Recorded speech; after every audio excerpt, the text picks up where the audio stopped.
Okay, hello and welcome. Hope everyone's doing well. I'm doing pretty good. Hello. Welcome, Wix. Let's continue with Ultima VII. Okay, show up. There we go.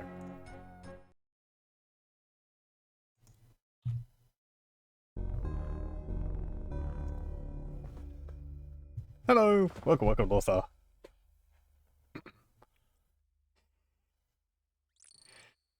Got a variety of different emotes there. Like a really thin face.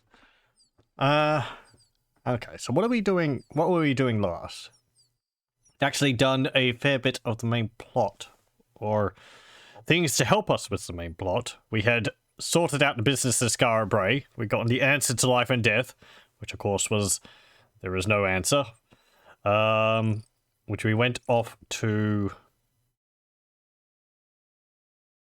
Aganar here to get his notebook, which was in here, his storeroom. Went back to the Wisp, gave them the book, or let them absorb the information from the book. They told us how to get to the Time Lord, which we did. He told us to go into Dungeon Destard, which is over here, to find a sphere, which is apparently messing with magic. However, the sphere is guarded by a gate, and we can't close it. The Time Lord says that we need an hourglass, and Nicodemus should have it. We went to Nicodemus. Nicodemus, in a roundabout way, told us that he had sold the hourglass to a shop in Paul's. So we got the, I think it's there. So we got the hourglass. We didn't pay for it. No one was home. Brought it back to him, and he said, well, that's fine, but he can't actually, re-enchant it while magic's all messed up.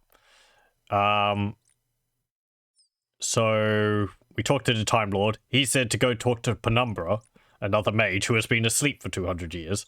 So that's why we're over here. We talked to Penumbra, waking her up. However, she's having terrible headaches because of the issue is magic.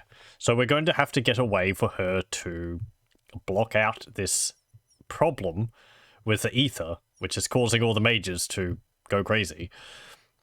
She suggested that we get Blackstone or Blackrock to dull the effects, which we've seen previously used in the tower, in the Black Tower over here. It's actually a nice way to tie it in. So I think with that in mind, we're probably going to go up here. I believe there is Blackrock in the mine south of Minoc, as well as in the Mage's house, which I think is here, if I remember correctly. So let's hop on the carpet. Fly over the house, leaving all of our rubbish all over the yard there. Okay. And we'll go back up there. I'll probably try and put more effort into training this time as well. Oh! This is something I'd like to have a look at. So this is another one of the shrines. I don't know whether they serve much of a purpose in this game. The previous ones, you would have to go and do stuff at the shrines. Ultima 4, you had to make pilgrimages to each of them, but I forget which one this is.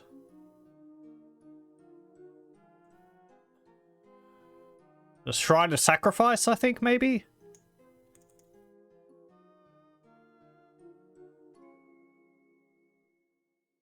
I don't know them off by heart. Doesn't seem like there's anything going on there. So.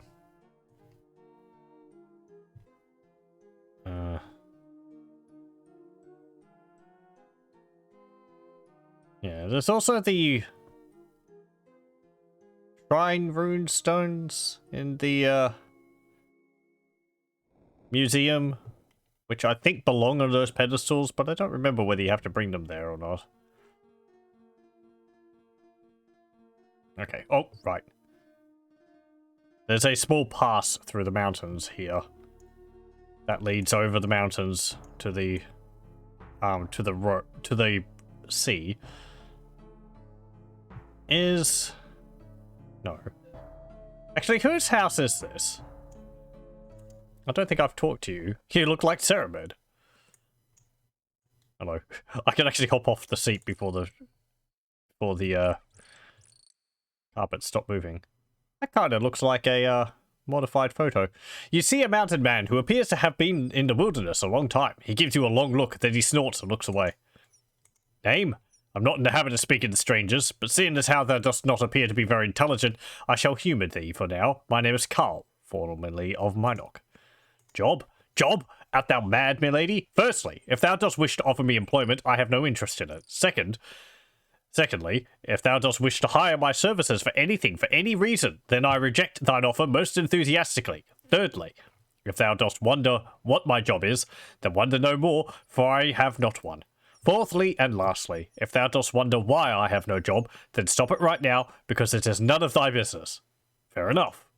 I mean, you know, I am someone who just goes up to people, talking to them. What dost thou want? Leave me alone. Brother? What? My brother, mine only family in the world, served aboard a ship built by Owen. The ship was one of several that sank 3 years ago during the first storm it ever encountered. My brother went down with it and was never seen again. We might have been told to talk to this guy. Owen is the shipwright in Minok who is going to have a statue built to him. Organised by the, Fellowship. Hang on. It's actually raining outside now. It's been a bit drizzly all day, but it seems to have picked up at the moment. I confronted Owen with this, and he denied that it had anything to do with his workmanship. I returned that night and stole the plans he had drafted, so at least no other ships would ever be built like them again. But it left me so angry at the world that I knew I could not live among people ever again. I went away to live up in the mountains. The only times I ever come back are to fetch a few supplies and maybe have a drink of Rutherford's fine ale once in a while. Several ships. 3 other ships that were built from Owen's basic designs all sank within the first year of their launch. Over a dozen lives were lost due to that vainglorious bastard. Plans? I still have those plans up in my cabin. Every once in a while I try to figure them out. I suspect no one in town, save for Owen himself, could understand them. Maybe Julia, the tinker, would be able to shed some light on them. Right, where's Julia? But she would never listen to an old mountain man like me. Fine ale? If not for Rutherford's fine ale, there would be no purpose to the existence of civilization. Okay. Mountain man? Far away from the mire of present-day society is where I belong. In the wilderness, thou canst know what is what. Julia? If thou dost want to show Julia the plans, I will give them to thee. They are in my cabin, southeast of the BMC office. Oh, Britannian Mining Company office. Right, his cabin's actually just down there. I guess he's talking as if he was in the, tavern. Bye. Cease thy racket then before I lose my temper. Yeah. I'm gonna help you. Here we go. Is this it? The Norwell shall be a fine vessel, measuring 100 cubits from bow to stern. She shall be constructed of the finest yew wood with a ballast of 37 cubits. After the planks are retrograded, I shall precariprocate. What? Precariprocate. I'm gonna look that word up.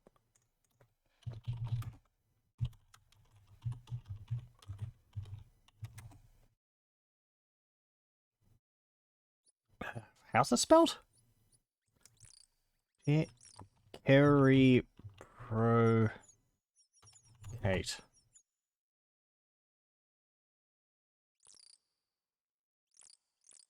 Well, I mean, I don't reciprocate.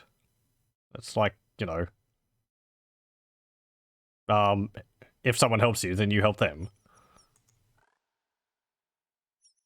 Yeah, it's not coming up as a word.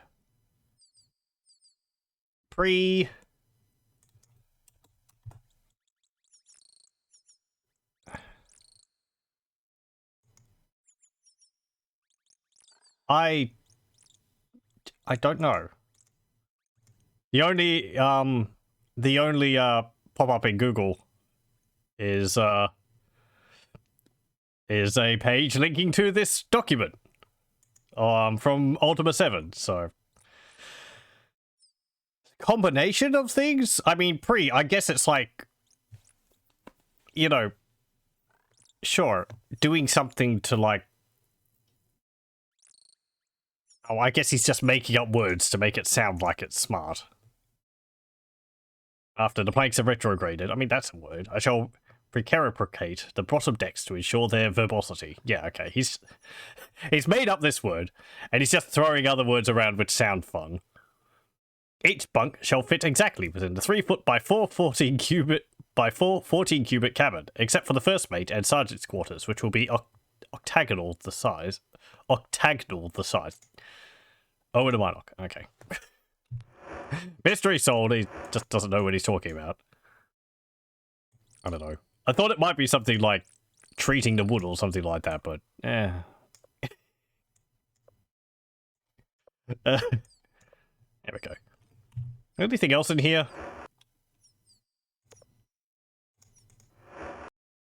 Ooh, hey, there's 15 starbursts in that barrel. I guess we'll take those.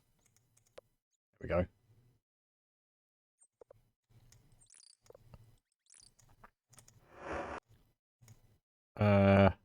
What's this? 8 gold, chunks of lead. There's a spindle of thread. There's a bucket.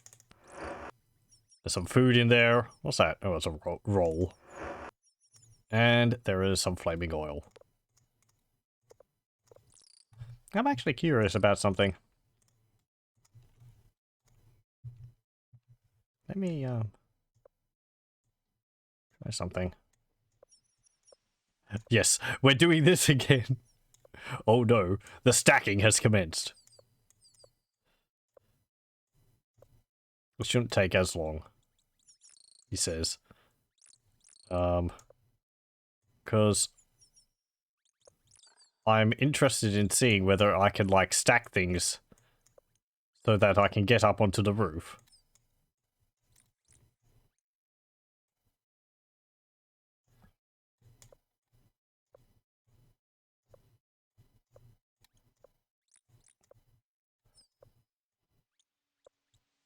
She might be able to do so.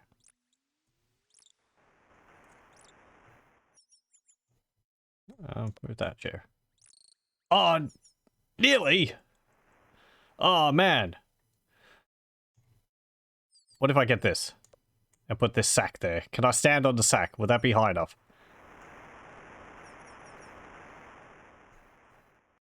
No! I need, like... How about this? I put this chair there. I can stand on the chair. That gives me another crate to use.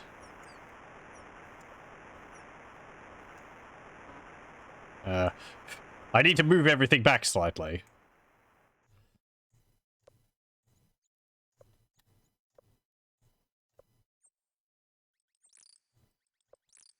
Okay. There we go. Come on.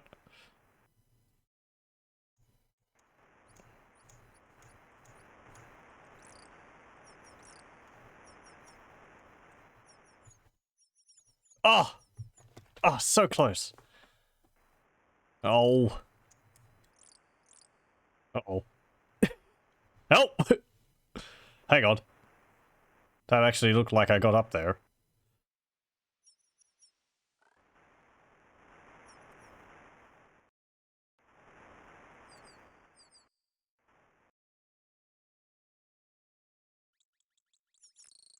Nah.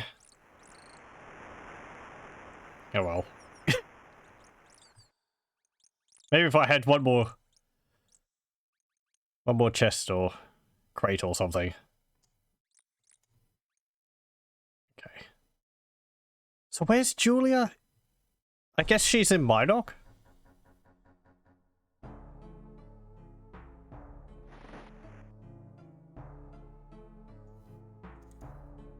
No. Bees? No, bye. Okay.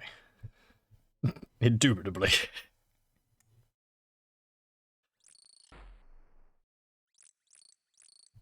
That's more of a legitimate word than the other one. Are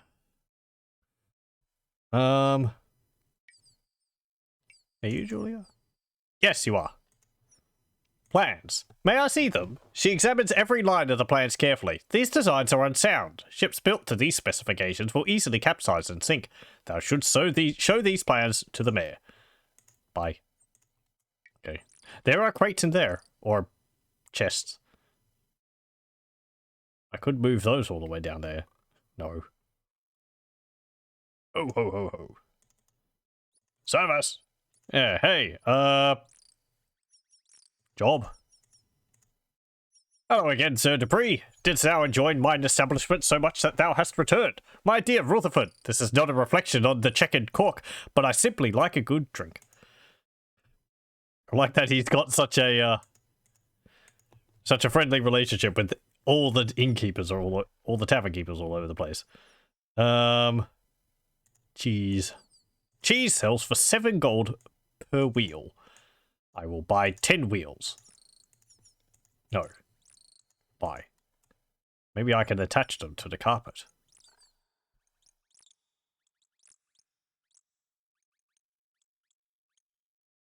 Where's the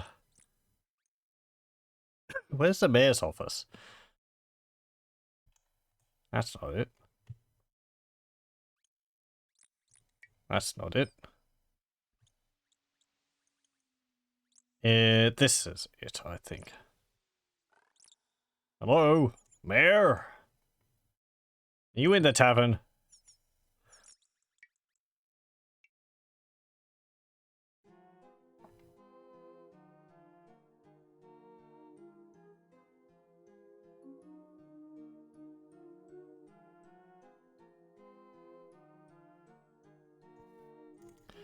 Ah, Avatar, good to see thee again. Burnside. Plans. You showed the mayor the plans Owen had drawn, making sure to carefully point out the flaws discovered by Julia. The mayor is aghast. This is terrible. No one must see this. It would ruin Owen and cause irreparable damage to our town if it became known that our shipwright caused those deaths. Damage. But very few suspect the deaths are attributed to Owen's shipbuilding. We can destroy the plans and the truth would never get out. It would save the town from disgrace and possible ruin. Deaths. Then again, the ships Owen builds will continue to sink. It would harm Minok even more if it were to become known as the place where the death ships are made. A town that built a monument to an incompetent statue. There are no two ways about it. The statue must be stopped. I am hereby cancelling the erection of the statue. Oh, and, Avatar, couldst thou please go inform Owen of this bad news for me? I'm a bit busy at the moment. Besides, I think he will take it much better hearing it from thee.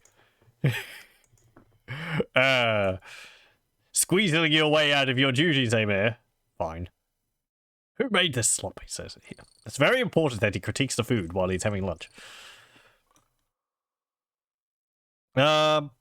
Where is the, I think it's down south.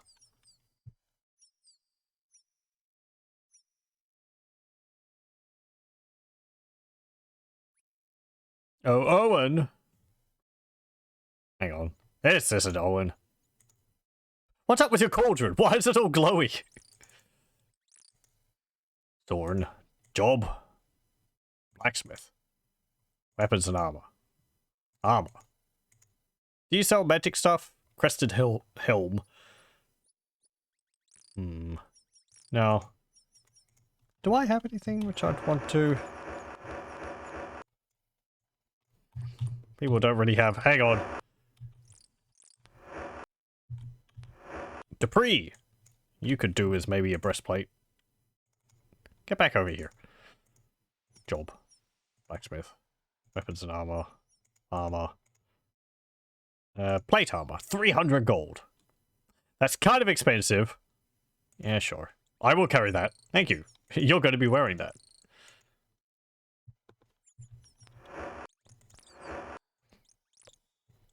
There you go.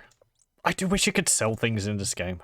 I mean, like, if it had a proper menu system for shops and all that, rather than just talking through dialogue trees.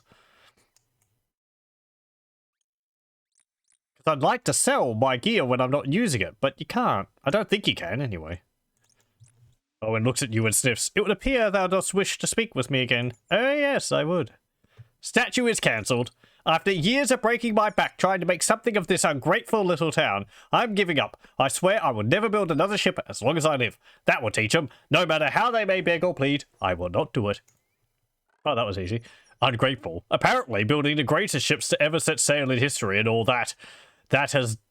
All that has done for Minok are no longer enough. No, thanks to this pompous idiot of a mayor, I'm denied the rightful tribute of which I have proven myself more than worthy. Design flaws. Bah! How many ships has Mayor Burnside built in his miserable little life? There were deaths. You tell him about the many innocent civilians who lost their lives on the ships he built. Owen shakes his head slowly. I do not know. I have no idea how it could have happened. It is difficult to conceive of the pain such great loss of life brings into this world. You're finally starting to see a bit of sense. But I did my best when I built those ships. I did not want those men to die. Thou must believe me. Owen appears distressed. The tribute to me is now no more than a tombstone. Tribute. I know! My work will stand as my monument. My name will endure long after any statue has worn away to dust. People will remember me. Remember me. I promise thee that. And with a dramatic flourish, Owen produces a dagger. Before you can stop him, he plunges it into his chest. He coughs loudly as blood spurts from his mouth, soaking his fine linen tunic in wine-red gilt. After a moment, it is all over. Owen, the greatest shipwright who ever lived, is dead. Blech. Very dramatic. Also, he's being a bit of a fool. Let's take that knife off of you. Hey.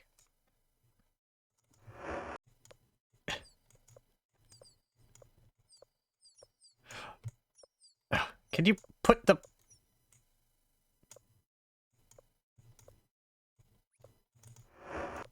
Okay, thank you.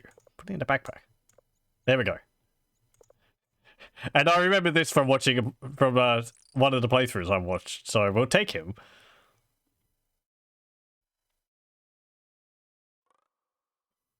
Because, you know, he's been very hasty. I think he took it rather well. No. No. Pardon. Oh hey! Yeah, okay. That's statue. Go inform that. Yeah, yeah, sure, don't worry about it.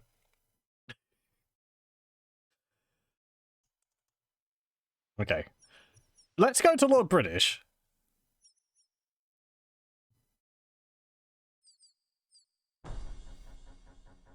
Another detour, but hey.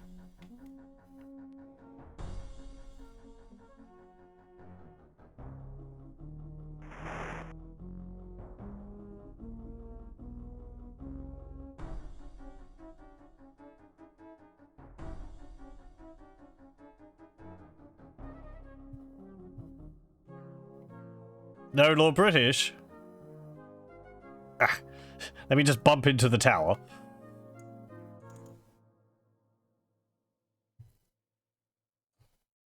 Okay, everyone pile off. Where is he?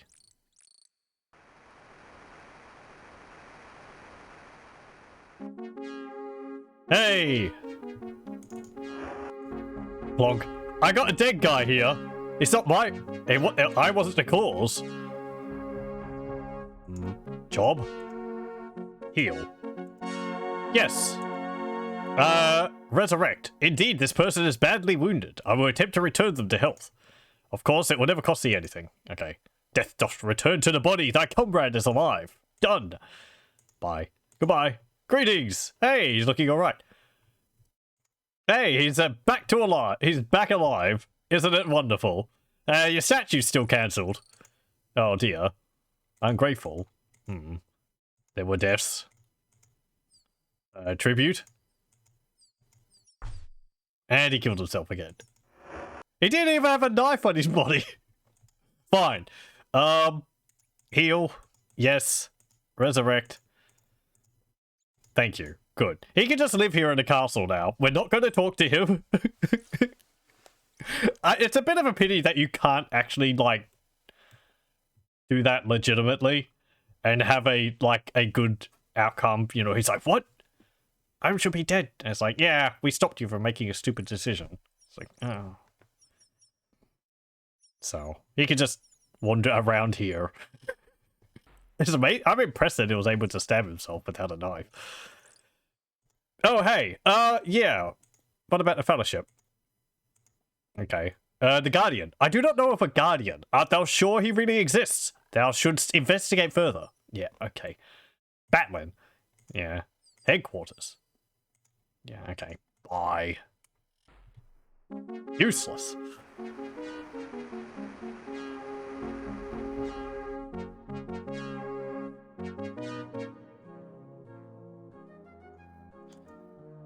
I don't know whether he'll hang around there forever or whether he'll sort of teleport back to his house or something. I don't know if he's like if his schedule activates, will he try to walk back to Minok or will he just wander around because he's so far away? Oh well.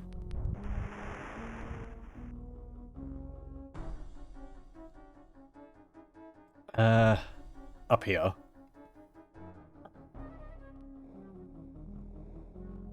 Here we go. What am I doing? Right. Yes, we're going to the mine. Statue is cancelled. I think this is the mine entrance here. Their guide delivery services. They're very heavy. Okay, equip your stuff again.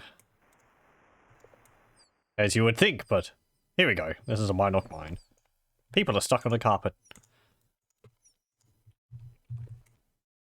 I have a bad feeling. Hey there.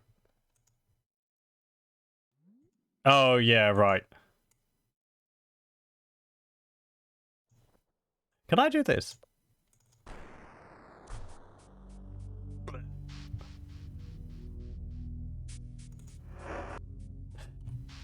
I guess we can. I don't know whether that counts as me killing him. It just, like, put the, explosive barrel next to him and oops, oh dear, it suddenly exploded. I could never have seen that happening. We just look at it and it explodes. It's really his own fault. They're so dangerous. Okay, I think... You know, rats. To battle! I shall have thine head! There we go.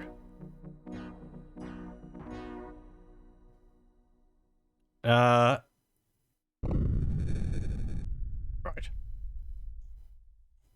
Oh no. Rumbles. There was rumbles when we walked down there last. Come on.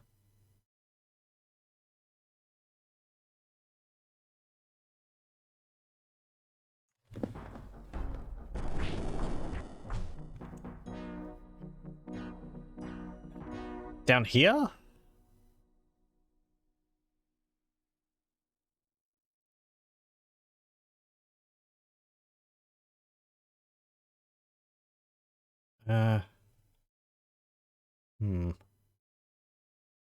Maybe down the next shaft.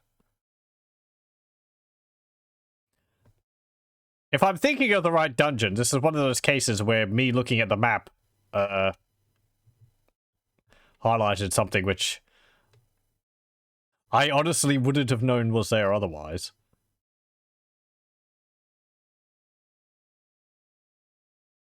Maybe if we go down here? Here?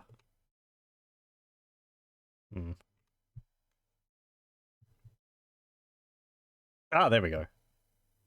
Actually. You can kind of maybe see something. There's like a little brown dot there. I don't know if you can see that. It's like 3 pixels. But I'm not too much of a fan of this in the game. There's a number of these hidden passages, which are just really walking out of the confines of the map. It's like, what? What's down here? There's a broken bottle. Broken stuff.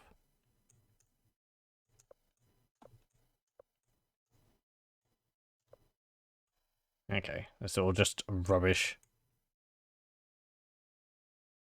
There's a torch there. So we went down here for a specific thing, and that's this. This is where they mine the black rock. So we can get our 4 chunks of black rock by using this machine. At least I think we will be able to.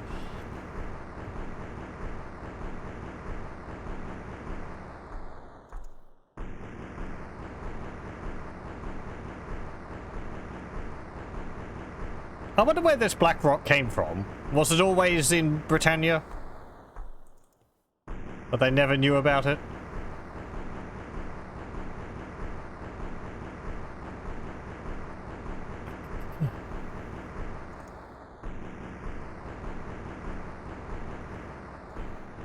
Debris, you can carry this.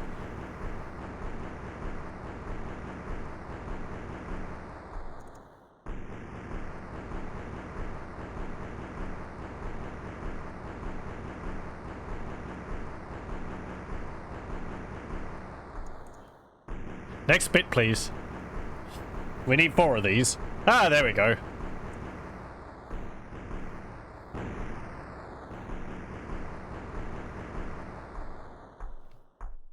Okay. That's enough. Let's leave. So yeah, if they had some kind of indication that this passage was here, like, maybe the wall could be a different color, or they have a torch next to it, or something like that. Something to make it stand out. Otherwise, it just feels like this is an error. Just, whatever.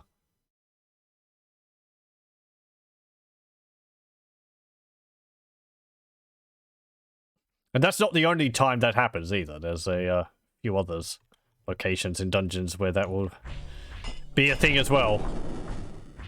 That's why I said last time that I'm probably going to be looking at a map for some of the dungeons because of tunnels like that, which I just won't know are there.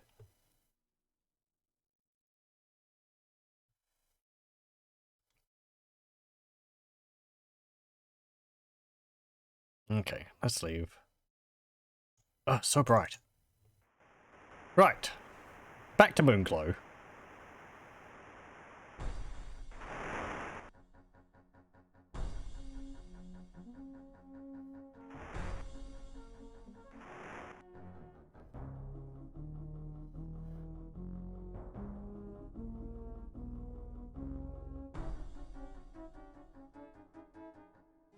Is there anything else in the desert area?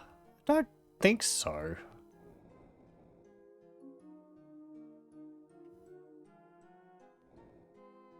That whole, like...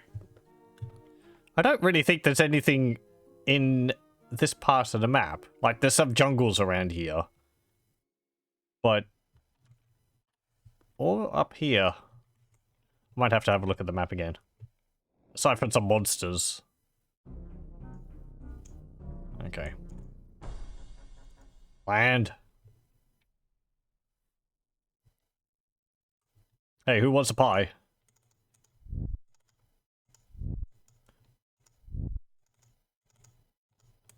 Oh, thank thee. What?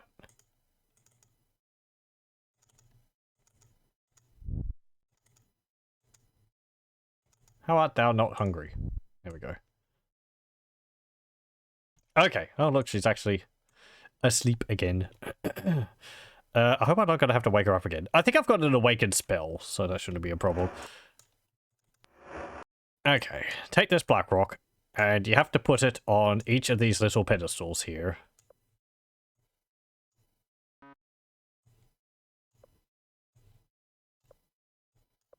There we go. And we'll have to wake you up again. Unzoom! Oh, I feel so much better. The pain is ebbing. Now we may converse much more easily. Name? I am Penumbra. Surely thou dost remember me. Job? I am a practicing mage. Once I get my business going again, I should be able to sell spells and reagents. After all, I have been asleep for 200 years. Blackrock. The Blackrock is working. I no longer feel the painful ether. Ether? I feel much better. The damaged ethereal waves are not striking my mind. But now we must destroy what is causing this problem. Penumbra thinks for a moment. I feel that the damaged ethereal waves... Ethereal? Whatever. Ethereal waves are coming from a source very near here. I suspect there is something in a dungeon on these islands that is creating the havoc. Try dungeon deceit. I have a strong sense that thy goal is there. Okay? She closes her eyes a moment. In my mind's eye, I see a large object, shaped like a tetrahedron. I am beginning to understand what this is. Tetrahedron? Yes, that is the shape of the thing I have seen in my mind's eye. It appears to be some type of magic generator which damages the ethereal flow. Penumbra thinks a moment. This generator is producing dangerous ethereal waves. Thou must find the ethereal ring and wear it to break the generator's defenses. Now, where is that ring? Penumbra consults some books and cross-references them with a map. I believe that the ethereal ring was last in possession of King Draxinusum of the Gargoyles. Once thou hast found the ring, thou must bring it back to me. I must perform an enchantment upon it so that it may work for thee. Okay, Draxinusum, thou shalt find him on the island of Turfin. Ask him about the ring. Yeah, we've already met him. Farewell, good luck to thee. Okay. Tidy up your house.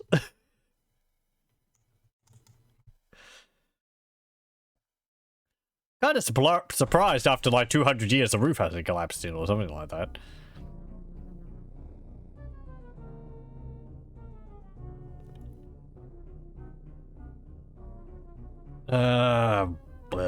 What else? We have to go down here.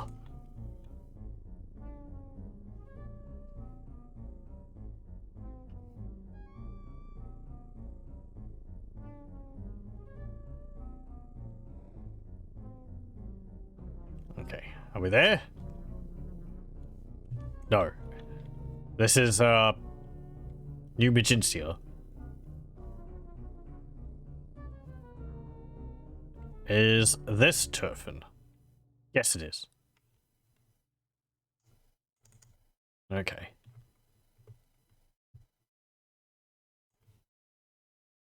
Hey, Draxinusum, are you home? Is this your house? Already up here. Oh yes, Avatar, I had that ring, but I lost it years and years ago. You're going to have to go into a dungeon to get it. You're not Draxinusum. Here you go. To be needing Draxinusum again so soon. Yes, job. There it goes. Wait. Aim. Knowledge? Turpin. Shouldn't I be able to ask you about a ring? Leaders. Runub. I mean, Runub's dead. To be gone. Dead now. Yeah. Give up?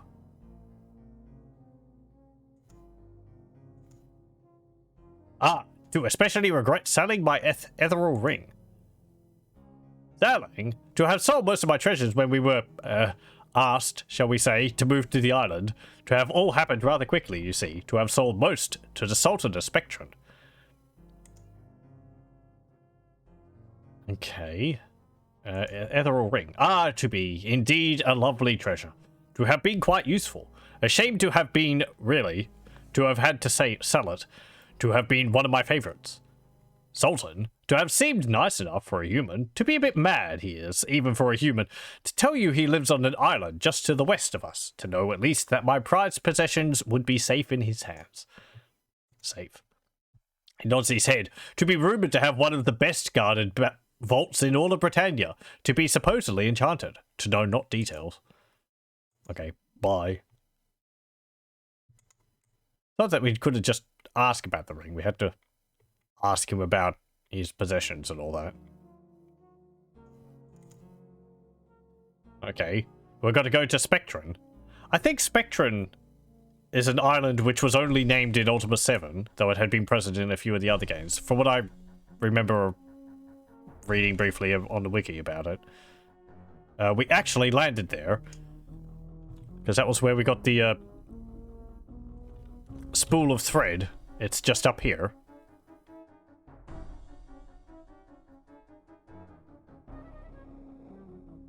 Yeah. That's where we got the thread, right there on the dock.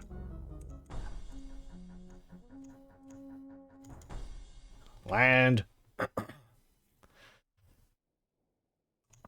Okay. Don't know if we have to talk to the dude on this island. I can't open that door. Okay. Let's have a look. Some interesting topiaries around here. And there's some flowers. A whole bunch of tentacles. Which are somehow fitting in this really narrow pass there. Inlet. Shall have thine head. Yay.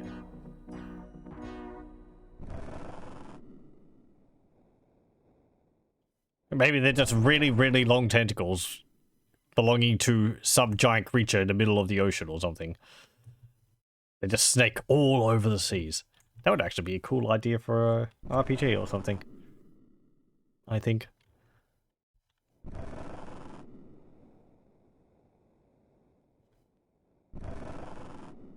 Is there anything around here?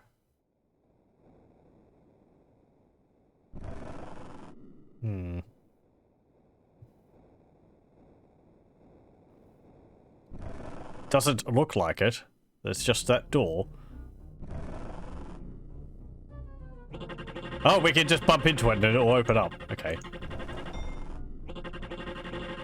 Hello. Could you open it so my friends can come in, please? Thank you. You see a nobleman all alone with a demented gleam in his eyes. Who in the blazes art thou? The man asks. His attitude is that of someone who was just interrupted from something terribly important. Rather, I'm the Avatar. Yeah, let's push our importance. I'm the Avatar. Of course thou art, and I'm the evil spirit of Mundane, come back to wreak havoc over all Britannia. If you are, then I might have to have words with you. Funny, thou does not look like an Avatar. Thou just look like a fool. Uh-huh.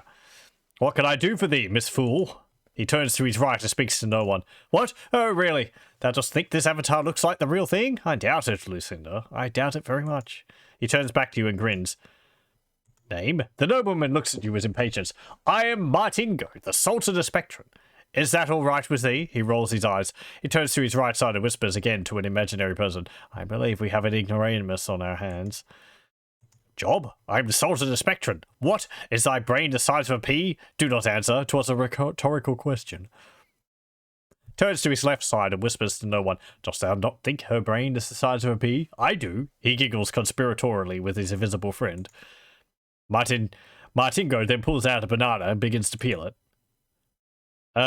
Sultan? Come now, do not insult mine intelligence. Surely thou dost know what a sultan is. Canst not thou see mine harem? Yes, sure, it is fantastic. Lovely, are they not? Each day I enjoy a different one. Thou canst not imagine how much fun being a sultan really is. He leans over and kisses an invisible cheek. Today I am enjoying Lucinda. He grins broadly. Martingo looks you up and down lecherously. Lecherously? Wouldst thou like to join mine harem? No thanks. Pity. Spectrum. 'Tis the island that thou dost stand upon. He turns to an invisible person on his left and whispers, Thou art correct. This person really is a fool. Martingo turns back to you. As I said, I'm Sultan here. I'm the master of all these subjects. He gestures around the room.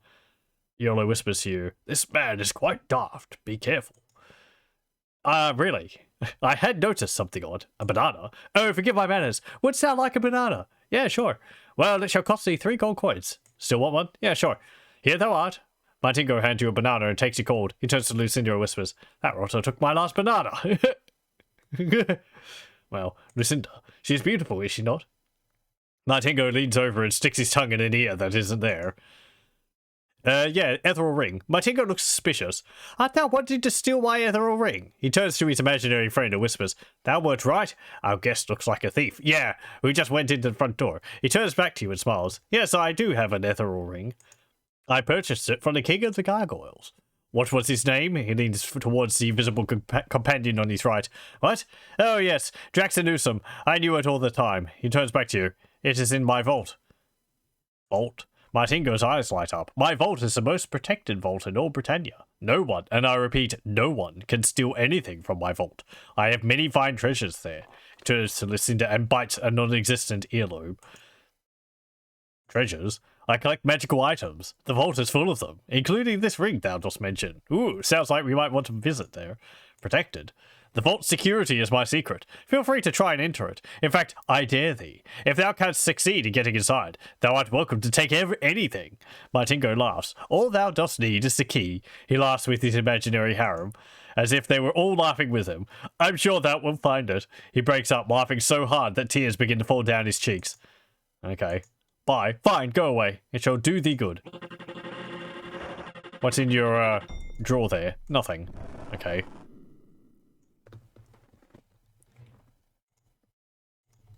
Let's save. Lots of totally real and not imaginary magic items. Oh no. I hope they're real. There's 2 rooms here which I can't actually enter.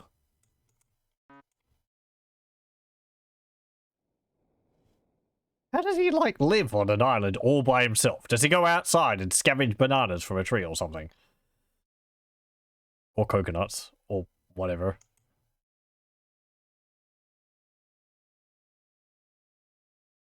Okay, well.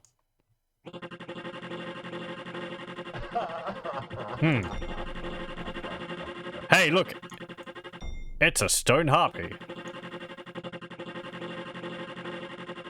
Okay. To battle!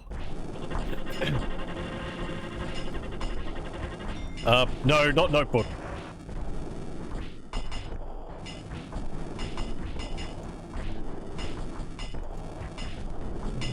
Protect all.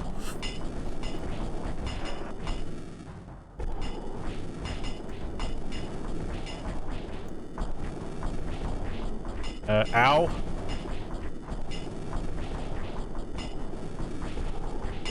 You might be noticing something.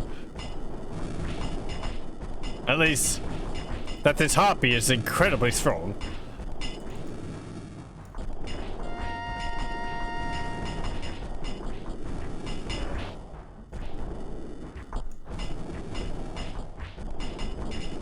I shall have thine head.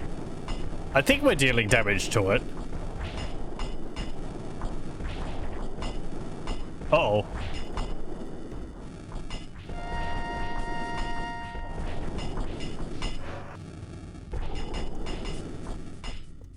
How about a death bolt?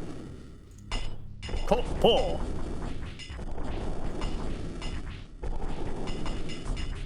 I don't know whether that did anything. Ow!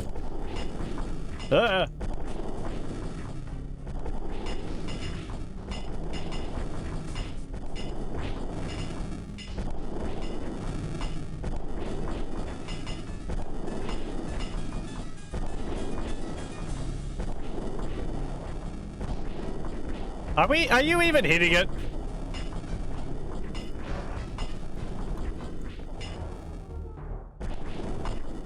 Get a little closer.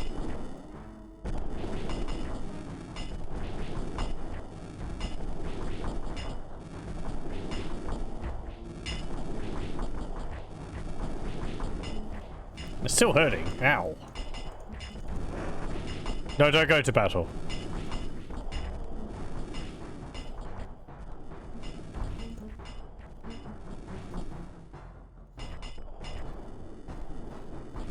Hey.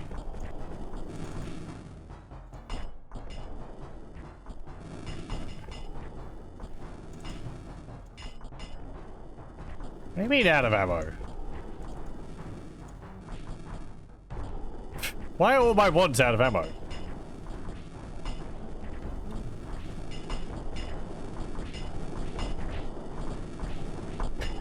Are you nearly dead? Well, I'm knocked out.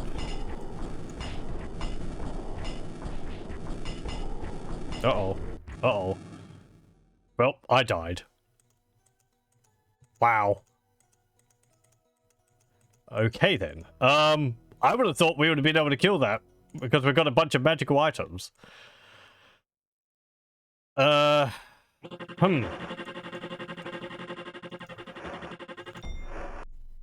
me try something.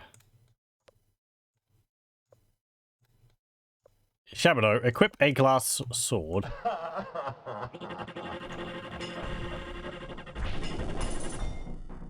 There we go. You heard the chatter. The glass sword broke upon impact, but it did kill the stone harpy. Boy.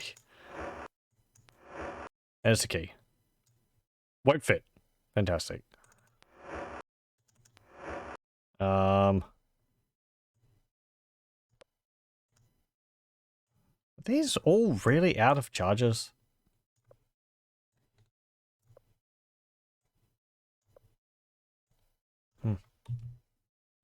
Oh well.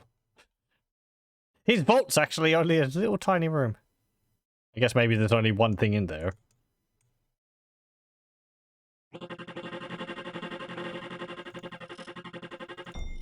So I want to go into those rooms. Okay, is there anything in here?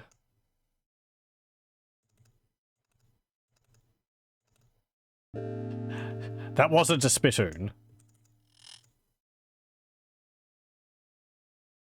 There's a button on the wall there. If I turn the torches off.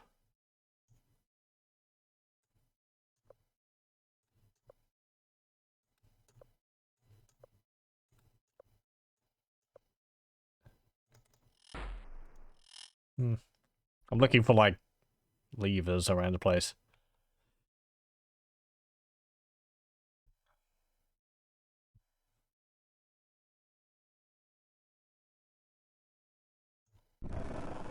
What's this? A ring. Another ring. A ring. A whistle. A bottle.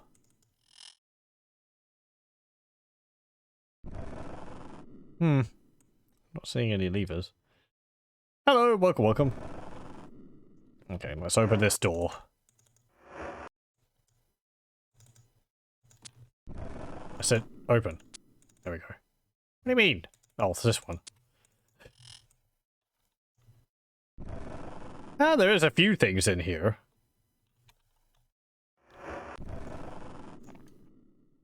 He did say that we could take any of it, but that we could take all of it.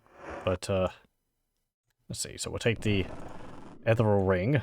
We'll take this ring of regeneration. We'll take this ring of protection, and we'll take this ring of invisibility. I think. Yeah. Anything else in here?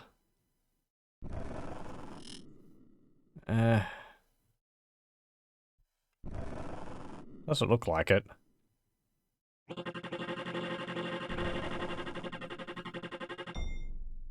No, hang on. Those are rooms upstairs.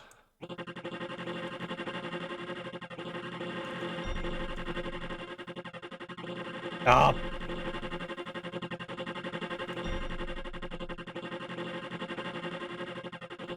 Well, this isn't aggravating at all.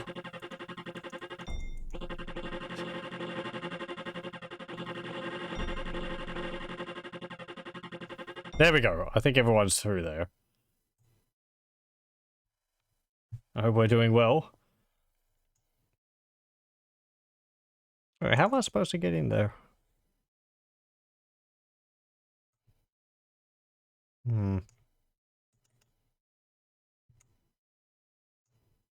Is there a lever behind one of the pillars?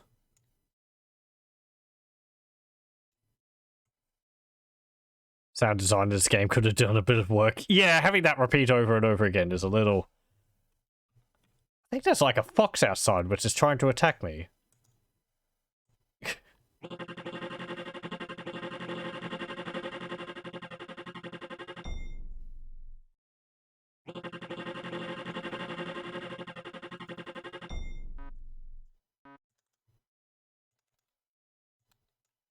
Well, there's some wolves up there. That might be it, actually.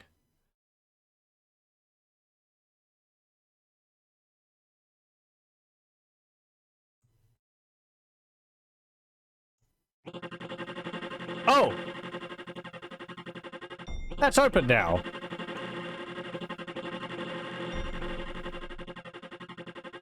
Why is that one open? Oh. Okay.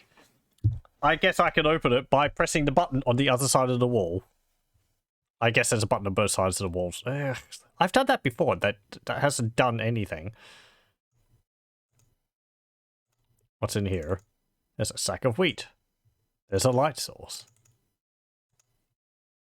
kitchen items and a jug.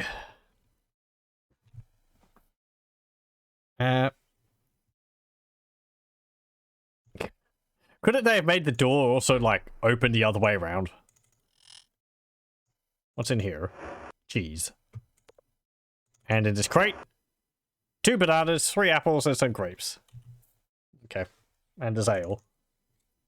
That's perfectly good beer. Thou art wasting it. It's about time. Yeah. We could just let it, like, drain constantly to make fun of him. Hello. What you want? Martingo asks, belligerently. Is there a ring? Oh, I've already done that. Oh. Yeah. Bye. Fine.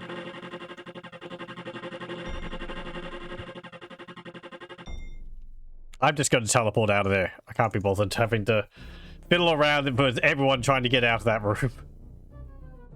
Come on, sit down. There we go. Let's head back. So yeah, stone harpies. I'm pretty sure there's a few other places where you have to fight them. And I think there's one place where you have to fight 2 at a time.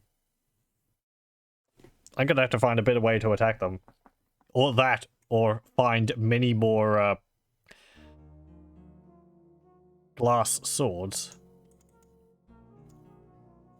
Job. There it goes. Name. Okay, bye. I guess... I don't know. Can we show you the ring? I mean, do we need to?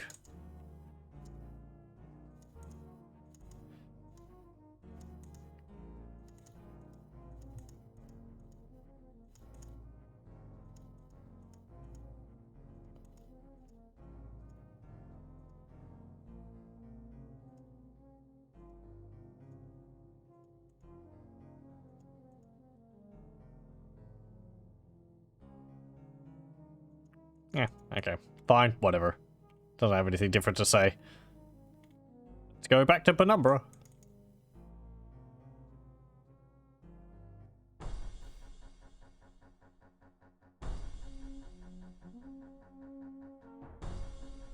And then we'll have to go find... We'll have to go make a dark descent into, Dungeon Deceit.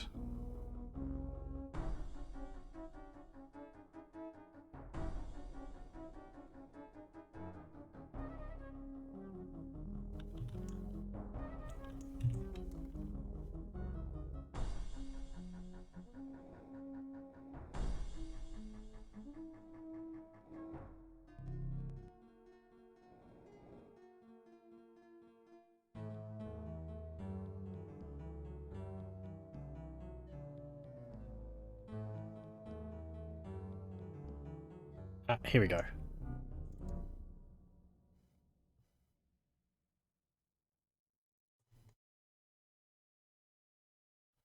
Oh, hey. You're asleep again? You'd think after 200 years you would have had enough sleep.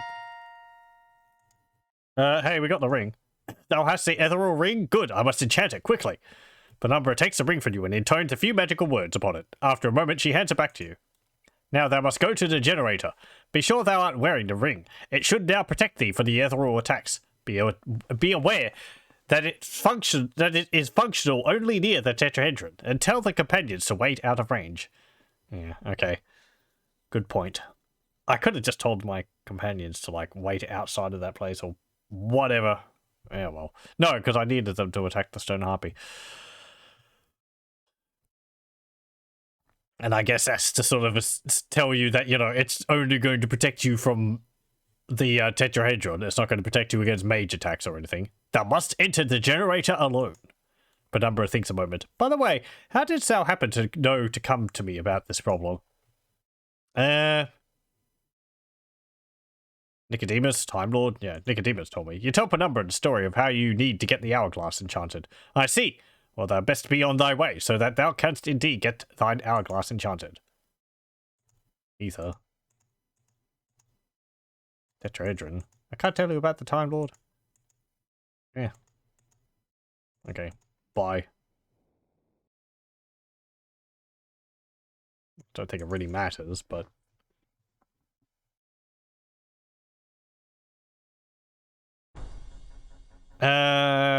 Right, now we've got to go... Dungeon Deceit. Where's that?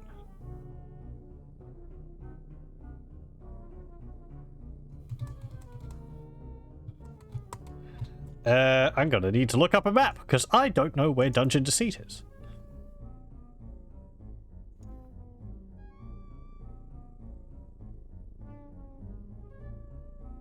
Okay. Let's see. So, Despise is the one which is west of Castle British.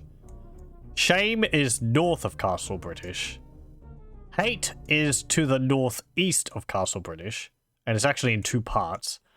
3 parts, actually. Yeah, Hate is these mountains along here. Shame is here. Deceit, no, that was, yeah, Dungeon Despise is this one.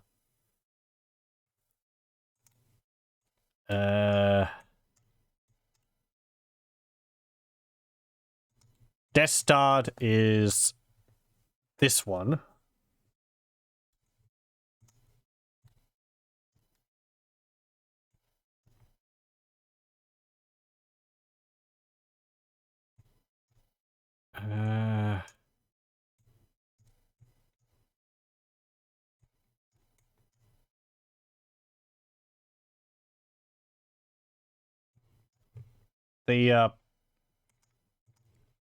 This is Dungeon Hythloth. But that on the Isle of the Avatar.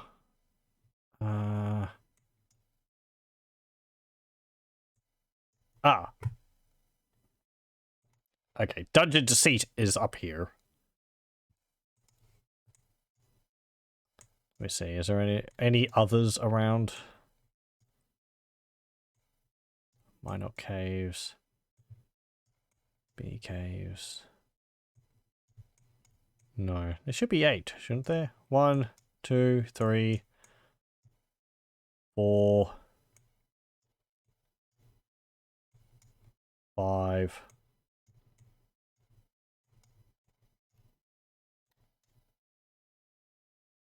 6. The ones around Minot, but they're renamed. They were Dungeon Covetous. But they're now, well, there is actually an entrance to it called Covetous, but they're mostly the Minot Mines now.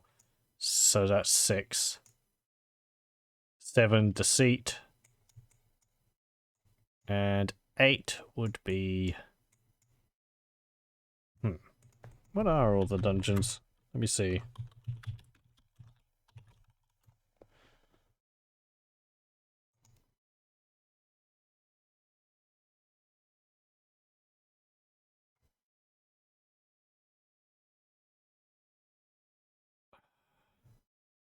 Let's have a look for Ultima 4. Now, there is no page for that. Okay, then.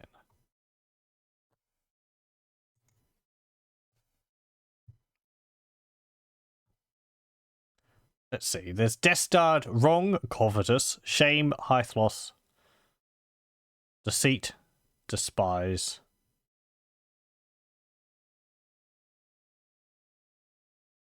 That's 6.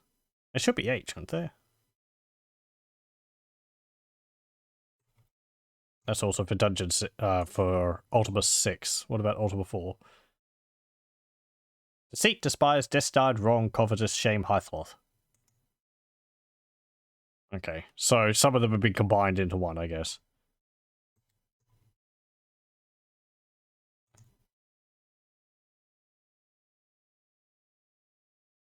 Also, the Abyss, but... No, I don't think we'll go... I don't think we go there.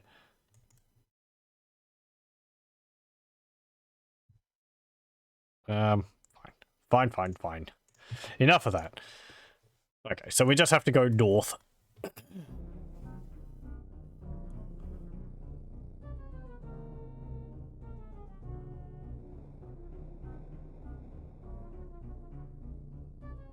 There we go.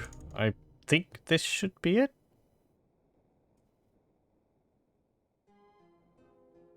A shrine of honesty. There is a pedestal here. There is a jhana there. No, there is a bell. Ding ding.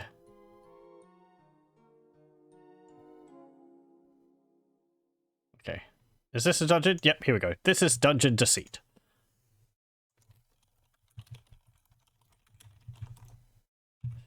Okay.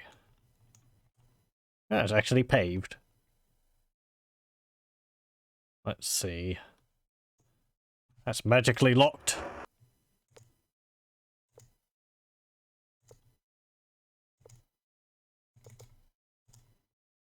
Explore. There we go. Oh, we only unlock one of the doors. Okay, what's up here?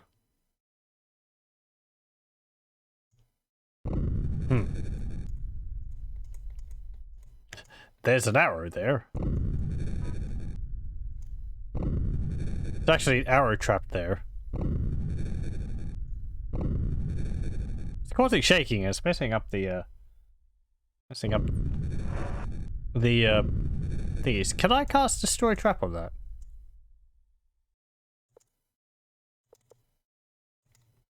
And jokes. No. Okay. Do I want to go through that?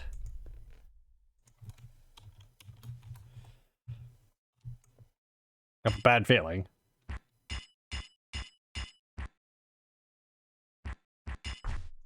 Spark!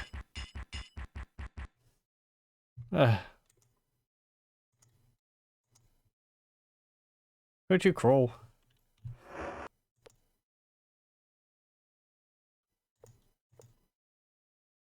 Protect all.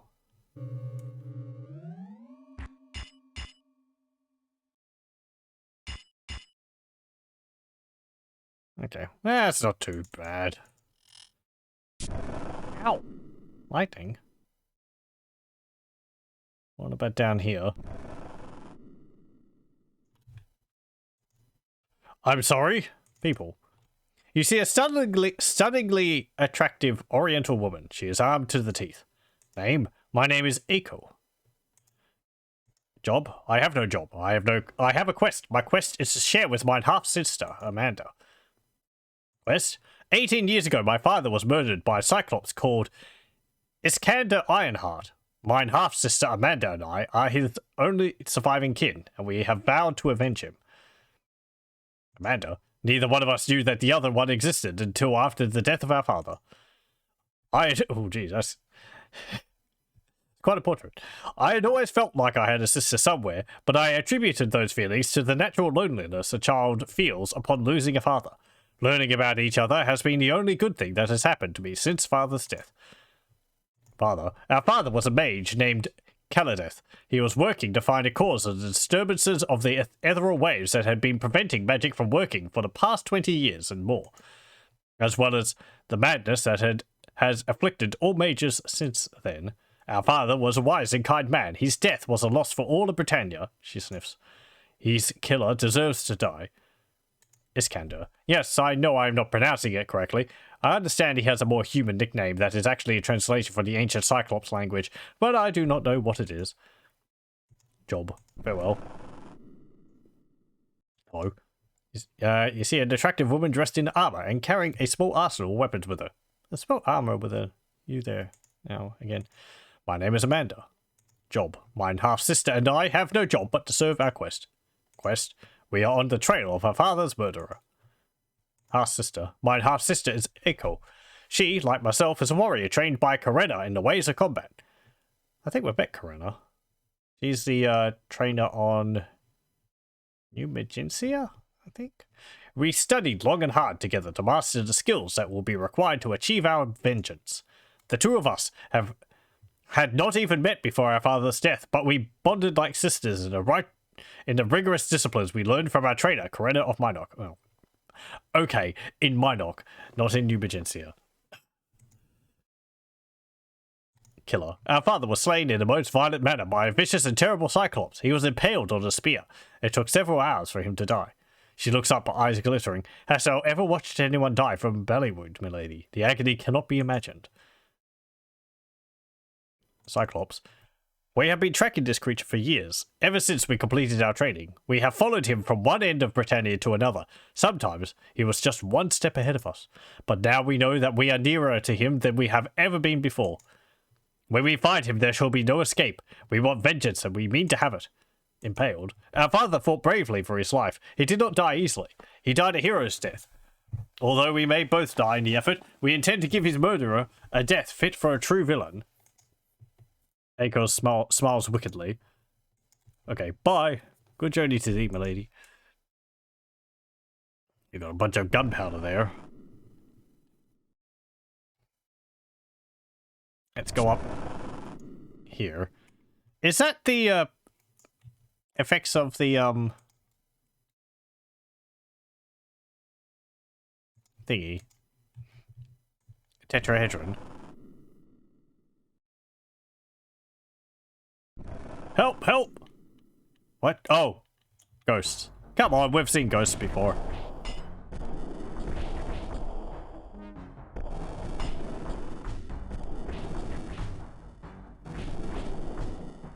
Yay. Ooh. What's all this? Decorative sword.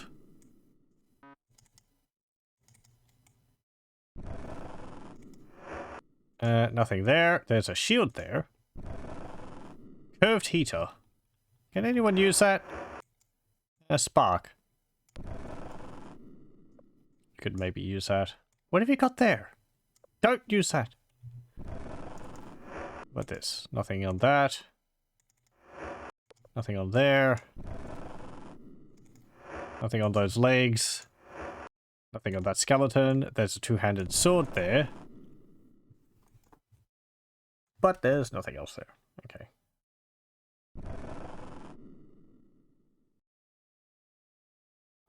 Let's go over here. Can I go through this wall? I can. Okay. Help, help. What? Oh, there's probably ghosts again, is there?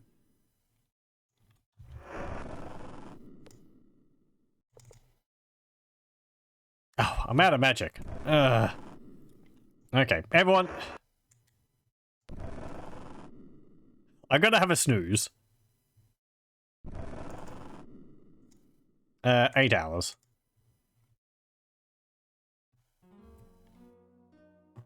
I guess I could buy, like, potion... No, actually, I don't think I could. There isn't potions of mana restoration, I don't think.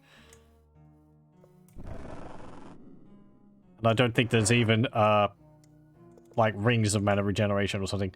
Explore! When do we eat? Is this still locked? It is. I mean, magically, obviously, but... What is this? Bats and wolves coming out of the... exit here?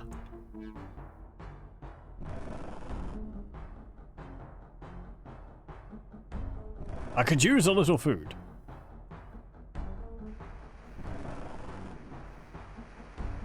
Oh, there's a little fountain here.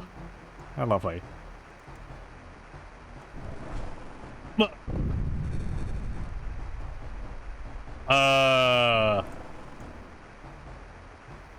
Okay. Well, the well didn't, increase my stats like I thought. Oh, hey! Everyone's hungry. And there's a whole bunch of deer here. And there's a Cyclops. Hold on. You're the one who's making this whole place shake. Oh no, ghosts.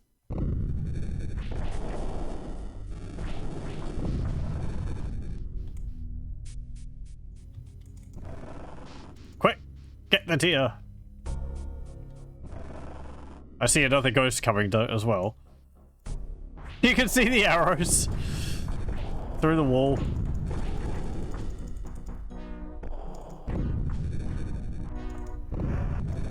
Okay. Ah, very tasty. Belch. Ah, very tasty. Ah, very tasty. Belch. Okay. We need more food, though. Come on, dear.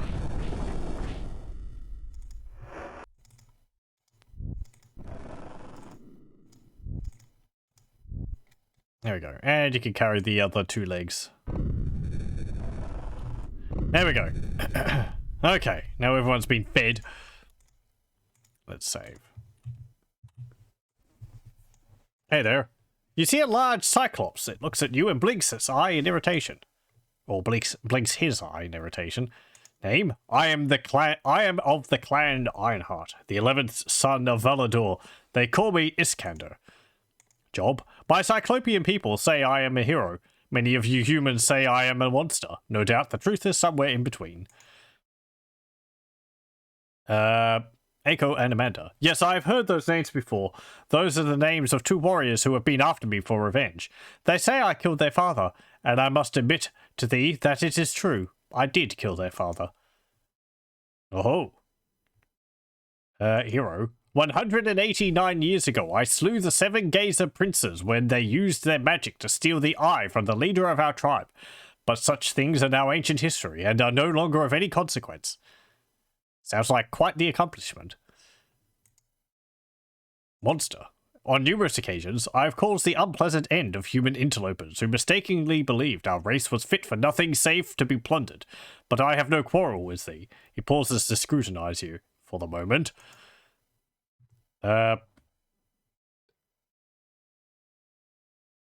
Tribe. Those of my tribe are a quiet people. They farm the rocky soil, but are also very good tool makers. I was sent to find them a new homeland. We might have wandered through the cave, killing all of them once or twice. The eye of a Cyclops is considered quite a delicacy to some of the less genteel races of Britannia. Twice have foul creatures tried to take mine, and twice have I dined on their hearts. I guess to each their own tastes. Ancient history. Then they called me Wonder Boy. For nearly 100 years, that was the nickname by which I was known. I was most grateful when they stopped doing that. Homeland. My village lies a great many days' journey away. The people there desire a place where they can live in peace with their surroundings. I've not found such a place yet, but I will search everywhere until I do. Wonder Boy? Iskander squints his eye at you. Do not start that again. Peace. While I'm 206, not longer in years for one of my race, while I am 206, not long in years for one of my race, I already have the heart of an old man. A hero's adventures have no more attraction for me. I long to settle down with my people and spend my days tending the fields or in my workshop building things. Thee, thou dost know my name, but I still do not know the name of thee. I like to know to whom I am speaking. What is thy name? Rala. Pleasure to meet thee. Everywhere. My searches have brought me to this dreadful place. I incorrectly surmised that since magic does not work, it would be relatively safe. It is here that I have been perplexed by a terrible riddle. Revenge? I know that Eiko and Amanda have been after me for some time. I'm sorry for the talking these topics in a weird order. I kind of am afraid that some of them might, engage combat. But anyway, I know that Eiko and Amanda has been after me for some time, looking for vengeance. Other games have made me very wary of, talking about topics like that, where the character will just be like, oh, so you want to fight me for that? They'll then have at you, and it immediately cuts conversation and starts combat. And you're like, no, I still wanted to talk to you. I didn't necessarily want to fight you. Looking for vengeance. I say, let them come. I will not stand still for them, nor shall I run from them. When they find me, they are welcome to try to take their justice from me. If they win, then it was meant to be. If they do not, I will have no regrets. Killed their father. Their father's name was Keladeth. He suffered from the mage madness. His attack on me was unprovoked. For some reason, he blamed the failure of magic upon my people. His own magics were still quite potent, and I barely survived the encounter. I killed Kaladoth in self-defense, but I did not want to kill him. I wish there to still be some magic left in this world, and I mourned his passing as much as anyone. Magic. Surely thou dost know that magic no longer functions as it once did. There are those who say that the age of magic is over. If that is so, then I feel that there may be no place left in this world for my people. Are they particularly magical? Riddle. Standing at the doorway of one room in this place, I saw an enormous image of a tetrahedron. As I tried to near it, a wave of amnesia passed over me. Once more, I was standing in the doorway. I could remember nothing more. Tetrahedron. I believe that is the word you humans use to describe a polyhedron with 4 faces. I mean, like a pyramid. Amnesia. This same wave of amnesia struck me every time I tried to approach the tetrahedron. I do not know what sort of foul magic that is. How do you know that? If it got you, how do you remember that you had an amnesia, that you were struck with amnesia every time you approached the door?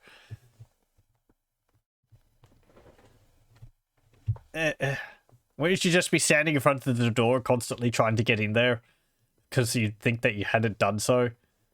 Maybe he wrote on the wall or something beforehand. How would you know to? Whatever. Anyway. I do not know what sort of foul magic that is. Okay, foul magic. I warn thee that this place is not safe. It holds unknown perils. Perhaps thou wouldst do better to leave this place. Bye. Farewell. What are you gone there? Meet. Okay. Bye.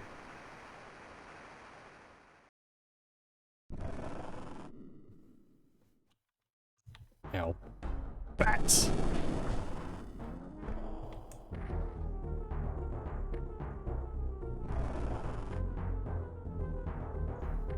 Oh no, the ghosts. I like how the ghosts sort of wave their arms around when they're coming to attack you. They're like, woo! It's annoying that they can move through walls. It's cool that they do that, but I think that means that they can attack you from within the walls. That might be more of a thing in Ultima VI. What's this? That doesn't look good. That looks distinctly not good.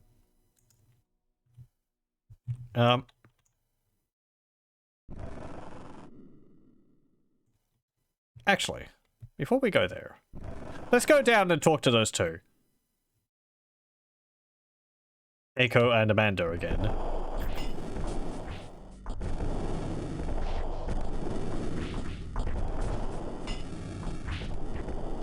Oh, my magic's gone. Where'd it go?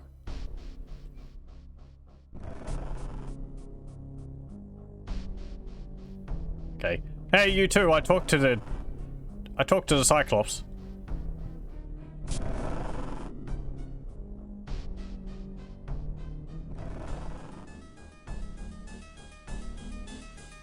Hey ho. Job. Quest. Iskander. Other.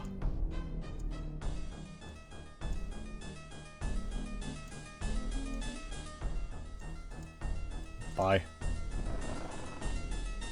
Name. Job. Quest. Half sister. Killer. Cyclops. Bye. Okay. We can't tell them anything about it. I guess it doesn't really matter to them. Ow. Wow. That did a lot of health.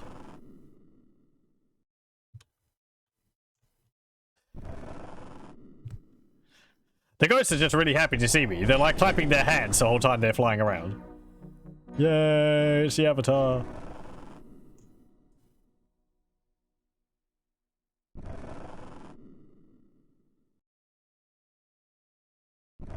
Okay, let's go here.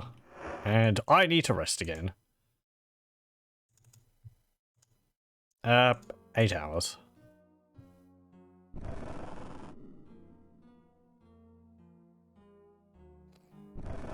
There we go. Save. Okay. I have a bad feeling. Yes, let's go in here. What's in this room? Oh, hello. It's a dragon! Quick! Kill it! No, Jana! Quick, you knocked her unconscious. There we go.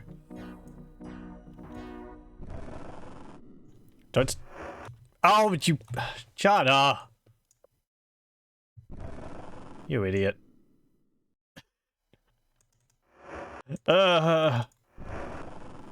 You fool! Fire pretty.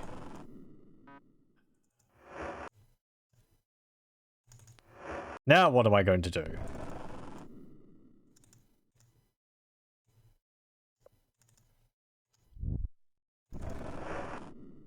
I don't think I have enough carrying capacity for all of your armor. Reload. I'd like to be able to, you know, carry people who are dead around so that I can resurrect them, but it's not very feasible. They weigh so much with all of their gear. There we go.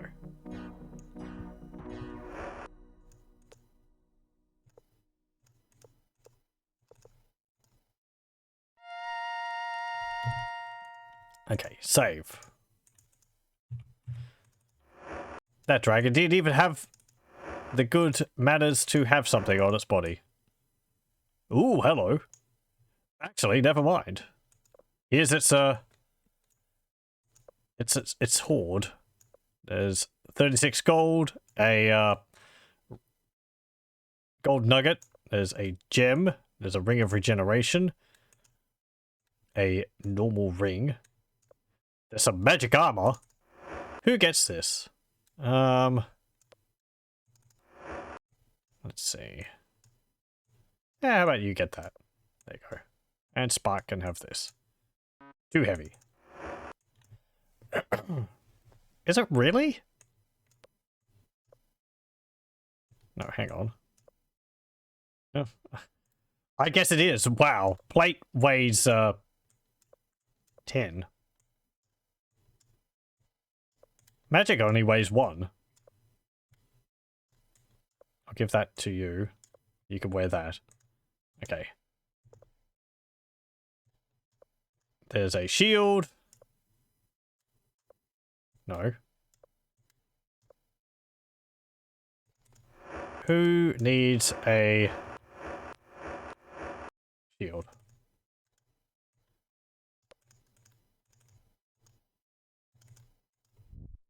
I get that. Too heavy. Drop the blowgun. Drop the magic axe. You don't need it. Drop the dagger. You don't need it. Oh.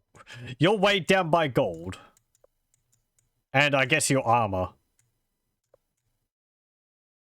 Fine. I'm going to give you chain armor. It's not as defensive, but it's much lighter. What else have we got? There were some plate greaves. There was a helmet. Wear that, I guess. Or do you want the greaves? Guess you can have both. Oh, does anyone else need it?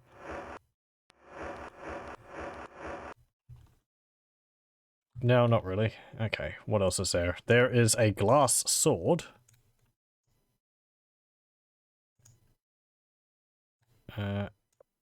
Spark can have that.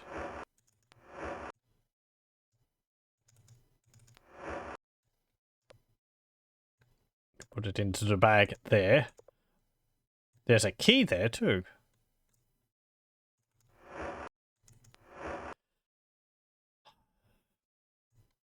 What's this? Oh, I don't think we need that anymore.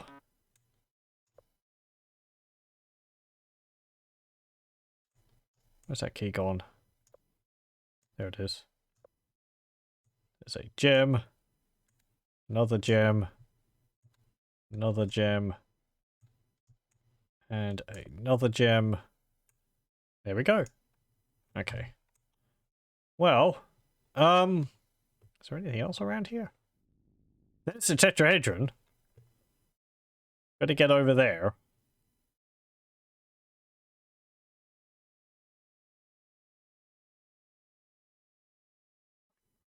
Can I walk through this wall? Oh, the dragon respawned. Yes, I can actually walk through the wall there. Let's move these. Actually, Dupree, you can carry those caltrops. There we go. What's this lever do? Okay, that lowers that. There's a bunch of headless there.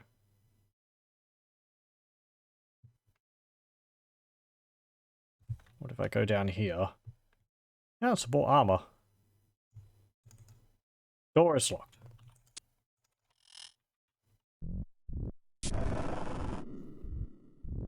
Oh no, it's a blob. Quick, kill it!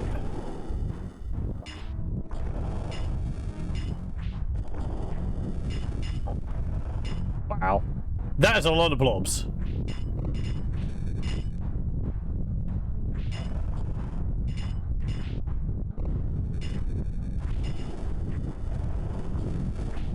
I really like how the blob sprites connect with each other when they're next to each other. It's really neat. I think they did that in Ultima VI as well. Custom sword, curved heater, crested helm, plate armor. Don't actually need any of that. It's not magical. Don't remember whether slimes multiply in this. 35 gold. Ah! No!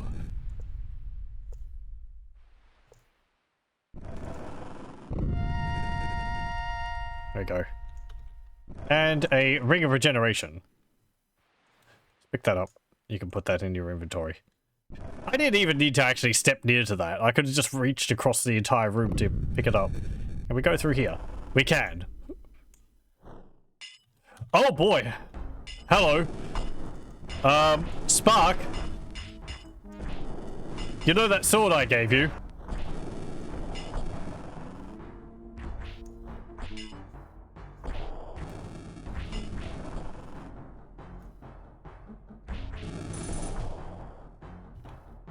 Okay.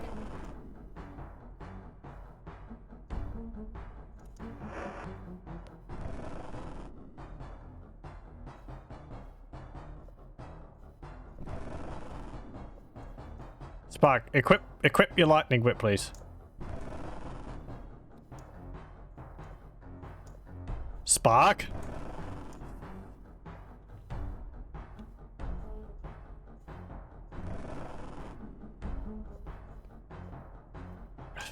Why is it so fiddly sometimes?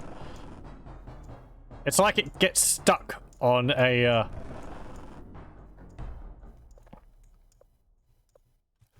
whatever. Oof!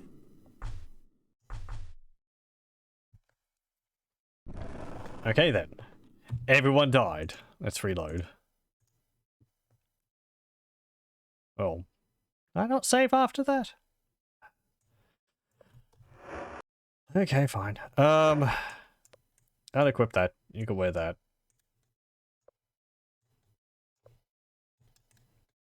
Take the gold nuggets. Take that. Take the key. Take the rings.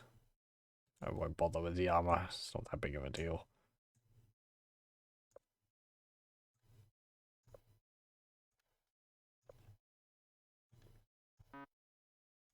And the ring is too heavy. Okay. There we go. Damn it, YOLO.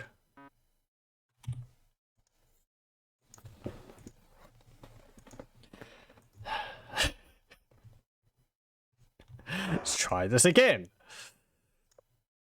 I do wish it was a little bit better to move people around. Like, maybe telling them to hold a tight formation or something. That'd be good.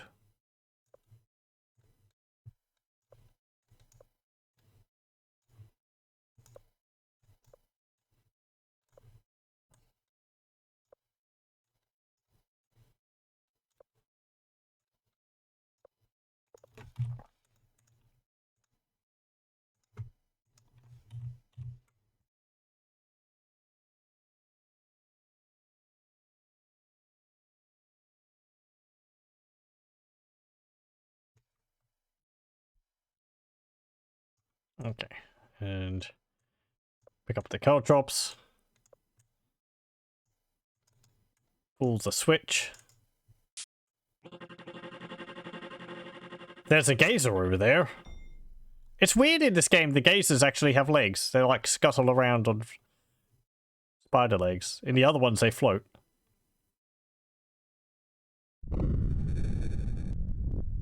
Okay. Time to kill all the slimes.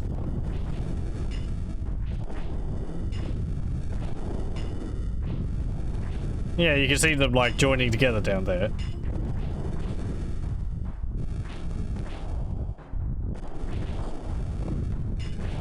Oh no! They're poisoned ceremin.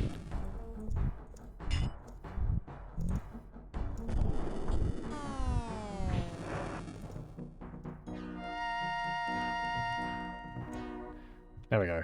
I'm just going to ignore that stuff. I don't need it. Save. Yes. Let's go through here. Let's not go down there again. What's this? Burst arrow. Sure. I guess you could take that. So what's in this? We're using telekinesis. I don't have to walk all the way to the end of the corridor. I can just wheel the bag all the way over here, along with the sword. What's in here? There's absolutely nothing in there. Okay. I think there's a skeleton. Oh! Hello.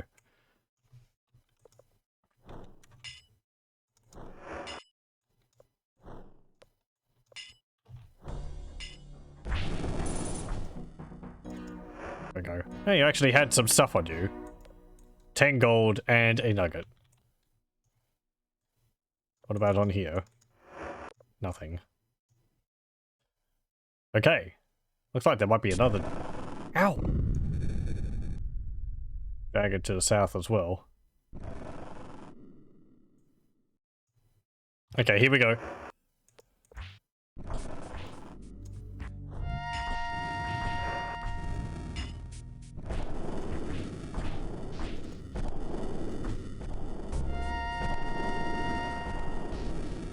Wait! Kill the gazer! I think you killed it. It exploded into, gold.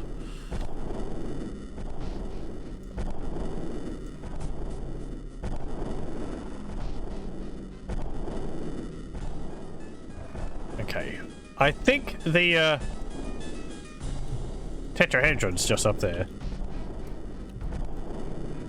Let's see. Someone yelled that they would have their head in the slimes. It doesn't matter. If it bleeds, we can take its skull? I don't know. Okay, I think I'm gonna have to get everyone to, leave the party. Leave. Wait here. Leave. Yes. Wait here. Leave. Hang on.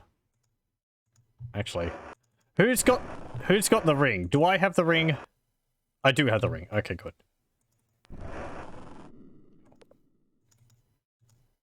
Leave. Yes. Wait here.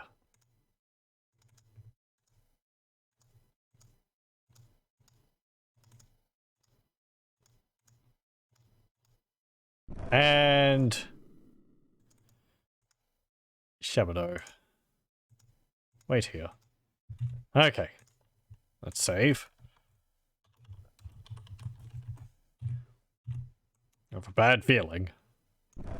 Oh, we should probably put the ring on.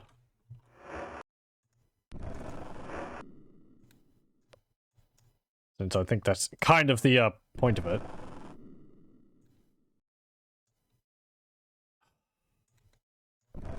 Drop that there. There we go. I might actually have to have a snooze. My magic is quite low, and there's a... What happened to the dragon? I hope everyone will wait for me. Oh, I don't get to ask how long I want to sleep for. Oh, I guess because my party members aren't waking me up. That makes a lot of sense, actually. Do not go. You will surely die. Yeah.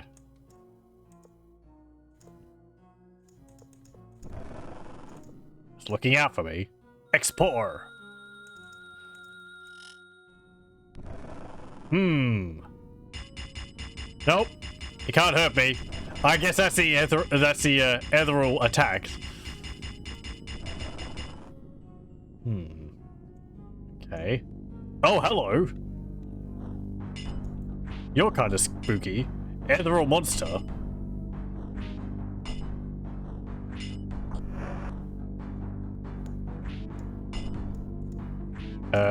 Deathbolt? Caught paw. That didn't work. Uh-oh. Oh no, I'm dead. Oh, they managed to find me. Let's load again. Oh, do I have a quick save after I rested? No, I don't. Okay. Do I have to kill that thing?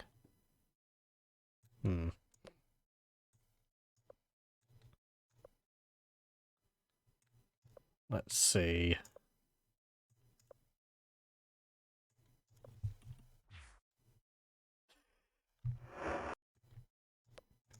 I like how the dragon's sort of like furiously moving up and down the walls. I can smell you behind the wall. I want to get you, but I can't get you. There's a wall in the way.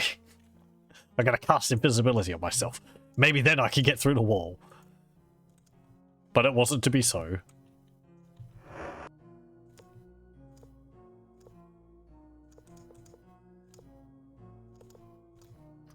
This is where my lack of training is really coming to bite me, isn't it? You will surely die.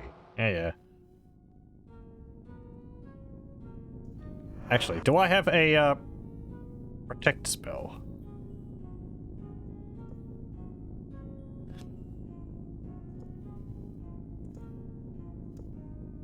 Yeah, there we go. Protection on myself.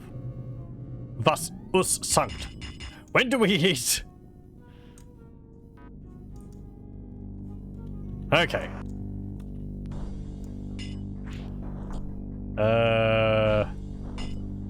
Sword strike? In Jux palm limb. Didn't do anything. Damn it. Good, Avatar. You got your priorities right. Oh. Me thinks I might have a bit too much cheese in my inventory.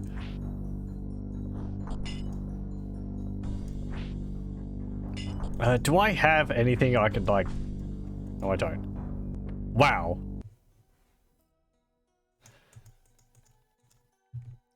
If one of my spells would work, maybe I could deal a bit better damage to it. Do I have anything I could do?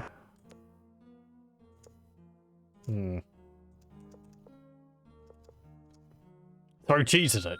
It's an idea. Do not go. You will surely die. Is that what people mean when they say cheesing it?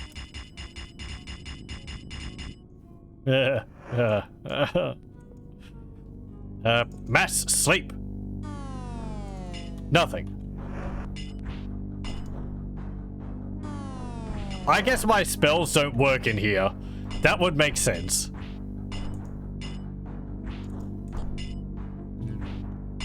Damn thee.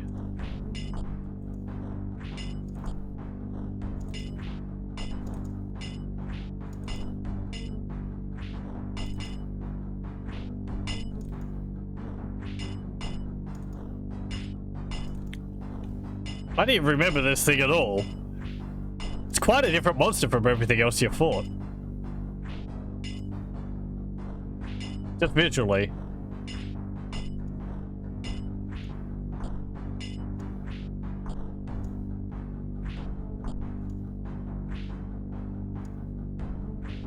Oh no, we've confused it. Hey! It didn't actually, it was hitting me, but it wasn't actually hurting me. Oh, we cheesed it. The cheese protected us. Boom. And it is destroyed. And there's a little prism on the ground there. We'll pick it up and put it into our bag. It won't fit. Okay, we won't. Let's take our shield off. Let's put that ring back in there. Put the gloves back on. Now can we pick it up? Won't fit. Drop the unk. Won't fit.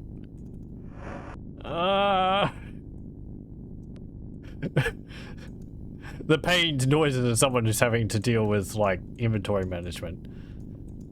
What's this? Do I need this?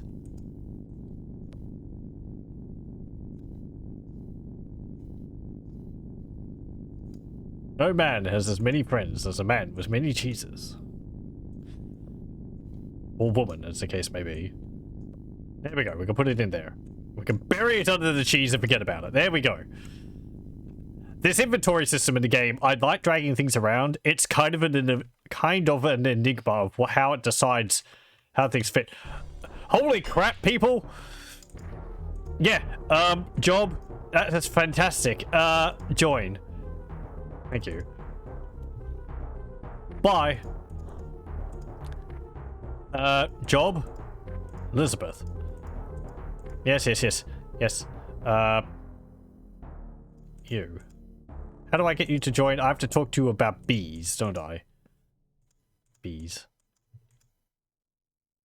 Join. Bye. Everyone's going to be out of order. No. Join. Bye. Join. Bye. Hey, Spark. Join. Bye. YOLO! Quick! Join the party, otherwise you won't do anything. Uh-oh. It paralyzed me. Oh, that was the, what's the gazer? Behold the power of cheese.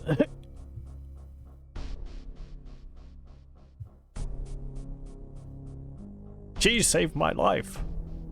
It protected me from a giant, muscular-like demon thingy from another dimension. We have to wait for us to, for the paralysis to wear off. Also, welcome.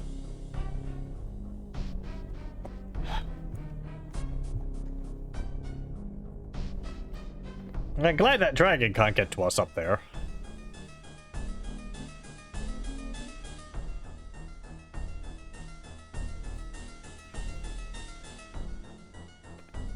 Ugh. Any moment now.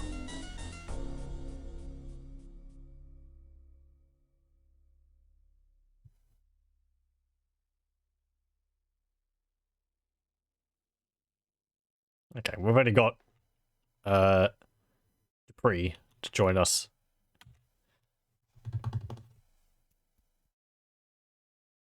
Okay, there we go. Yeah, Dupree, we were under attack there. Did you feel like joining in? No? Okay, fine. Whatever.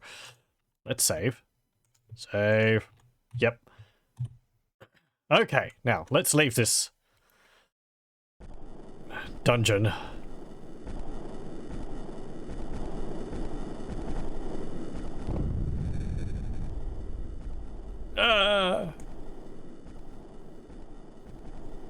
Earthquakes.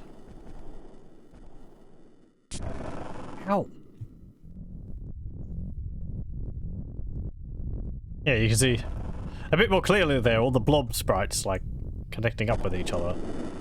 Oh no, it's an acid slug.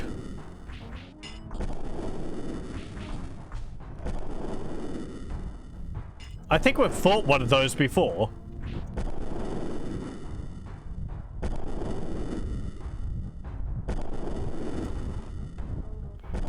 But only one of them.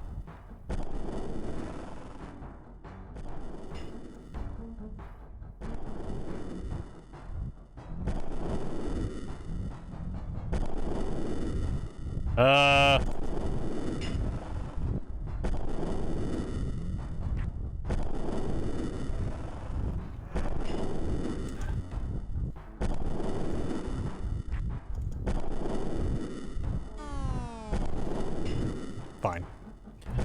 I'm just gonna reload. Let's not mess around with that. Let me actually have a look at the map of this dungeon. So I can get an idea of any other things. Where are we? We are over here. Okay. Oh, this map doesn't actually highlight the ways you can walk through the walls.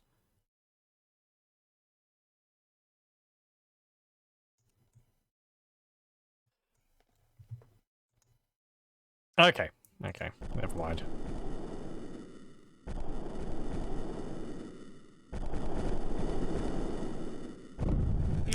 Earthquake. Come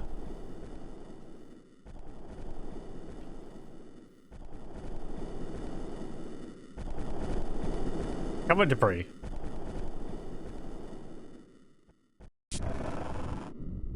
Okay, through here. Up here. I'm glad that stone harpy didn't respawn.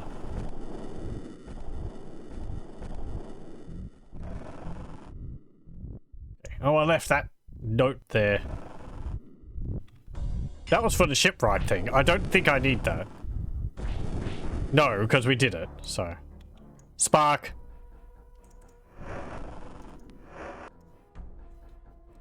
Don't use the bursts, starbursts.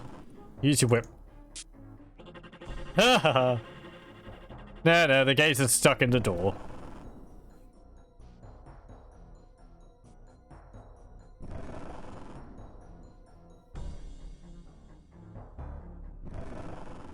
Okay. I think after we've done this, we're definitely going to go and train people up. And I'm going to go between Buccaneer's Den to get more money. Luckily, those places are right next to each other. So. Or because they're going to train in New Britannia. Ah, yes. Corridor of Arrows. Let's see.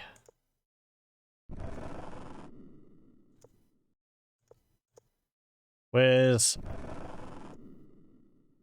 Protect All? Bus us sanct.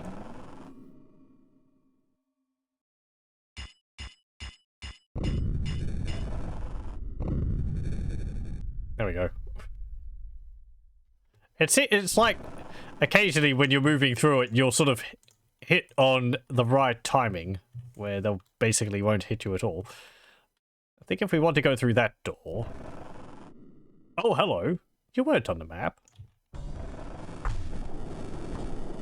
Wow. Okay. 1, 2, 3, 4, 5, 6, 7, 8. No one's dead.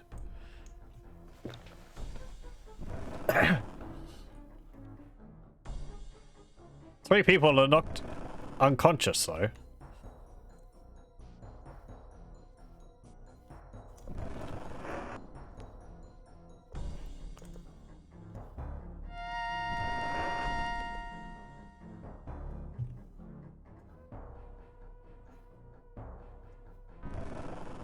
Pull this lever.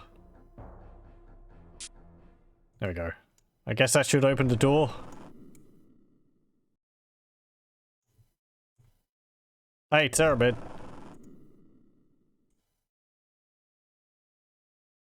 Come on. Wakey wakey.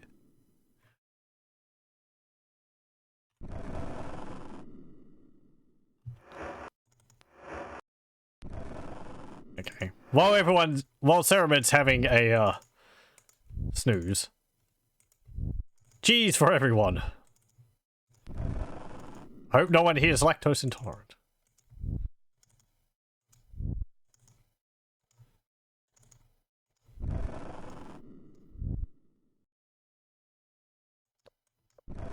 Oh, and a banana. This is a banana I paid 3 gold for. Okay. Good. That's open. Let's save. Because I am going to have a snooze. Before we, Oh.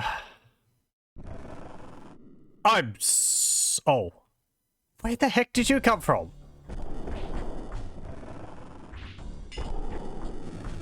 I panicked for a moment. No. Bye. But they're just harpies. They're not stone harpies. They weren't there before. Hey.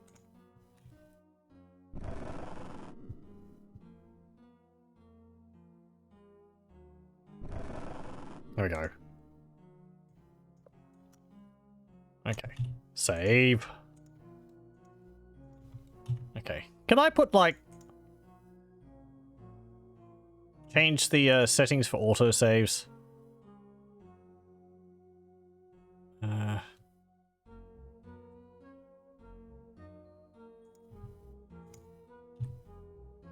Gameplay.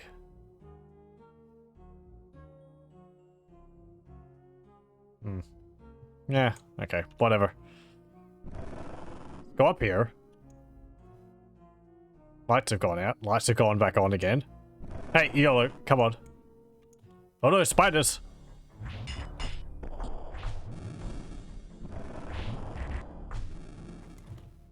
Quick! To me!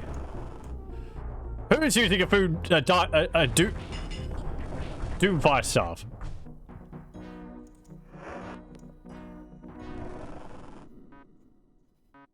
Don't think there's anything up here. Not just like... yeah, there's a skeleton there. Oh, hey. He had two two-handed axes on his corpse.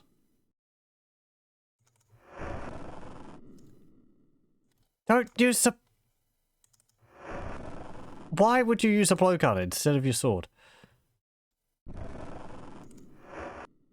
What? Did everyone change their weapons when I, like, got them back into my party or something? Don't use that.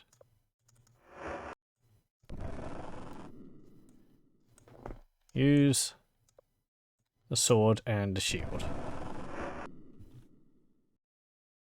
That's too heavy. Okay. Spark.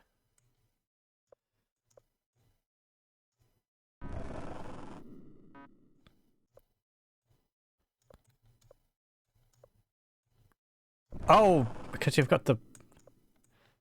right. You can't equip your, weapon because you have the, Oh. I thought there was a sword lying on the ground there, but it's not. It's debris. Okay. If anyone dies, I'm just going to reload. Ah, oof. Okay, no one died. Good. Do I have my sword in my hand? No, I don't. Where's my sword gone? There it is. Oh, because I've... put the starbursts in the bag. Fine. Whatever. Drop the... what? I can't even drop them. There. I wish people didn't change their weapons. There we go. Now you're going to equip them, aren't you? Oh, you're using arrows and a magic bow. Put the bow on the back. What rings have you got on?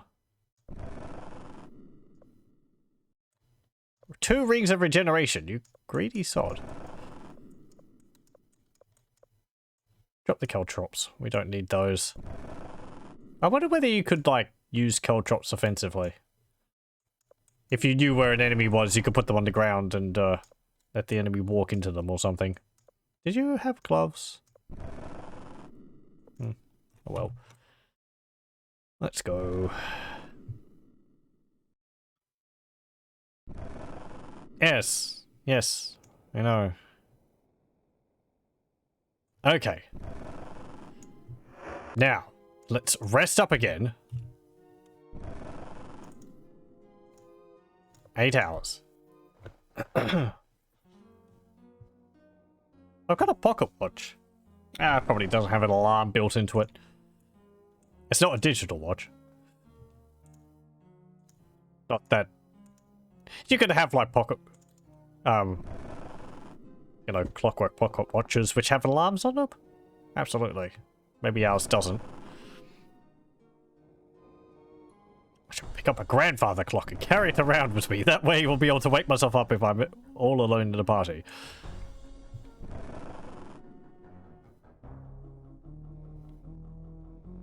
Okay.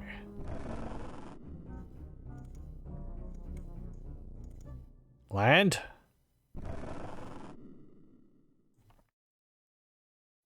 Everyone off. And she's fallen asleep again. Come on. Everyone inside.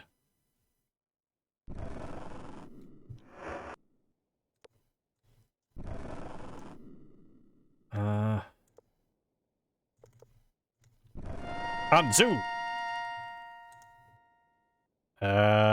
Hey, Ether. The ether is flowing smoothly now. I thank thee, Arama. Thou hast saved all mages everywhere. Hey, maybe they won't be as crazy when we talk to them.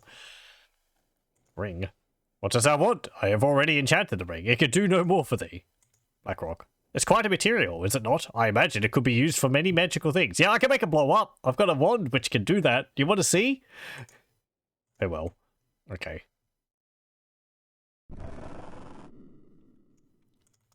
Right, so. Hang on. Shabano, I saw that. You have a magic boomerang equipped. Equip the whip. Oh boy, that's bright. Exploring. Okay.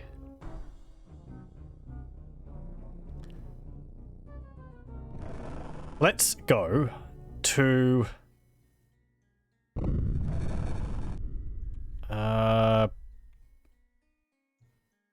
It would seem the nearby island is not at all stable. Yes, this is the Isle of Fire. We should probably do that at some point.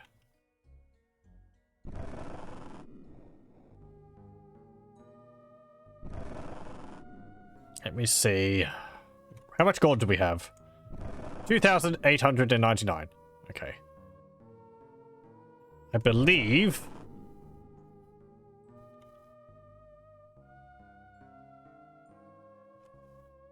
Let me see. Trainers.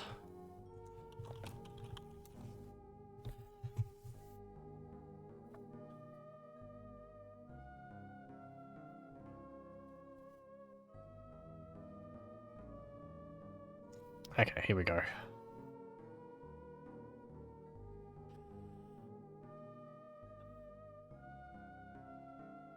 Oh, they're not a new Magentia, they're a Moonglow.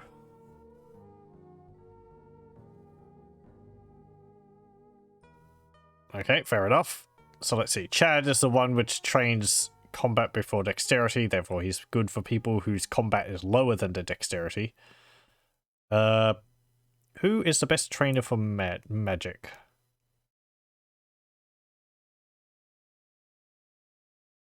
Perrin, you, near Abbey. He trains 2 intelligence and 1 magic.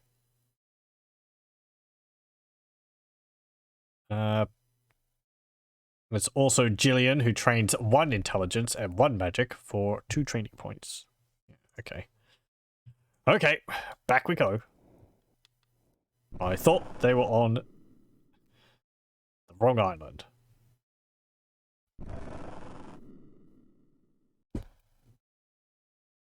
So let's see. Yeah, right. Chad is down here.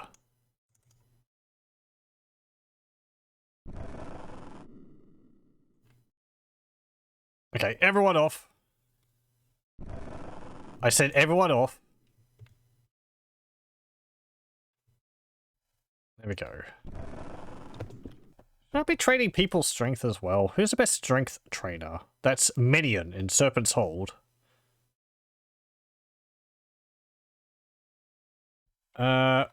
Strength.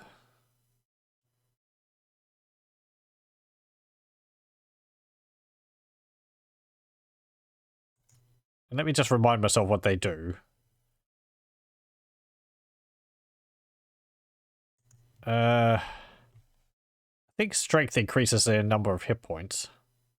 And dexterity increases their damage and chance to hit. Maybe.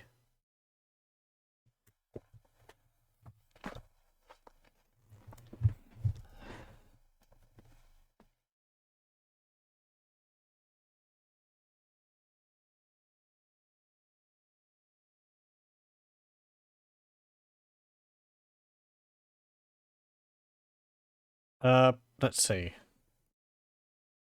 If combat is higher than dexterity, it is decreased by 2 points. Otherwise, it is decreased by just 1. All attributes have a limit of 30. If an attribute is at its maximum and a training session would normally train it, it is skipped and the training point cost is reduced.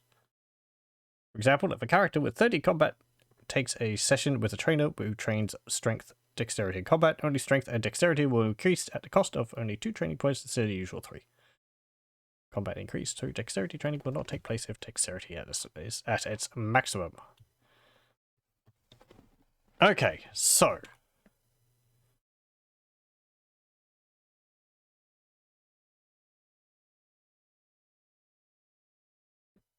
right, yes, okay. Is he here? No, he's not. Where is he? What is the time currently? 10 p.m. Okay, well, we'll just sleep here. No one's in the bed. Avatar, please restrain thyself.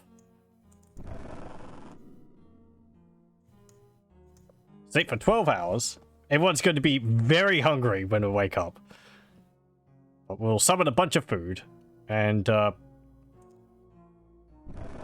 feed everyone. When do we eat?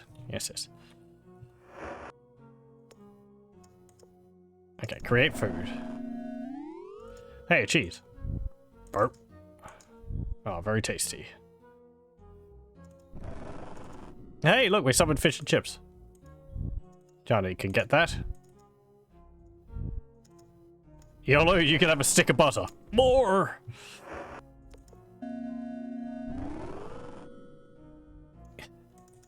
Sorry, trainer. What's that thing?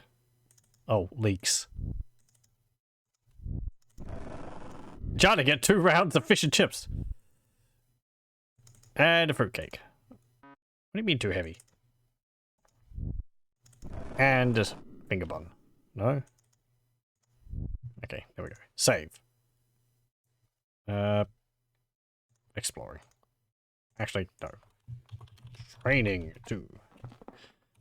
There we go. Okay, job. You are a trainer. Train. Yes. Sentry. Okay, bye. Let's see. How'd you go? Actually, let me reload, because I need to look at people's stats first, don't I? So you have 9 points to train. You're level 7. Dexterity is 22. Combat is 20. Okay, so I will want to get you to another trainer.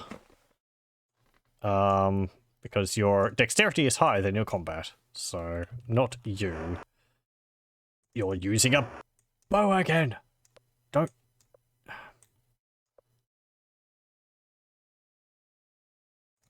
Who is this? Ceramid.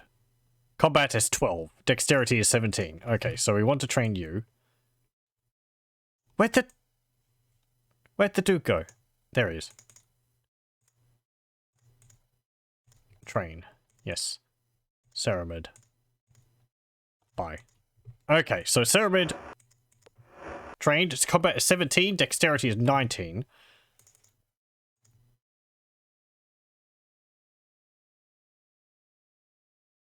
How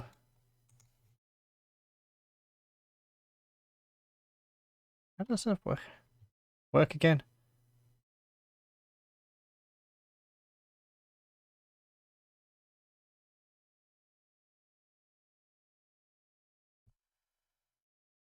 True for strength. Combat is trained. It's increased by more points the further below dexterity is. Right. Yes. Okay. So Ceramid's dexterity combat is still below dexterity. So we're going to train him again.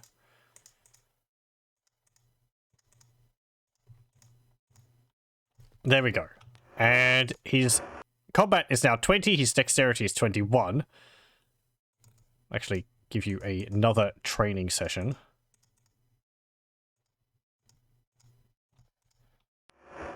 And your combat is 23. Your dexterity is 23. Does it say what happens if they're equal?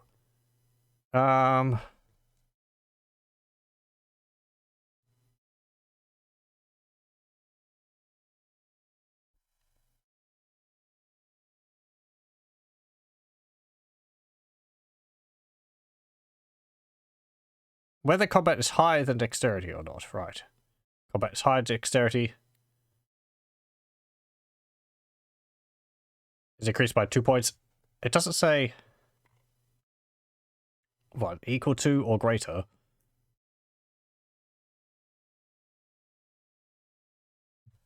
If combat is equal to combat plus dexterity plus 1 divided by 2, if dexterity is less than combat, combat is increased. Combat plus 1. Okay.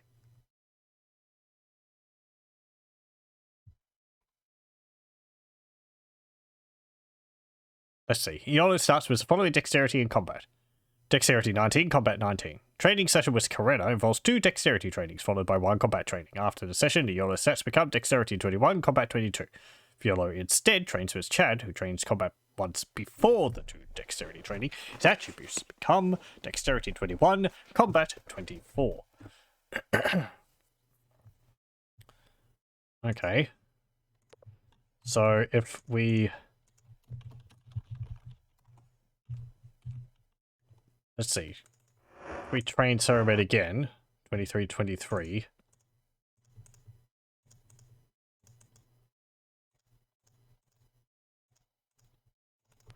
Uh, 25, 28.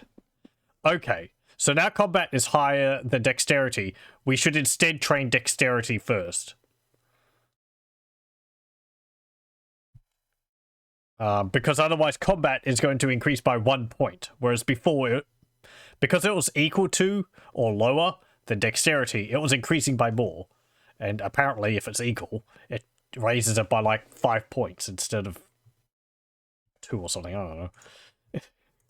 It's still confusing. I don't really understand what's going on, but hey, the results. Okay, Jana now. She was something in 8. Okay, by 18 and 14. So we'll train again.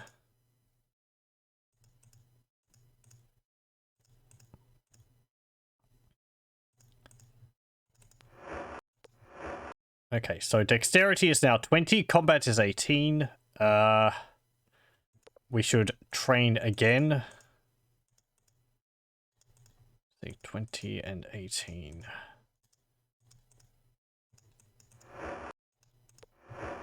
$22 and 21. Okay, we'll train again.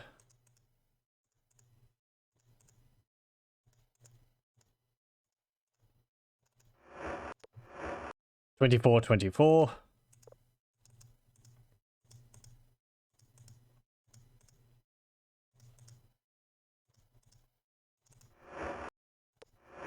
Uh, 24, 24. Okay. She doesn't have any more training points. How many does Ceramid have? None. Okay. Sentry. Your combat is 21. Your dexterity is 23. Okay. We'll train you now. Let's see, that was actually Shamano. 23 and 21. 25 and 24.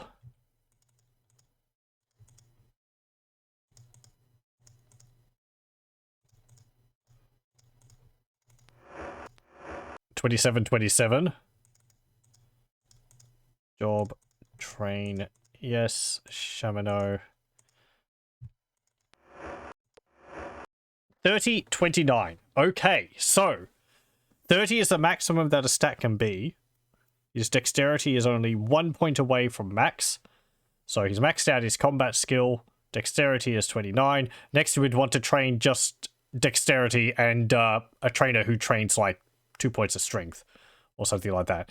I don't think any of your party members can have magic, so it doesn't really matter for them. So you just want to train strength, dexterity, and combat for them. Intelligence and magic, whatever. Spark. Are you using a glass sword? You are. Don't do that. And no, you don't have a ring on. You probably had a Ring of Regeneration on, didn't you? Okay. As I said, I don't think they can use things if they're inside of a bag. So I should just shove everything I don't want them to use inside of a bag.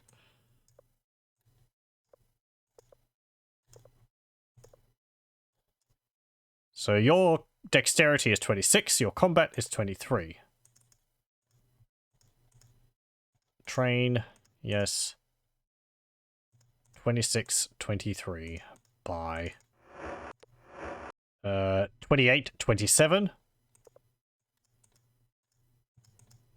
Train, yes. Spark by 30, 30. Good. He is maxed out. He's also hungry.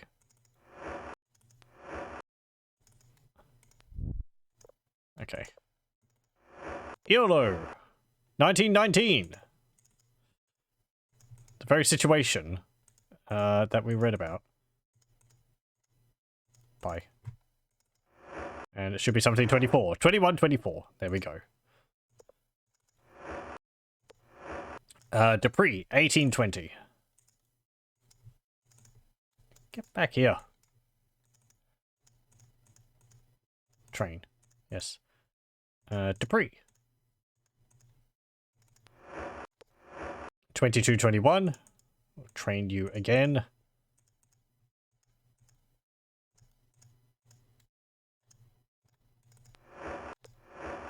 Twenty-four, 24.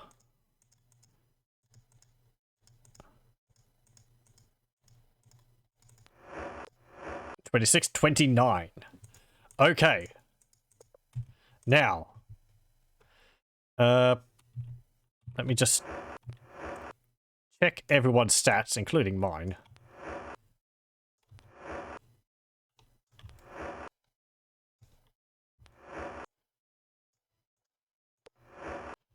Okay, so bring up all these stats pages so I can check them all out.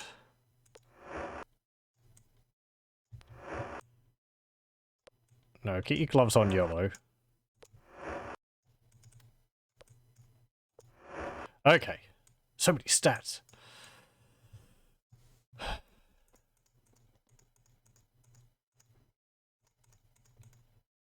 No. Hold on.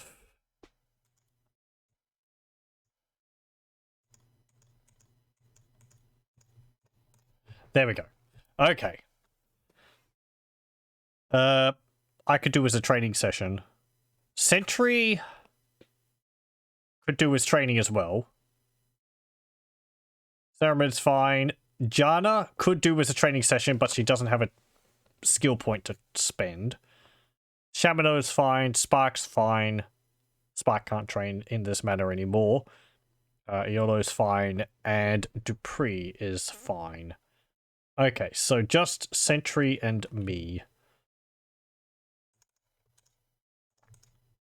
Train, yes, Sentry. Bye. Sentry is now 23, 24. He can train again.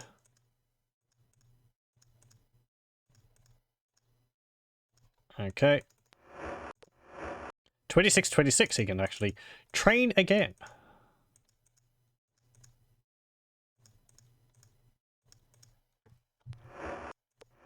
$28, 30. Good.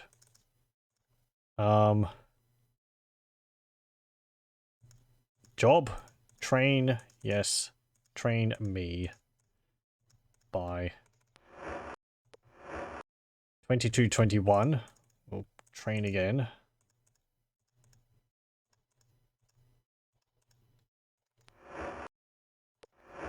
$24, 24. Train me again. Yes. Bye. 26, 29. Okay. There we go. Let's save. I'll save under exploring too. There we go. Okay.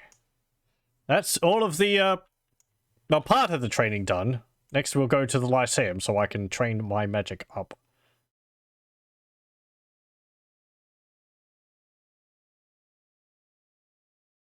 I might end up doing the Forge of Virtue tonight, or at least starting it. That means that training the avatar is a bit pointless, because you get max stats out of doing that anyway, but... hey. How much gold have we got? 1,864. Okay.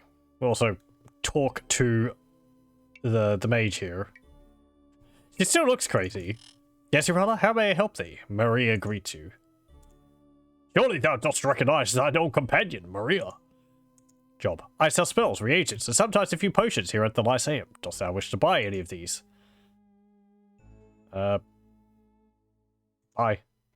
Okay. Don't have anything to say about, being crazy. As usual, I have much to do. However, I can spare a moment for thee if necessary. Job. You're a scholar. Tutor. Yes. Me. It appears thou dost not have enough knowledge of elementary studies to train at this time. Oh, do I not have any training points? Didn't I have 9? Guess I don't. Okay then. Never mind. Right. Well, let's go back down to the carpet. Right. Yes. Okay. I get a bit confused because it's like, I think like each training point is a point you spend for a training session, but it's like each training point is actually transferred directly into a stat increase. So if you increase dexterity twice and then combat once, that's 3 training points. That's why training so that your combat bumps up by more than 1 point is so beneficial. Okay, so we'll save there. And I'm going to take a brief break. So I'll pause the recording here and I'll be back in a moment. Okay, we're back. We want to pop up there. There we go. Okay.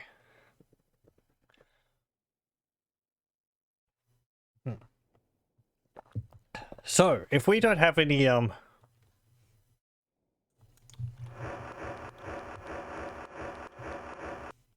who's hungry? I think it had a picture down there for people when they were hungry.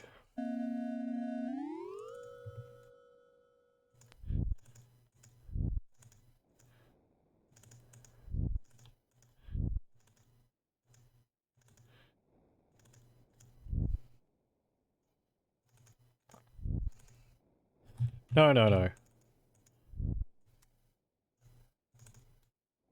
And I guess you.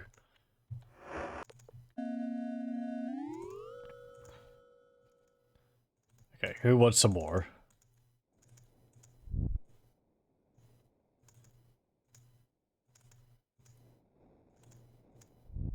Anyone? Yellow. That was a different type of food. I need to see what it was. Okay. We're all fed. Now. Let's see. Now we're going for gold. Now we're going for inventories. I need to do some organization of this.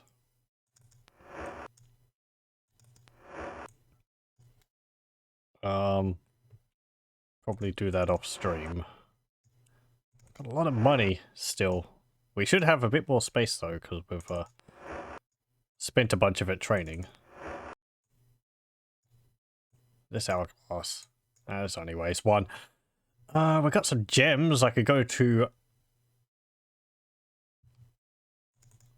Britain and exchange those.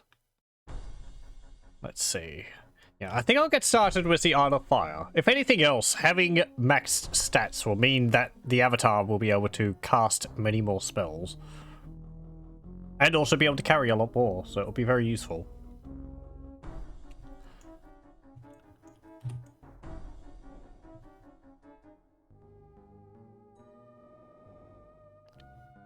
I need to get, like, sacks to put stuff in people's inventories.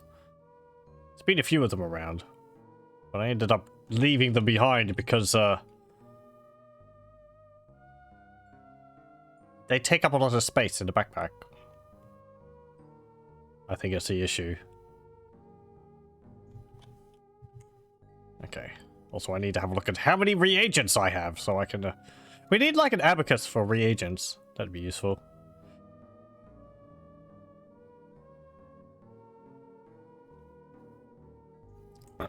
Okay. Also, there is someone here I want to talk to. Hey, nice Nistel. Nistel? Nistel. Are you here? Yes, Avatar? Nistel asks. Name? Why, 'tis Nistel. Job? I am Lord British's personal mage. Magic. The magic is much better now. My spells all work very nicely. I thank the Avatar for clearing the ether. Interested in any spells or reagents? Lord British.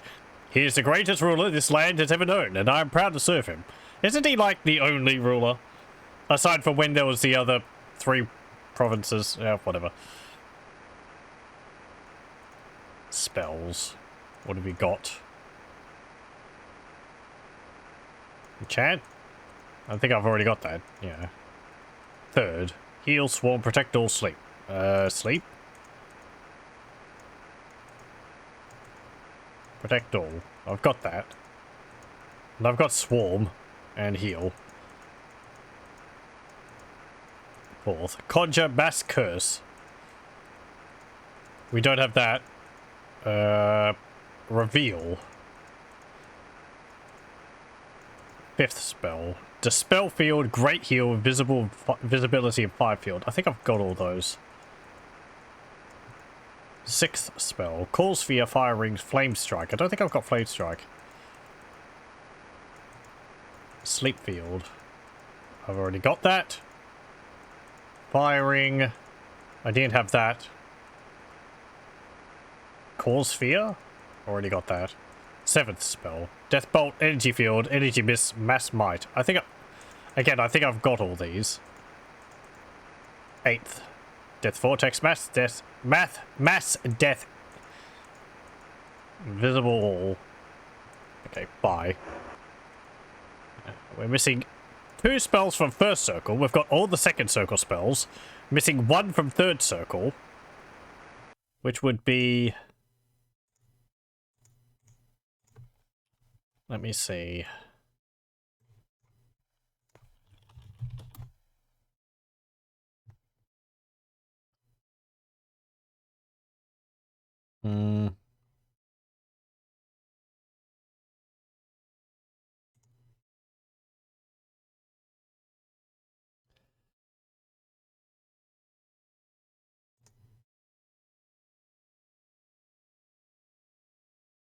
Okay, hold on. There we go.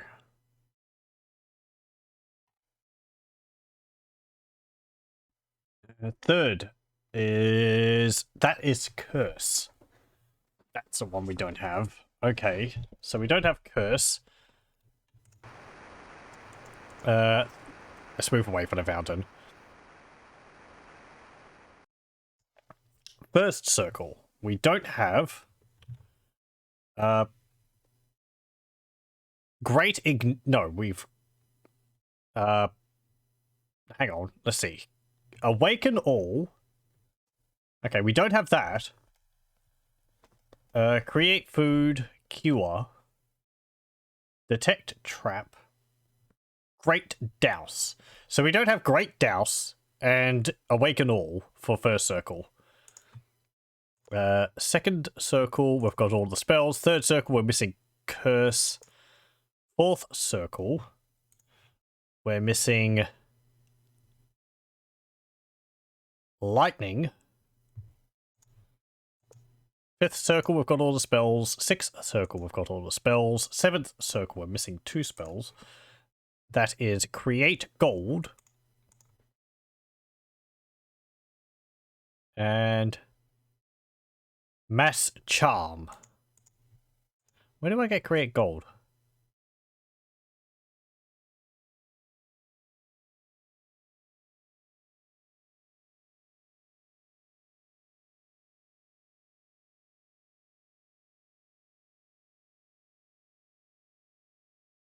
Let's see.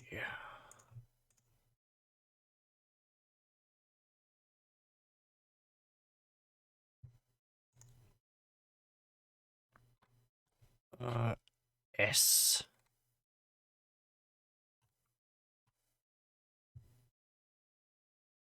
No. T. Trainers.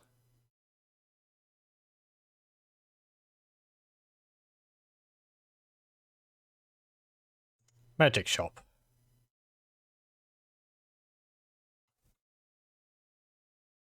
No. Okay, well, never mind. Someone will sell that. And 8th circle, we're missing one spell. And that is, of course, Armageddon. Which I think you learned from the Wisps.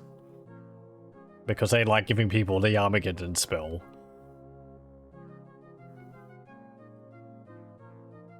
Hello, I am here with more gold. 130 gold coins. Okay, bye.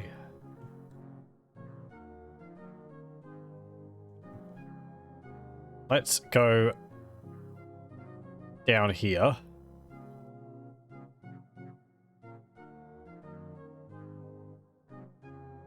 And go past the over here. Here it is. Don't be greedy. You've already eaten. You should be satisfied. Hello. Again. Job. Jeweler. Precious metals. Gems. Yes. Yes. I see we have 7 gems. There we go. Okay, so. Save. Now.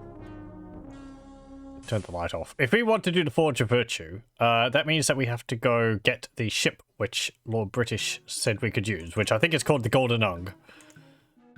Crown Jewel. Not been here for a long time. Job. Sailor. Bye. Okay. I think he said it was on the docks here. Is this it?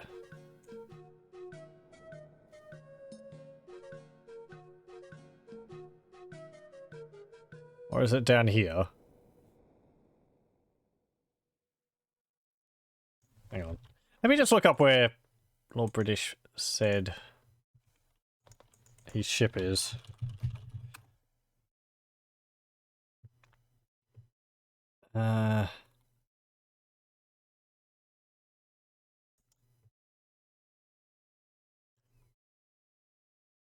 Okay.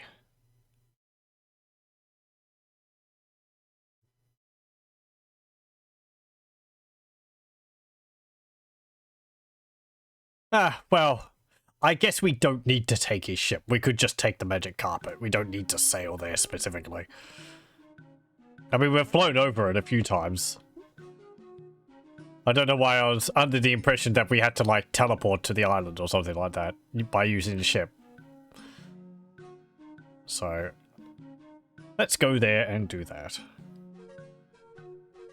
We've done enough of the main plot for the moment. Now on to something else.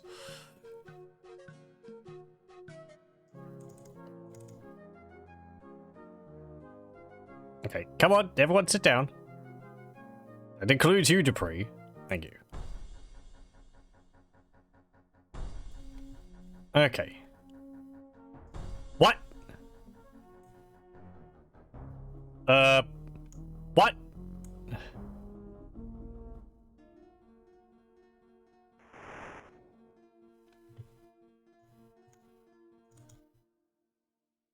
Hold on, I've been terribly distracted. Is there anyone in here who can tell me what the heck we've just seen in the field over there?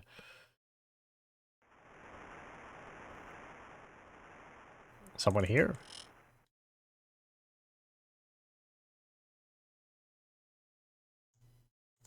Good, it's hot. Hello again, my lady. Oh, you're the guy who wants me to deliver pumpkins. No, thanks. Got better things to do, like figuring out what the heck that is. I think there's someone who would tell you about it. Wondered if I found that yet. Hmm.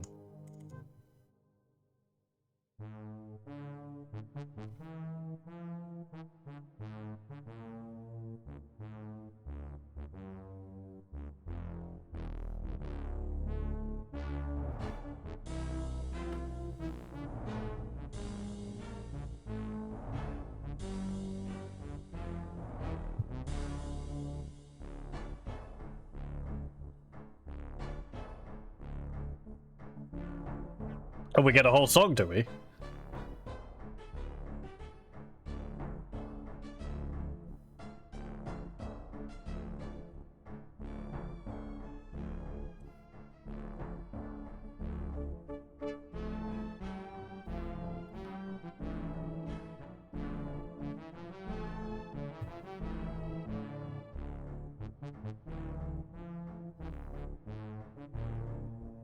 Yes, we'll listen to the whole thing.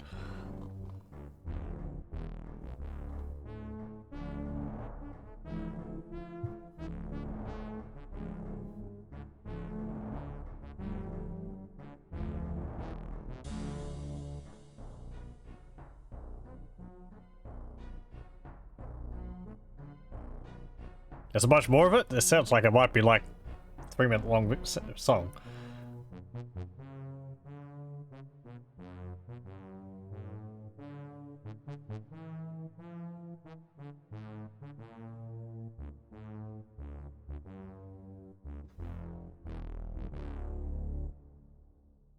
There we go. Cool piece of music worth pausing to enjoy. Yes, it is. Sorry for talking over it. Okay. Well, that's something. Now that I think about it, because I think there's someone who will actually tell you about this. I think there's a farmer who mentioned that there's something weird in his field. This is a reference to Wing Commander, is it? I haven't played that series, so I don't really know.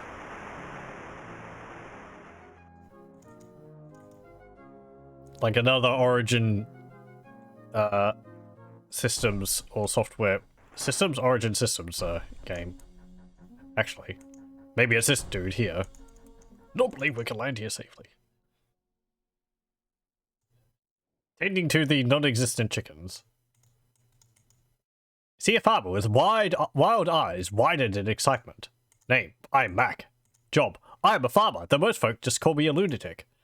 Farmer, on my farm I raise chickens and grow vegetables. If thou dost need work, talk to me. Lunatic, thou dost also think so, eh? But I tell thee what I saw is true. There are creatures visiting us from another place in the stars. I have seen them. Creatures? They are big, mean, ugly lion tigers. Or is that tiger lions? They are ferocious and they want to eat us. Another place. All I can say is that there are certainly no such creatures in this world, nor is their ship like any that has ever been seen anywhere in Britannia. Seen them? With mine own eyes, I have seen a star creature and the inexplicable conveyance which enabled it to travel to Britannia. I swear to thee, I am completely sane. I have proof. Proof? Go and look behind my farm in the middle of the field. Take a look for thyself, and thou shalt see my proof. Yeah, there we go. Oh, let's not walk on the fence. I think they're the Kilrathi? Is that the name of the alien race? They're like lion tiger people, as he says. But it's not a series which I've played at all. Actually, you can hear a humming. Doo-doo-doo. So, I was wondering where this was also. He's got a lot of farming implements in here. He's also got a scythe in here. Can we use a scythe as a weapon?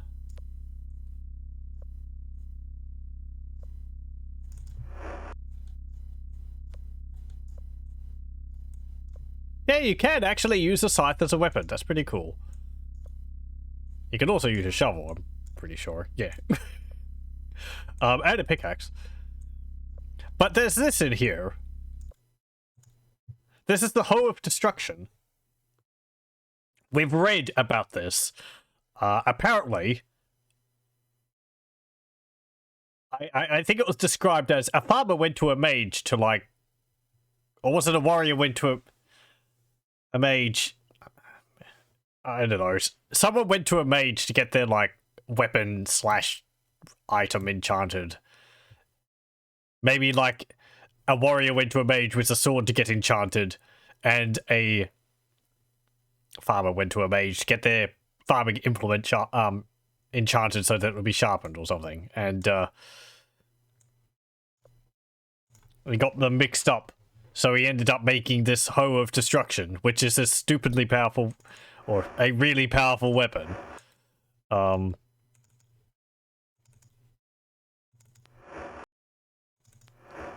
sure who shall wield it. You have a sword of defense. Let's give it to you. Dupree. You are Dupree, aren't you? Yes, you are. Good. So you put your shield away. And you can wield the Hoe of Destruction, because I think it's a pretty good weapon. I was actually looking for that. This here, this door, we found the key for this in... Oh boy. Where did we find it? I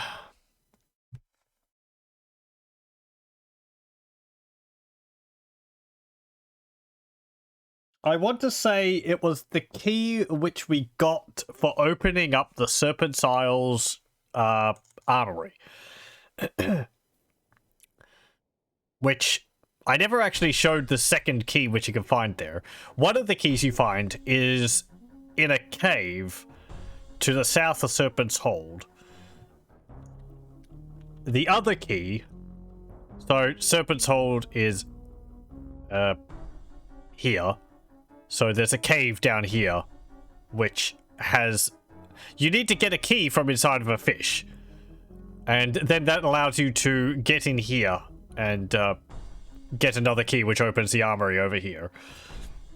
However, there is actually Actually, no. No, I'm wrong. Okay. But there is another key in here, which also opens the armory, and it's underneath a pile of clothes in the guy's bedroom. The Riker XP's bedroom. The key which actually allows you to open up Mac's storage room is the key we used for the chest down here, I believe. Here. There is a tree with a chest underneath it, and when I found it originally, I just broke it open by hitting it. There is a key underneath a rock. Now I'm doubting myself. Let me actually go check. There are so many keys, it's hard for me to keep track of them all.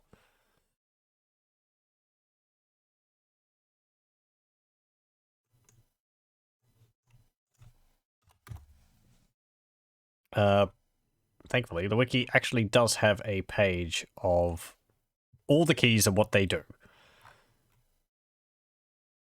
Okay, yes. So the key which opens that chest under the tree here, which is under a rock, a little bit to the southeast of the chest. It's underneath a brownish rock. That opens up the chest there, and it also opens up Mac's storage room, which allows you to get the Hoe of Destruction. There we go. Oy. That's why I pressed K, which just automatically uses all the keys in your inventory on the chest, on the door, because I have so many keys and I've got to go through them all.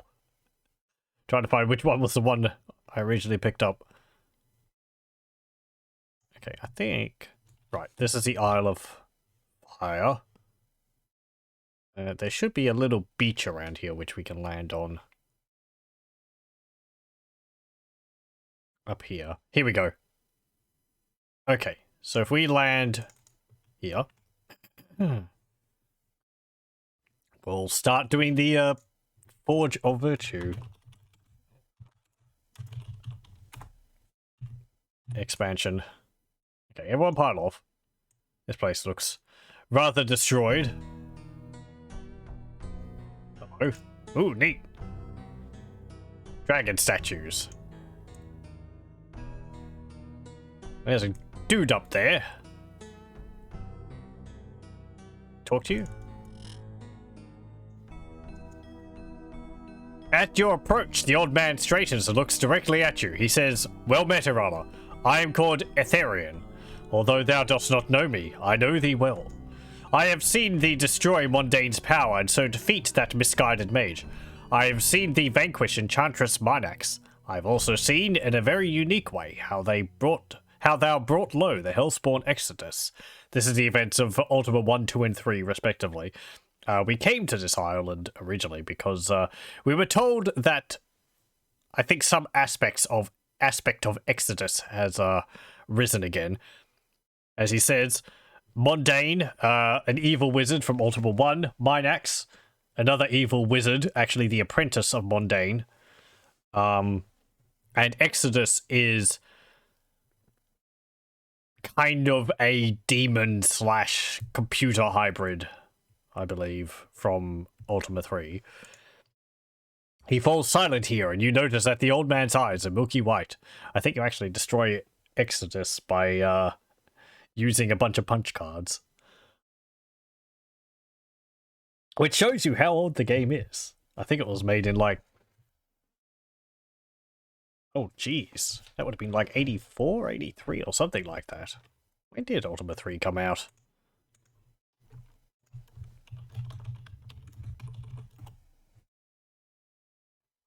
I've never used a computer which had a podcast. Yeah, 1983. So, the Apple II C64, Commodore 64, 8-bit Atari, and IBM PT.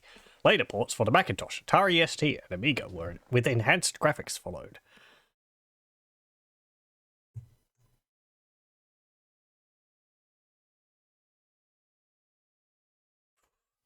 It had been quite impressive at the time.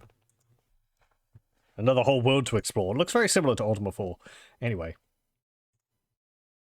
Name? The mage gives you a half smile. 'Twould seem that thy memory is failing thee, Irala. As I have said, my name is Erethian. If you've followed me and noted me for so long, you'll know that I have a certain way of going about doing these things.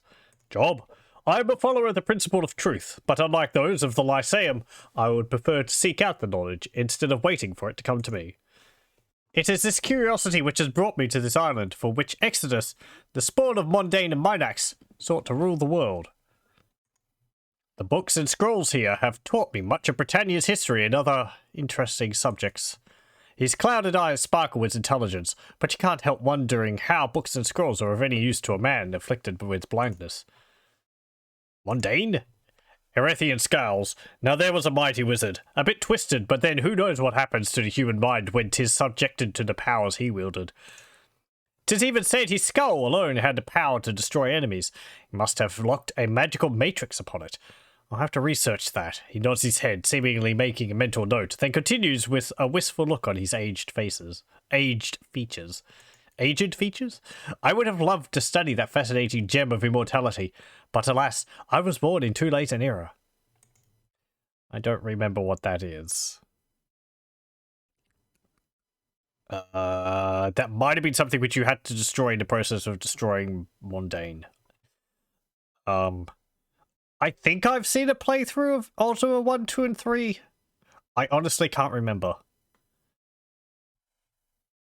Minax. A sad, sweet smile comes to the wizard's face. She was quite a comely lass at one time, with a mind forever searching.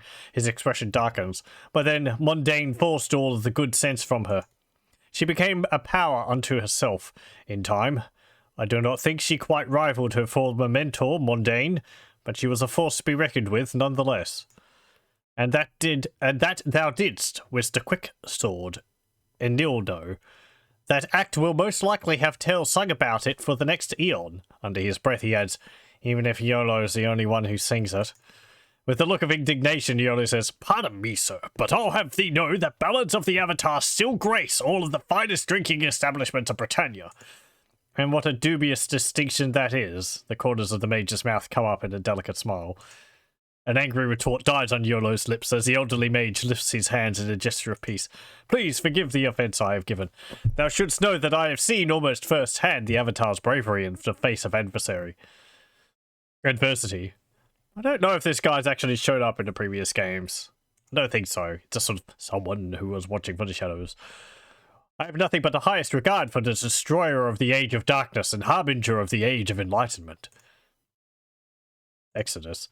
That being has become a passion of mine lately. He adds he almost glows with excitement. Indeed, 'tis what brought me here. While I was at the Lyceum, I happened upon a passage in a manuscript that described an island of fire. Upon further research, I found that the entity known as Exodus was not truly destroyed.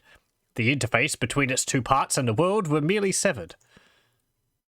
Subjects. If thou art interested, feel free to inspect them. This is no library, as if regretting his gracious gesture, he adds, however, I trust that thou wilt take utmost care with the older ones. He stops on the verge of saying more. Blindness. The old mage seems on the verge of saying something, stops and says, were quarters not so confined here, I'd show thee that my blindness in no way hampers my abilities. His affliction seems to be a touchy subject for the mage. Yeah, okay. Sorry.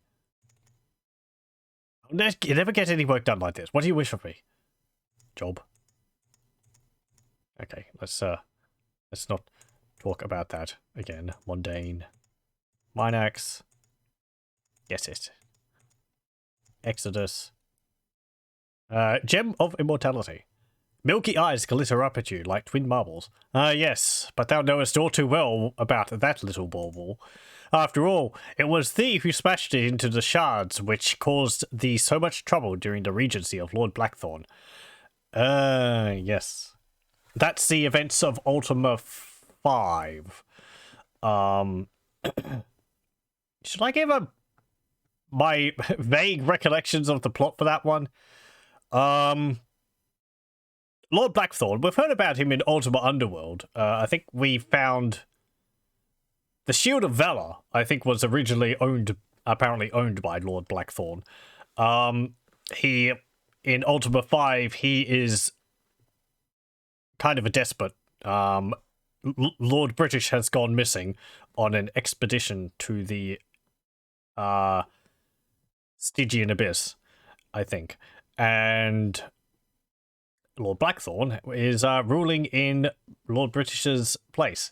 However, in the process, he takes the virtues and starts perverting them so that they become a lot more harsh.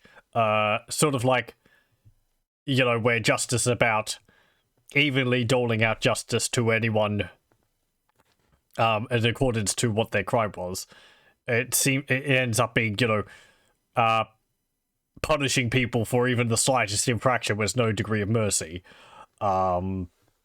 Sacrifice ends up, you know, where it's like people should give as much as they are able to or willing to give if they're able to, becomes people should give up everything which they have and all that. So yeah, should I go into a bit more on that one? I don't know the likelihood of me playing through these ones. It's actually a place which we could visit in Ultima VII, which is related to that. Turns out, I'll say that it turns out that the events of Lord Blackthorne and all that ended up having a bit more to them than just him being despotic. There was a bit more reason behind it than then. Until they bring him back in Ultima 9, but that is that's kind of irrelevant. Word. So much power that even a shattered status, magic still flowed. Unless this covers it all. 'Tis sad to lose such an artifact. As if suddenly remembering with whom he is speaking, he amends, much better than having Mundane running about mucking with things, I suppose. Skull. 'Twould seem that someone, he pauses dramatically, let that slip into a volcano. His wry smile belies his careless tone. Yes, I don't remember which one this is. The Skull of Mundane survived, and it was a powerful artifact. And I think it was Ultima 4, actually. Might have been Ultima 4. You collected the skull, and you had to dump it into a volcano to destroy it for good. Enildo. Now there's a question. I've heard naught of its existence since the Age of Darkness ended. Would that I knew its location. It was reputedly a great item of magic. Didst thou find it so? He cocks his head to one side as he asks you the question. I honestly don't know. Hold on a moment.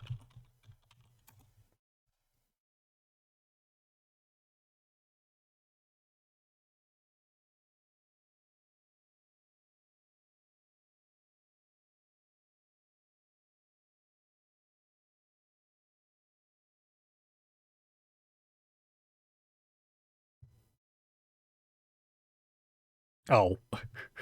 And because I need these things spelled out for me, Enilno is online backwards. So a possible nod towards Ultima 2's publisher, Sierra Online.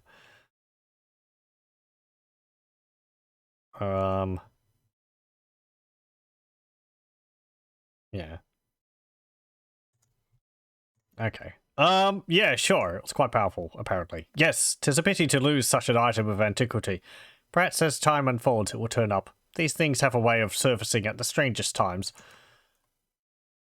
2 parts. 1 part, his psyche, we shall call it, was taken by the gargoyles who live below us in a realm on the other side of the world. A truly fascinating culture they have, but I digress. You begin to wonder just how long this old man has been out of circulation. Yeah, since then, all the gargoyles have, abandoned the abyss, and they now live in Britannia, because their homeland collapsed. He continues, the other I have here, I will call it the Dark Core, because without the psyche, it is mostly lifeless. His face appears to youthen, and you feel as if you're speaking to a child describing his new toy, or perhaps pet. I believe 'twas the removal of the psyche from the core that caused this island to sink beneath the waves. Interface. His expression is unreadable. The machine that thou destroyed was Exodus's means of communication with and control of the world. When it was destroyed, his psyche could no longer retain its hold on the Dark Core. I have often wondered if another interface was implemented. Would the psyche return, or possibly be regenerated? As his idle musings begin to run towards possibly dangerous conclusions, his mouth audibly snaps shut. Gargoyles? Interesting creatures. Thou mightest call them Belrons, but they are not the beasts that history has made of them. Oh, okay. So that's what they're... Okay. That makes a bit of sense. Ultima 4. When you're going through the abyss, you're fighting a whole bunch of monsters, and one of the most powerful amongst them are called Belrons. Basically demons. They've got wings. I think they might be equipped with whips or swords in the little sprite which you fight in that game. I always assumed Belron was a copy-protected version of Belrog. At the time, it most likely was. But then they later developed them, it seems, into the gargoyles, or retroactively turned Belrons into gargoyles. That makes sense for the Avatar having fought through them and causing great destruction to them.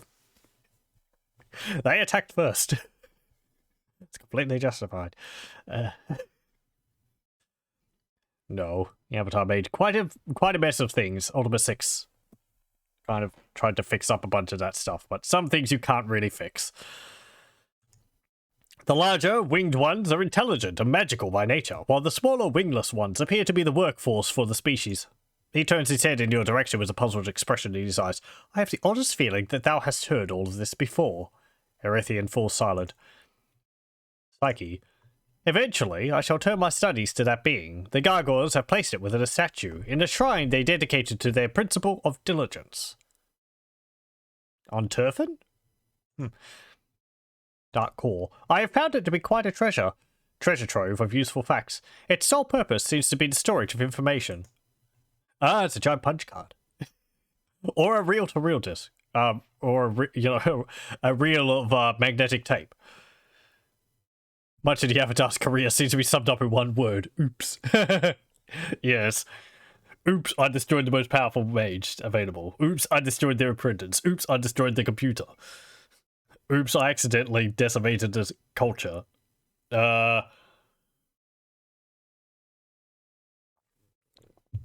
Oops, I disposed of a tyrant.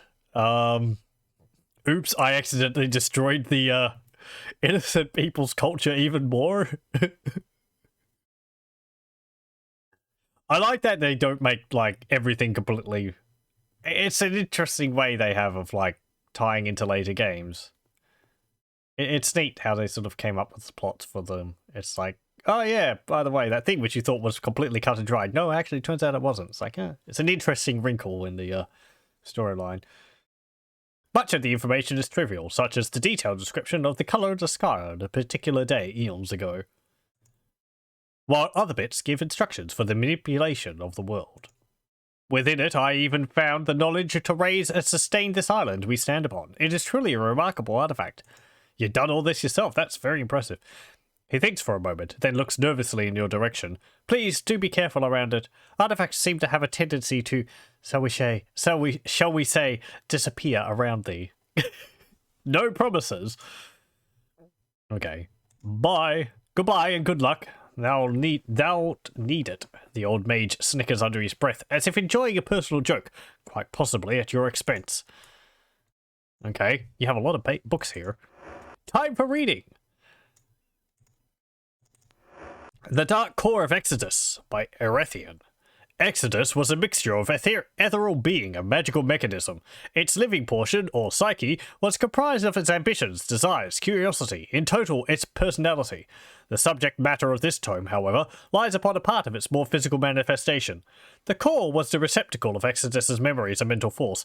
The psyche was almost like a parasite feeding off the world around it and depositing what it gained within the core. What was Exodus's purpose? Who or what did it serve? This is matter of which I write. Exodus served none other than... The text remains unfinished. I guess it's like feeling it out for a future sequel hook. Scroll of Infinity. Artifact. Talisman of Infinity. If reality is magic, if locale... forward bracket artifact end bracket is void, convex is find in Britannia, forward bracket convex lens, my end bracket concave is find in Britannia, forward bracket concave lens, end bracket. If do light test, forward bracket concave, comma convex, close bracket. Talisman list is Britannia search, forward bracket talisman, end bracket. Counter is 0. Okay. Let's see.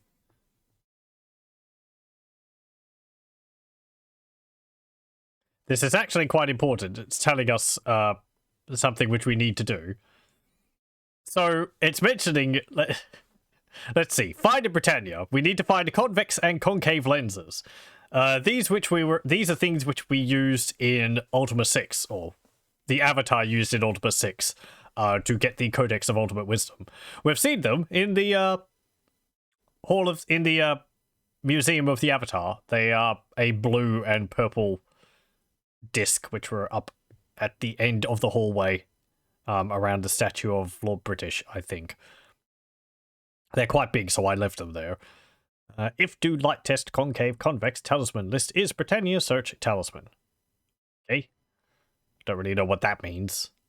But yeah, so we might need to have these two objects. Counter is 0. We don't have them, so... Oh, there's more. For each talisman in talisman list, if known type talisman is truth, counter is counter and 1. If known type talisman is love, counter is counter and 1. If known type talisman is courage, counter is counter and 1. If counter is 3, do void access. Infinity action is action, instance, a planet travel, Britannia, a callback, talisman of infinity. If reality is pseudoscience, evil entity is evil entity search, all-powerful evil. If evil entity, check is push reality, evil entity, if not check, test, thou shalt never see this. I think it's a little bit of debugging code at the end. I'm not a programmer. I really don't understand this. I think this is like written in... Is it basic? I'm not too sure. Or it's like a pseudo basic or something, I think. So I think the second part there is checking whether we have like 3 talismans. Talisman of truth, love, and courage. And if we've got all 3, then it will perform action void access, which isn't on here. Infinity action is action, instance, a planet travel. Planet travel. Britannia. Callback. Talisman of Infinity. Oh, hang on. Okay, so it seems like if we get all 3 of the talismans, then we get a Talisman of Infinity. Or something like that. I don't know what this bit is. If reality is pseudoscience. Well, I guess maybe if it's on Earth, then it'll summon an evil entity? And then if the world is neither magical nor pseudoscience, then it'll come back and say, "Thou shalt never see this." Hello, welcome, Variax. How's it going? I'm trying to pass code. I'm not very good at it. Why? You'd think with how much I use computers, I'd have a better idea about it, but nope. I do not have a head for math. I hope your day's been pretty good. All good here? That's good to hear. Let's see.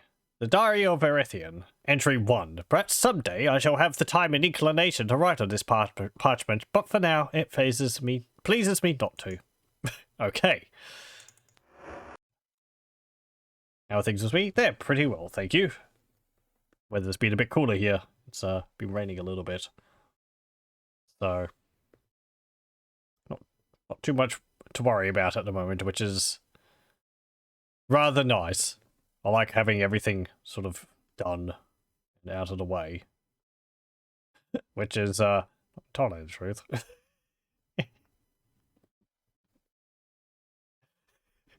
Anyway. Artifacts of Darkness. Morgulin. Oh, this is written by that, wizard who was on Scar Bray. Within the pages of this handwritten book are many references to devices of destructive power. Amongst them a Mordane's skull and gem of immortality, Minax's crystal ring, and a dark core of Exodus's memories. I don't know of that, the crystal ring. That might have been the object, because I think the sword, Enilno, was the only thing which could destroy Minax, and that might have been because of the crystal ring. More recent entries describe the crown of the Lich King, and the Well of Souls, which we found in Scarabray, and a mysterious Blackrock sword, which apparently has the power to slay even one so powerful as Lord British. And also that damned plate.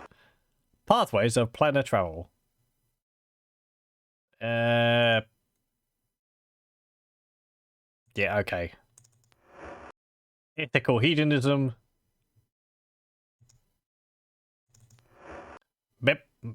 Mepto rays. We did read that. What's this one? Enchanting items for household use. Oh yeah, this is Nicodemus's one, and it starts going crazy. Converting moongates to thine own use by Erethian. Moongates come in 4 known varieties. Blue, a gate across a land. Red, a gate connecting worlds. That's the difference. Black, a gate that traverses dimensions. And a theoretical silver time gate. These gates, to a lesser or greater degree, own their powers to the force exerted by large bodies of matter moving through the space around us. Therefore, I can postulate that if one can know what forces are being exerted, one can manipulate the destination of any given moongate by changing these forces. The book goes on to describe certain methods of manipulation, and say for the prohibitively large amounts of power required to affect even the weakest of moongates, the logic seems sound. Okay. So... But heck... I thought we went to Britannia going through a blue moongate in the previous games. But that's only across... That would only... According to this, that would be only across Britannia. And you would always need to use a red moongate to get from Earth to Britannia. And then a black gate is across dimensions.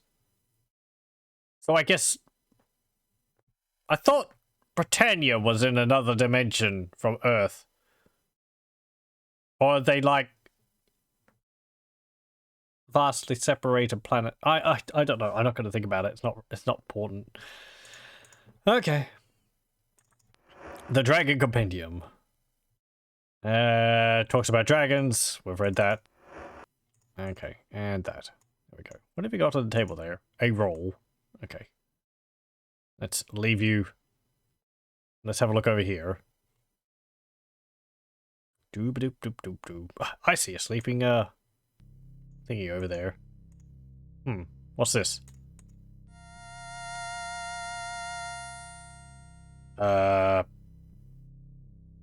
Yes, master, how may I serve thee? The wavering visage in the mirror hesitates for a moment.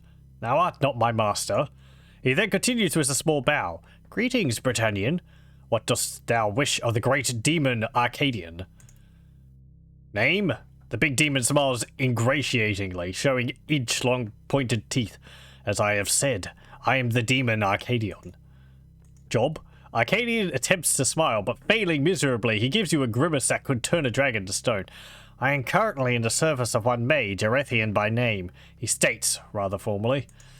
You get the distinct impression that Arcadian would just as soon rip a Erethian limb from limb as serve him. Demon. That is how thy people address those of my race. You can't tell from Arcadian's tone of voice whether or not he minds that fact. As long as you don't turn out to be like aliens, like in Might and Magic. Erethian. He is my master. The demon's smile contorts into a scarcely hidden scowl of hatred, until other arrangements can be made. Arcadian's toothsome smile appears on his shadowy features. Serve? The large demon's eyes close as he appears to be restraining the force of horrific emotions. I have served that blind old fool for over 200 years. Arcadian pauses, regaining his composure. A thought visibly crosses his darkened face. Perhaps thou mayest assist me to free myself of this unwanted bondage. I could prove an invaluable ally. The demon pauses to let his offer sink in. Then, well, mortal, wilt thou help me? No, you're a demon. Arcadian looks as if he's about to force his way through the mirror. Then once again, masters his incredible rage. He folds massive arms across a broad chest and slowly restores his gruesome smile. I can respect thy cowardice in this situation. After all, Erethian is a powerful mage, not the sort that a sheep like thyself should be trifling with. His contemptuous sneer begins to fade as the demon takes his leave. Okay. Well, I don't really know whether we'd want to, like, help a demon. That doesn't seem like a good idea. Maybe if we have more reason to. Anything up here? There is a hole blasted in the roof there. Okay. Oh yeah, maybe we can ask Erethian about Arcadian. He actually gets up when you talk to him. I'll never get any work done. Demon mirror. Ah, so thou hast met that old windbag. Truly, I feel that I would do better to free myself of that burdensome beast, but he sometimes proves to be useful. If it weren't for his whining, perhaps he and I would get along better. Whining? 'Tis his favourite pastime. He begs, pleads, and threatens me to free him from that stupid mirror. Believe me, if I could, I would have done it long ago. Erethian's lined face shows his chagrin. Free? He wants this special bauble I once possessed. I once possessed this gem he seeks, and I don't think he'd be very happy once he gets it. I have tried to tell him that 'twould only imprison him in a more mobile jail, but alas, his head is made of stone. Jail? Quite. Arcadian seeks to have dominion over Britannia and believes that the gem will give him the ability to exert his power here. In truth, the Aether gem works in the reverse. His power will become accessible to the one who possesses the gem. Aether gem.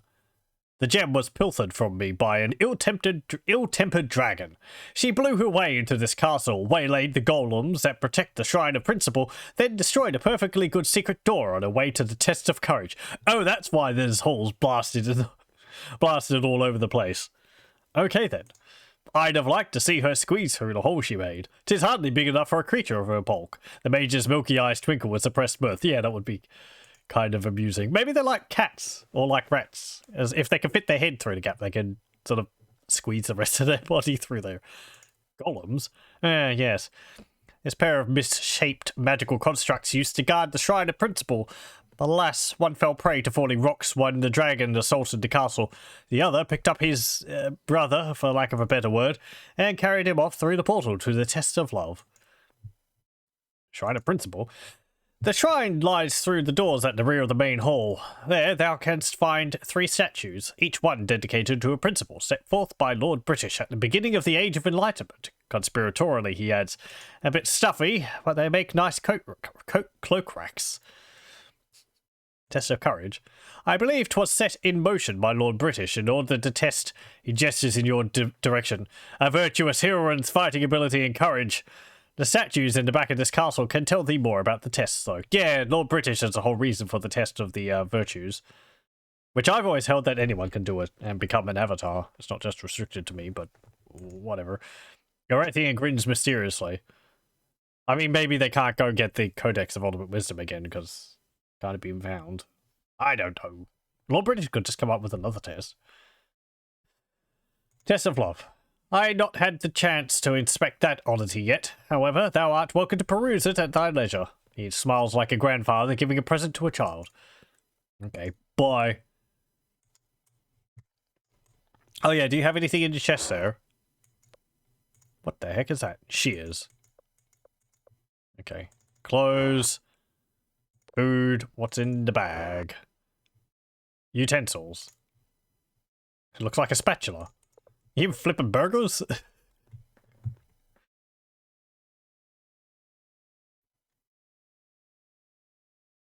It's funny, I think in my family we call them more egg flippers than spatulas.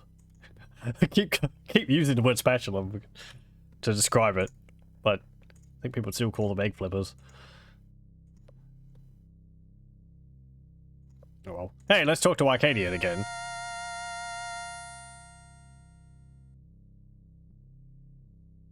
Run along down, little mortal. Do not pester thy betters with the idle rantings of thy tongue. He appears at first nonchalant, then his expression becomes intense. That is unless thou hast reconsidered my offer. Hast thou? Yeah, sure. A wicked look of triumph flickers across Arcadian's face to be quickly replaced by a ludicrous semblance of gratitude. Thou art truly courageous to vow to release me. My eternal thanks are thine. An oily grin coats the demon's face. Thou hast made quite a powerful ally this day, mortal. His eyes blink in what is possibly meant to be a charming manner. Okay. Release. I'll need a special gem in which to house my essence when thou crackest this prison of a mirror. His eyes are alight with the possibility of his impending freedom. What, you just want me to smash it? Okay. Gem. There was one on this island, that much I know. Find it, bring it to me, and together we shall break this mirror which binds me to that blasted mage. Okie dokie. I'm more willing to work with him when we've been told that the gem won't actually help him. So let's save. Egg flipper sounds almost derogatory. You egg flipper. I think something like that. Now, what's this? Statue. Oh, we can talk to it. An unearthly beautiful voice sighs gently into your consciousness. Greetings, Avatar. I represent the embodiment of love. If thou dost seek enlightenment, thou must take the test of love. Its path lies through the glowing blue portal to the south. There's 2 of them. Probably that one.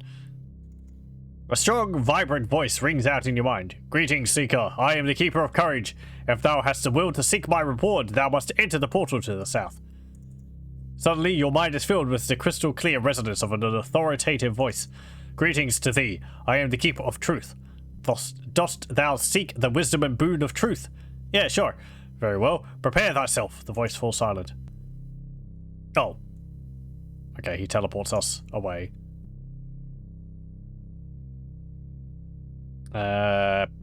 Okay.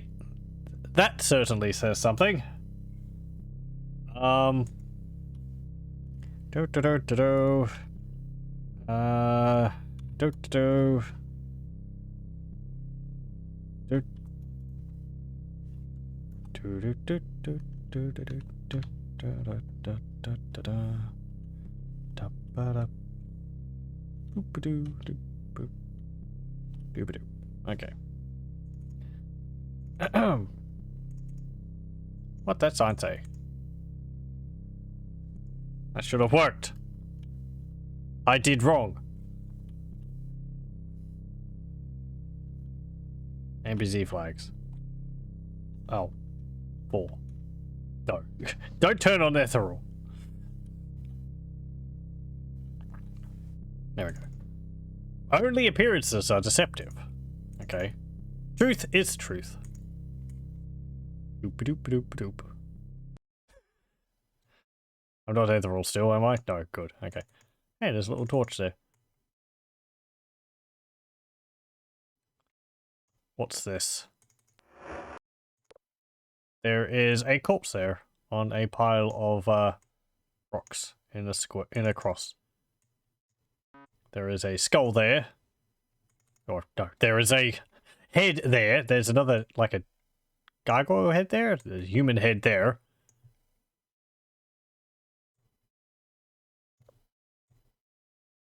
Hmm.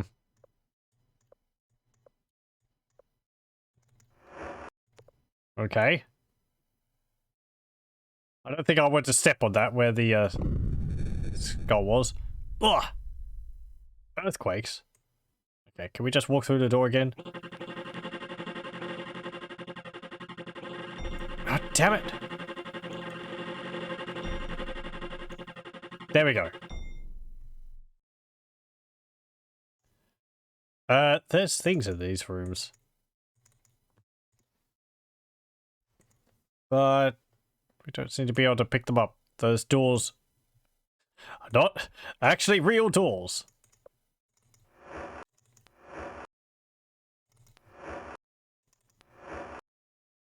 Okay, well, I'll take these. And there is some gold coins. We'll take those as well. What about in here? 32 gold. Ow! Coins? Okay, we'll just leave them alone.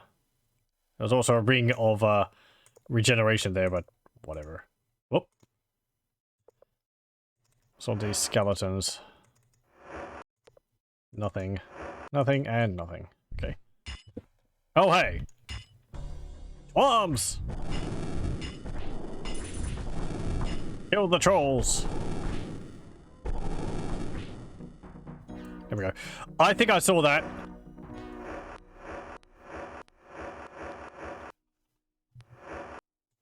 Hang on. YOLO, no. Bad YOLO. Do not use the glass swords. The glass swords are not for swinging around. I'm gonna have to confiscate that.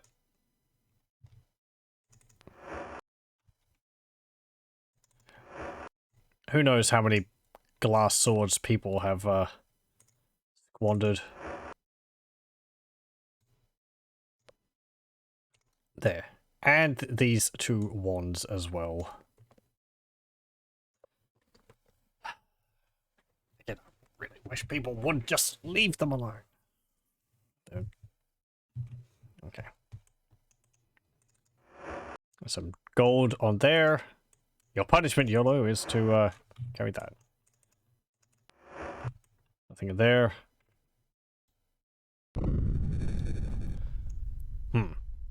Hello, there's a thing. It's an amulet. Can we take it?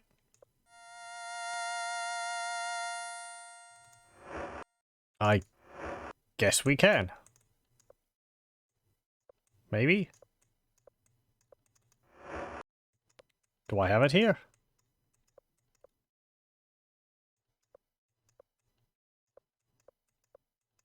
No, it don't look like it's in my inventory. I guess that wasn't the real one. North is the way. Okay. Can we walk through the wall here?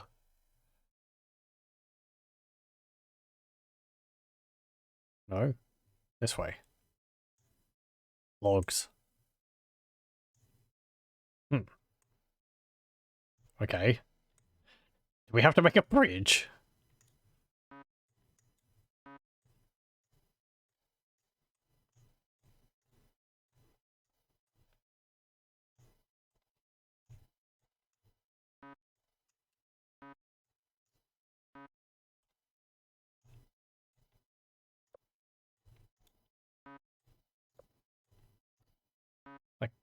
What?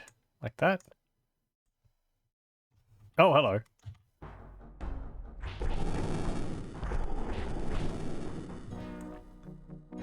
Can we cross this now?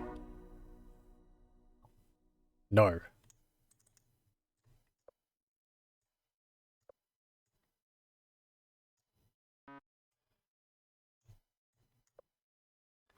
Like that?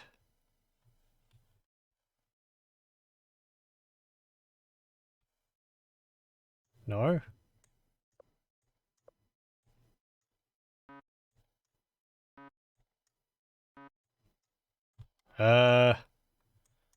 What if I put it like on a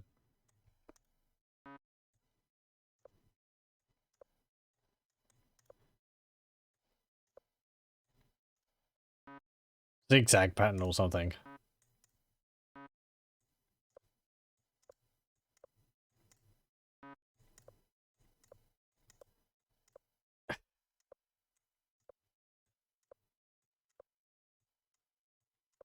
Uh, there? Okay, tentacles back.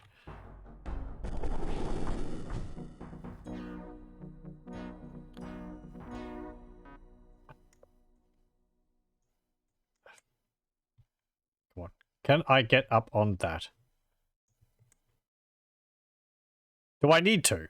Can I just, like... walk off of it, maybe? Maybe it's all an illusion.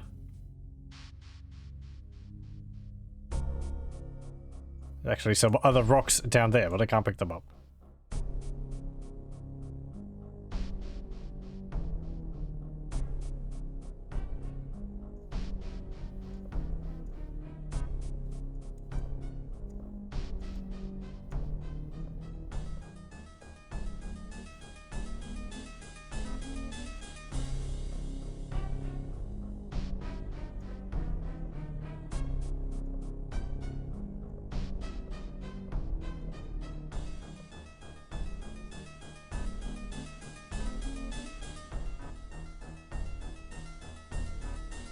There.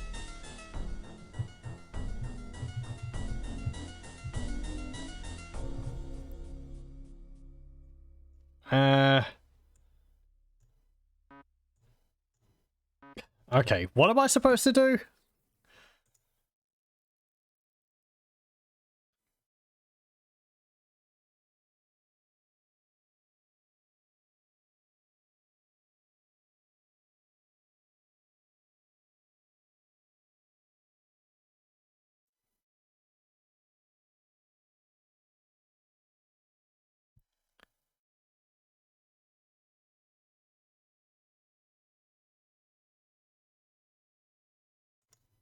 Uh, doesn't really say. It does tell me how I'm supposed to get the, talisman, but...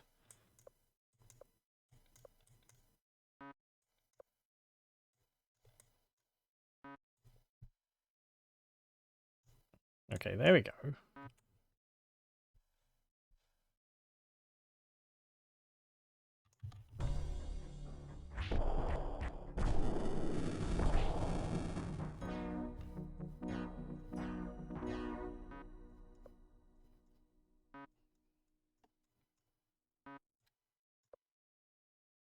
I guess I can...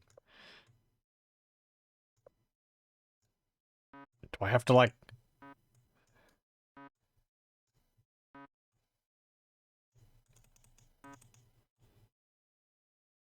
Oh. So what was the problem with me, like... What? Why am I... Why can I stand on the water now?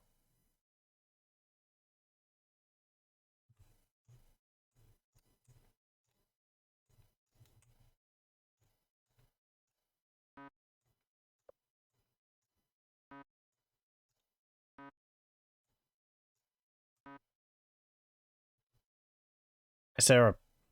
Hit a path I can walk on?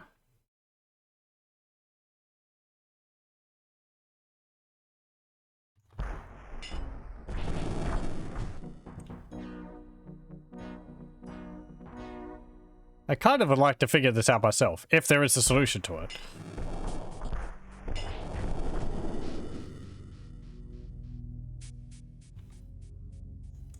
It feels like I should be able to just, like, walk over there.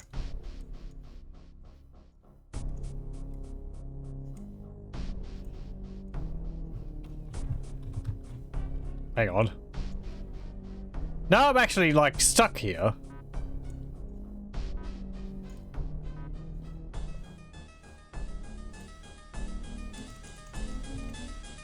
Yeah, I can't actually move now. Okay. Let's reload. Right, okay. Let's do that again. Wasn't too much. So go through there. Go this way. Don't go in the center of the room. Because apparently it zaps you with a whole bunch of lightning bolts. And we'll go here. And... so, yeah, as I said, I read what you're supposed to do. You see on the ground here, there is a hood. Go north.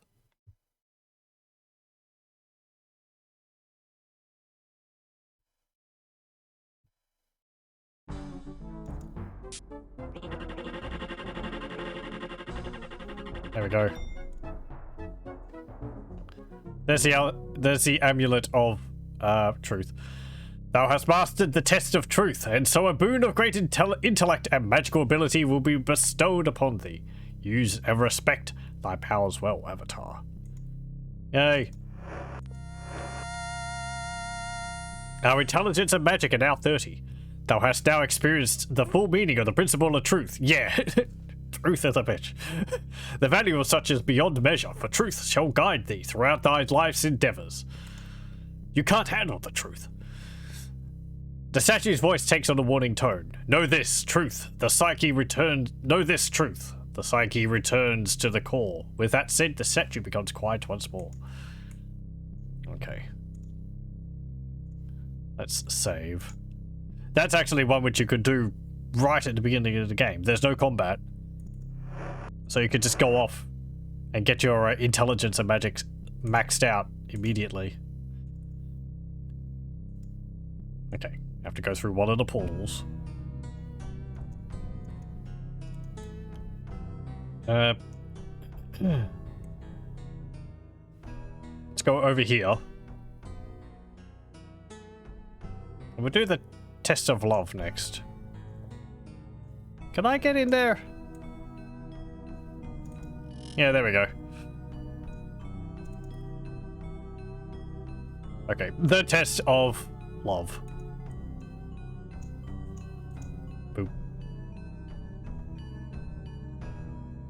Let's see. There is a well. There's a grave over there. Let me just,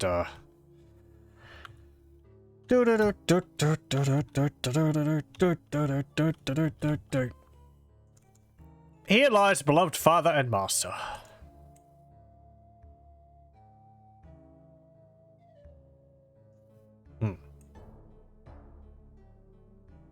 It's over here. Logbook. Estelaron. I have grown lonely here on the island. Despite my golems, I have no one with whom I can converse, no one with any personality. Even the animals spend less time here than on the main island. Each day I look upon the horizon for a sign of someone. I have no fear of strangers, for either I will meet the Avatar, or the golems I created to protect the shrines will fend off hostile visitors. I am exhilarated. Today, while on the main island, I happened by a tree. While it is not inherently odd, I noticed that the tree seemed to grow not out of the ground but from a large rock. Equally unusual was the 5 stones surrounding it, each located the same distance from each other and from the center stone.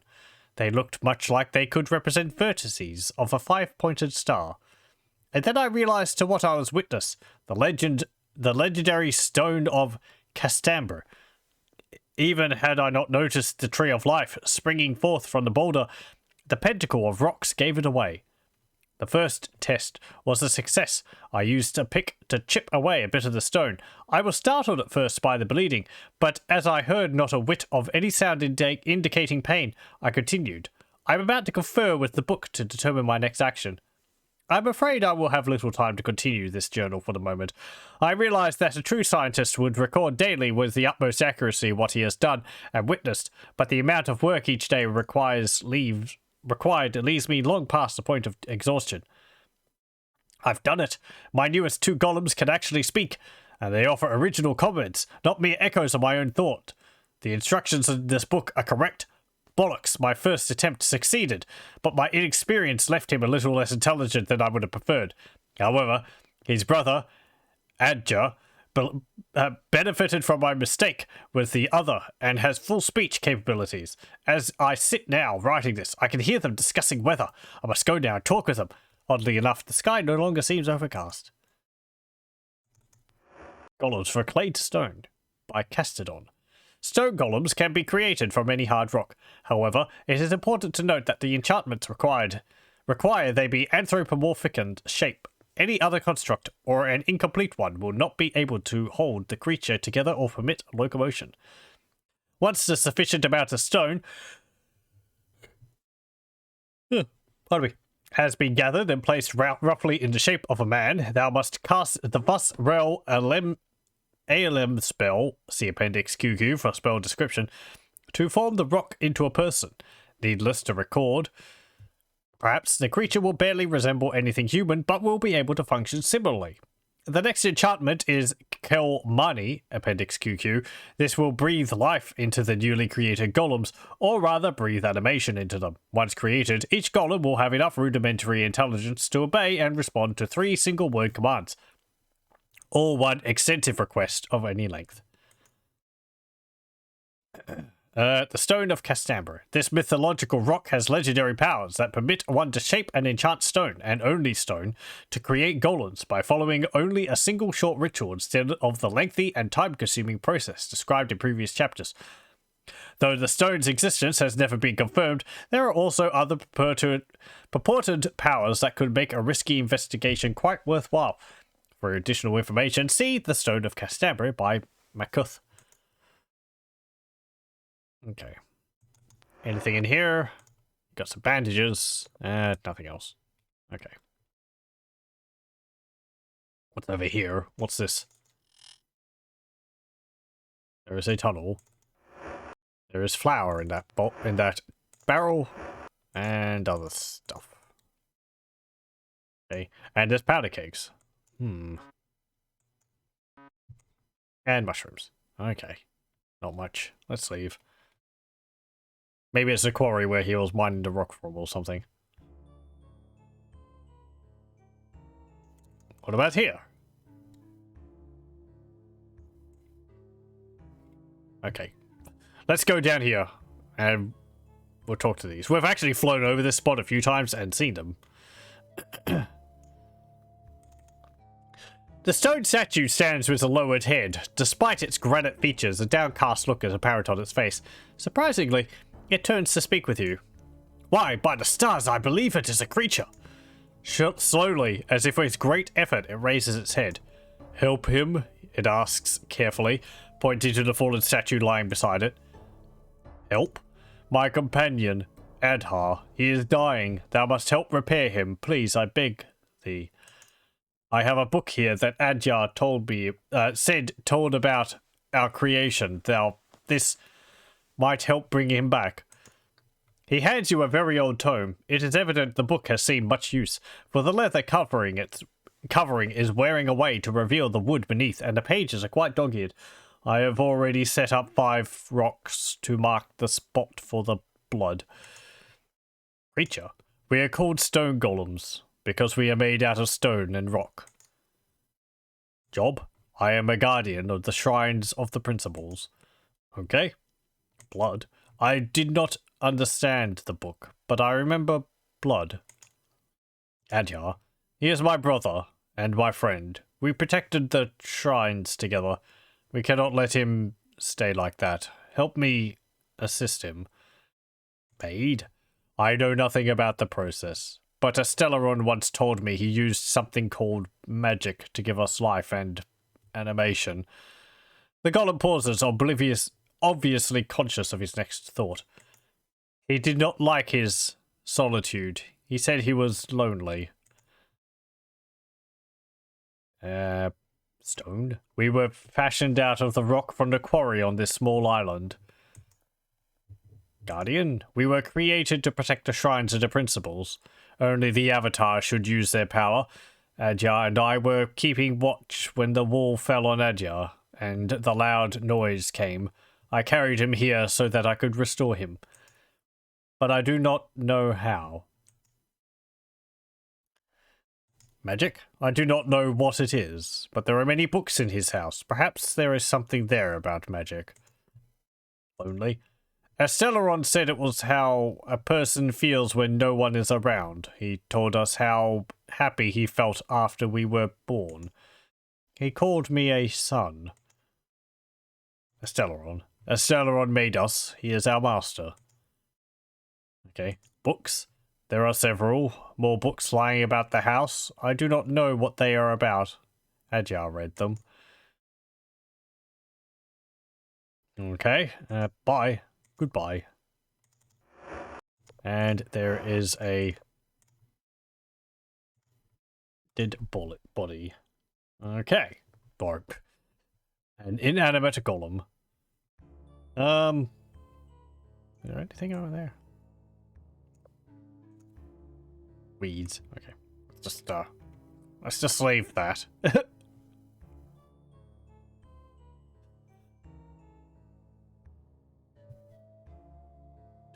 Do. What's here? Ah. Okay. There are some powder kegs in the bag. And a pick.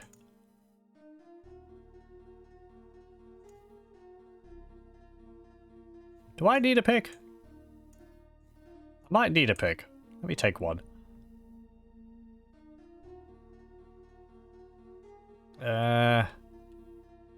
Sir, can I walk through the terrain somewhere?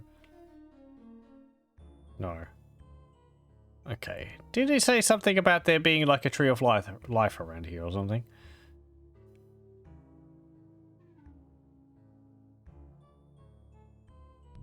Maybe not in this location. Maybe somewhere else on the island? No. Can I talk to you about it?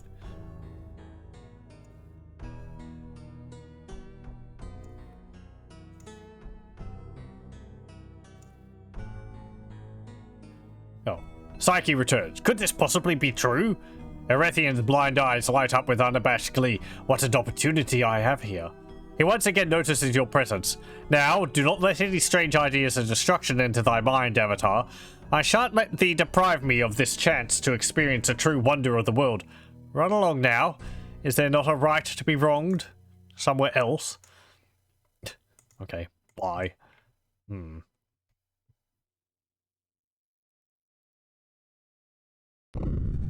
Oh. Damned earthquakes. Well, there's a moon gate. Do we need to go through there? Where's this go? Oh. To the Lyceum. Well, I don't want to go there. Is that just random? No. Okay, why would I want to go to the Lyceum? Whatever.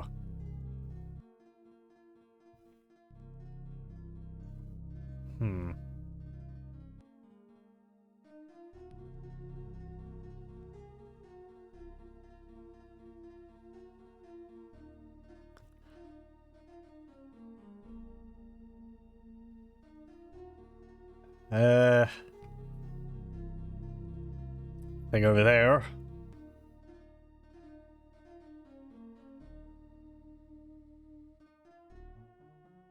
Okie dokie, let's go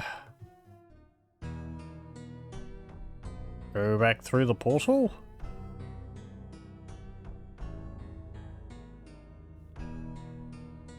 No. Okay, let's have another look at this area. And then I'll go through and then I'll go through the trial of courage. I mean, there's a big rock here. But I thought he said that there was like a rock with a tree growing out from it.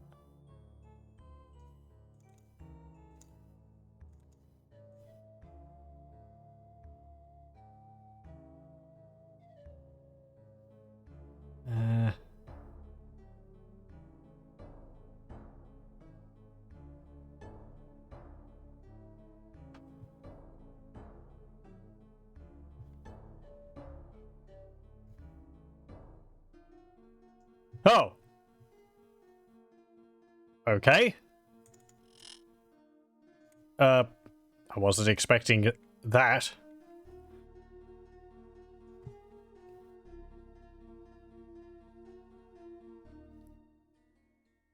Oh, here we go. Oh, there's bunnies.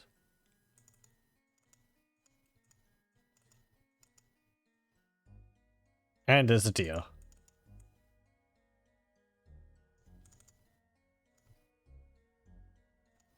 Tree. Boulder. Okay. I think we need to organize my inventory. No. That'll be sometime later. Let's see. Where did I put that pick? There it is. Okay.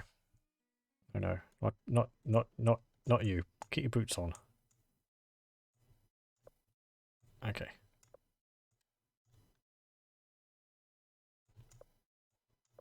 Okay.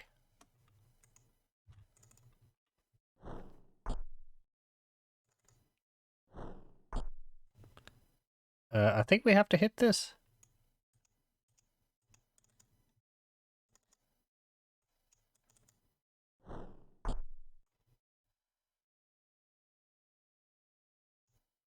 Get like...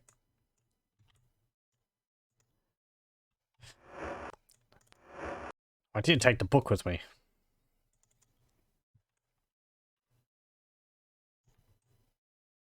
I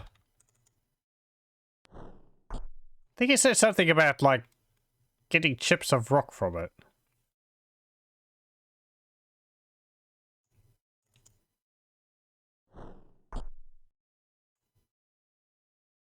Hey, dear. Move.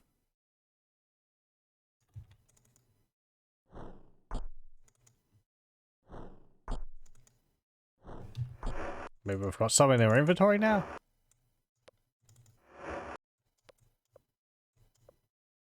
No.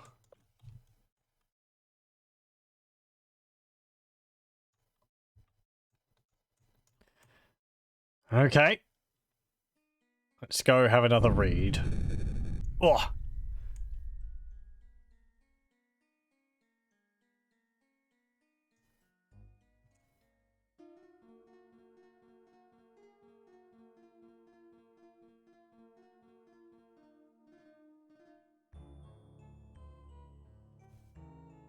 Okay. Hang on, the golem said that he gave me a book, didn't he? The Stone of Cassandra. Here we go. Legendary rock? Perhaps. Powerful relic? Definitely. The Stone of Cassandra, named for the mage who is rumored to have enchanted and placed it, is said to be located on the Isle of Fire. Also, the location of the shrines of the three principles. Of course, since knowledge of the Isle has long since disappeared, knowledge of the infamous stone is equally mysterious. However, through research and study of Cassandra's diary, I have brought to light a few clues to the stone's whereabouts. The major purpose of the stone's power is to animate inanimate objects, statues, golems, tools, etc. In addition, should the desired object be one already imbued with the power of conversation, the stone will enhance such powers, giving the object, or rather creature, independent thought. Historians claim that it is with this stone that Cassandra concocted creatures of such deep personalities that, from behind a curtain, it was impossible to differentiate between a person and one of his creations. But how do I capture this ability, I hear thee ask? First, assuming thou hast already discovered the Isle of Fire, no mean feat, I assure thee, thou must then search for the Pentacle of Rocks. 5 boulders arranged as though they were vertices in a pentagram. In the centre thou shouldst notice a 6th rock, from which grows a large healthy tree, the Tree of Life. This sixth stone is Castambra's stone. However, finding the stone is only half the battle, for now thou must perform magics beyond the abilities of normal men, thou must... Oh, the page is smudged with dirt here. I cannot make out this text. Once the heart has been placed within the chest of the creature, the ritual may begin. First, using perhaps the same pick, thou must strike the tree hard enough to draw blood. Blood from a tree questions thee? Aye, I say, for this tree is one of life and energy, collected from the nutrients of the stone, and bleed it does. Some say thou wilt be able to hear the shrieks of pain from Castambra's stone, but that rumour is waning. Thou wilt need enough of the tree's life force to fill a bucket. After the blood has been properly contained, it must be spilled in 5 spots around the body of the stone creatures, as if the creature were Castambra's stone and the puddles of blood the 5 rocks of the pentacle. In fact, it is necessary to set down 5 such small rocks to mark the location upon which the blood must be spilled. Then must thou cast Vus Flum Us, see detachable page at end of volume, setting fire to each of the puddles of blood. Following that must be chanted the sacred words gleaned from Castambra's journals, also on detachable page. Now that the creature is enchanted, of course, it will become necessary to instruct it, much as one indicates a child. However, a stone golem will learn much more quickly. Why a page has fallen out of the book?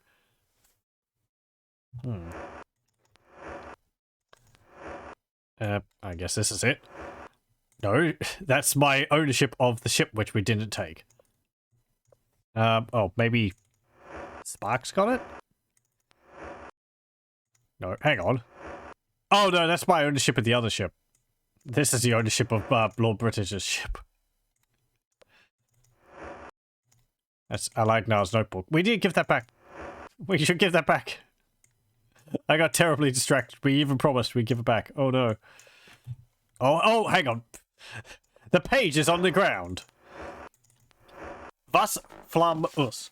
This scroll will permit thee to perform the ritual necessary to either create or reconstruct stone creatures and instill within them the power of thought.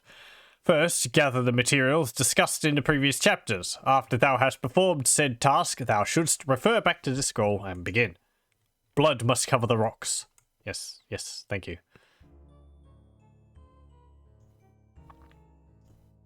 Okay, we'll also take this bucket.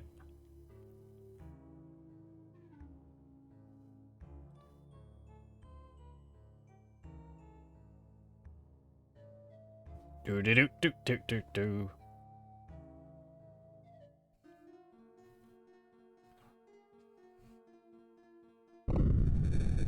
Ugh.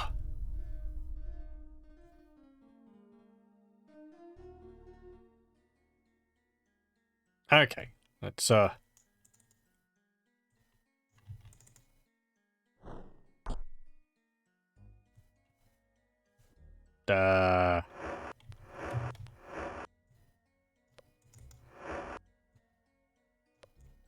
do I use the bucket on the tree?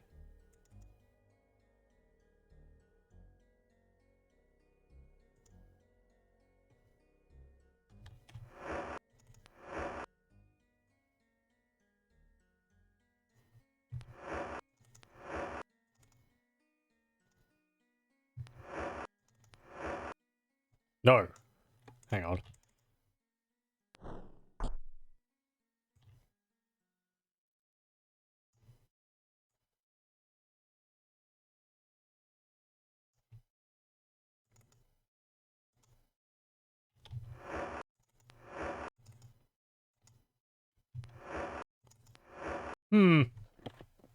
What do I do?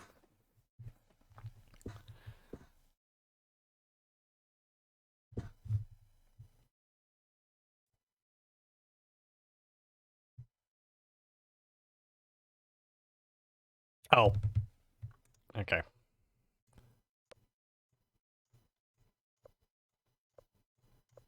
have to, like, put it down here. And then you have to hit the tree. Apparently.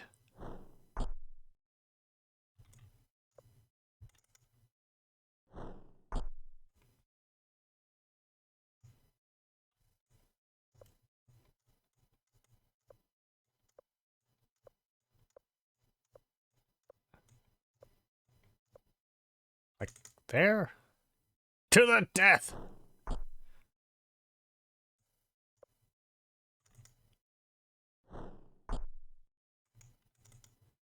Yes, stand on the bucket, Avatar.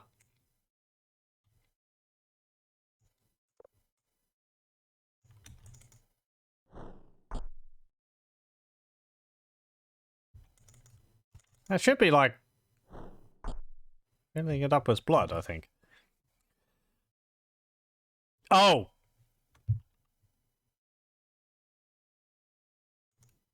Okay. I'm being dumb. I mean, who would think? You have to use the pickaxe on the tree. You don't have to... There. You don't just, like, swing at it physically.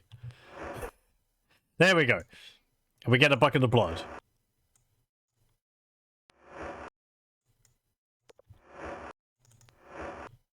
There we go. Anything else there? Oh, jeez, that's a lot of blood.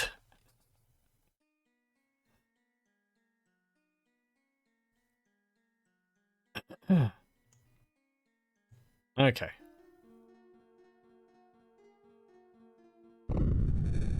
Oh, oh.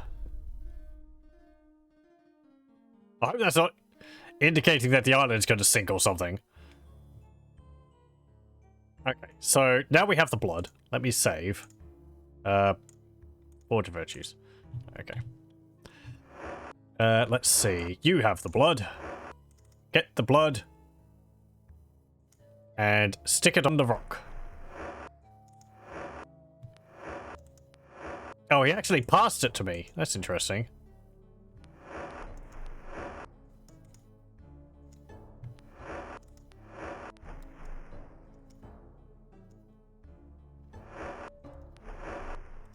Never-ending bucket. Ah. There we go. In what way may I assist thee? Bye. Okay. So now that we've done that, let's read the scroll. Thus flam us. According to the tome, a heart will be necessary to perform this ritual. I will give him mine. You watch in stunned horror as Bollocks pierces his chest open with his fingers. He pulls forth a heart-shaped stone, and with a final flurry of action, drops the stone upon Adyar's chest as he falls dead to the ground. He gave up his heart, so that Adyar may live. Well, not to be morbid, but I suppose the incantation should work now. Okay. Yeah, this little small rock. Thus flum us. The heart must be placed in the body. Fine. Okay. Boop.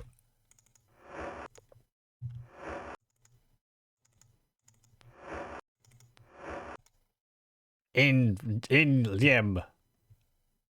In Grub. In money. Kalpur. Was flum us.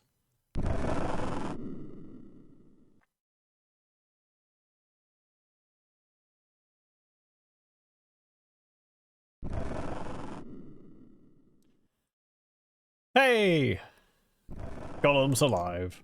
Greetings to thee, Honourable One. I can but assume that my presence here was thy doing. It becomes quickly apparent that this creature possesses greater capability for speech than his fallen companion. The recently raised golem stares down at the prone, lifeless body of Bollocks. Quickly, he looks up at you. What's happened? Don't know. Sacrificed. By... Sacrificed. You quickly relate the details of Bollocks' death as he pulled the object from his chest and placed it in the other golem's. He sacrificed himself by giving me his heart, the fool. His words are insulting, but his tone is affectionate. I must help him, as he helped me. Wilt thou assist? Yeah, sure. Very good, he says, notably relieved. I thank thee in advance. As long as it doesn't involve you pulling your heart out of your chest. Name? I am the golem called Adyar, at thy service. Job? I am one of the guardians of the shrines of the principles. That was exactly what Bollocks and I were doing when the wall fell and crushed me. Fool? Poor Bollocks did not know the stone of Castambre. His sacrifice was perhaps unnecessary. Hast thou perchance come across the stone of Castambre? Yes. Dost thou have it with thee? Yes. His eyes reveal his hope. As he takes the book from you, it almost appears as if he is smiling. 'Tis as I suspected. Bollocks thought he must sacrifice his own heart to return my life. If you were to believe it possible, you would feel positive you had just seen a drop of water fall from the golem's right eye. The poor fool gave his life for mine. I can only hope I would have done the same. Doing so now, however, would help nothing, for once I was gone, Bollocks would simply repeat his act. You hear a sigh come from the golem. I don't mean to be irreverent, but does the matter not involve death? But did the matter not involve death? 'Twould be a humorous sight, the two golems popping up and down as each one passes a heart to the other. Yes. However, smiles Anyar, 'tis not necessary, for had Bollocks known what is covered by the smudge, he could have told thee that a new heart may be cut from the tree of life. Look here, he says, pointing to a line in the tome smeared with dry mud. I remember this from before. Thou canst take the very same pick with which thou didst collect the blood, and procure a heart for Bollocks. Of course, after thou dost place the heart upon Bollocks's body, thou must again perform the same ritual of blood. Okay, Bollocks, hast thou not already met him? He is mine older brother, and my friend. Shrines? Surely thou hast heard of the shrines of the three principles, truth, love, and courage. We golems were fabricated to protect the shrines, for only an avatar, the avatar, may utilize the awesome power that they convey. Ooh, power. Whoa. I do not remember the incident clearly. However, I will relate what I can recall. Bollocks and I were standing guard in the shrine room of the principles when we detected an intrusion into the castle. I remember nothing more than being aware of great heat, and then part of the wall crumbling atop me, crushing my legs. I suppose Bollocks was more fortunate. Was it he who carried me here? Yes. Then it is imperative that we find a way to bring him back. If nothing else, I owe him my gratitude. Older, Master Astellaron, we actually called him our father, created him before he did me, and he instilled Bollocks with a personality first. Okay, bye. I can offer nothing more for thine assistance than my deepest appreciation. Please, please, journey in peace. Okay, don't step on the fire. We're not going to die to stupid fire today. Okay, let's go back. Do I still have blood in the bucket? No. We're going to need more blood. Okay. Ugh.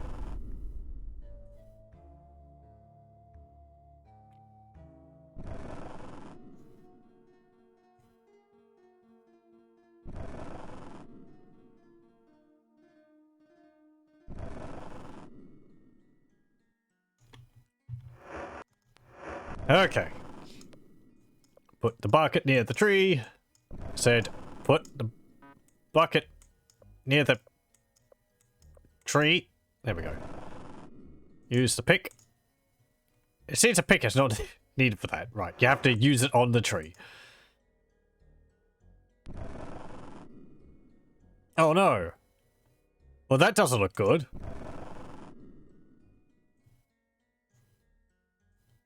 Well, we got a heart. Looks like the tree's wilted, though.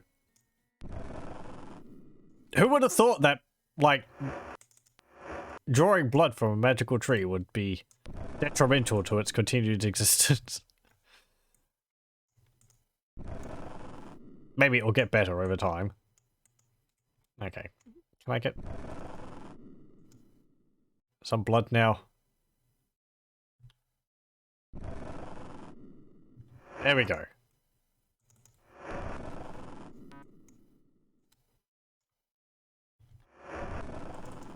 It's weird they, like, passed the bucket to me even though my inventory is completely full.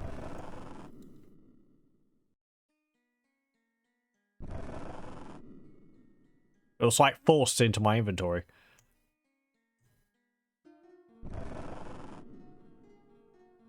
Okay.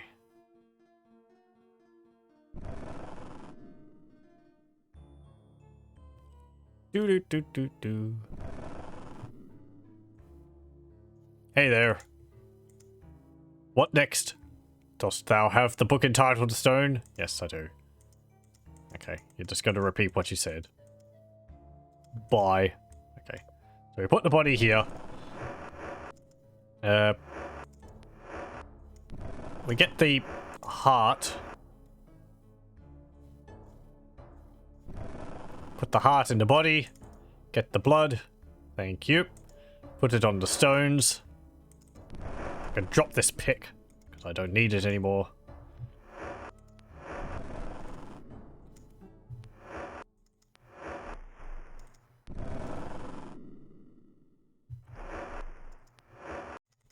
And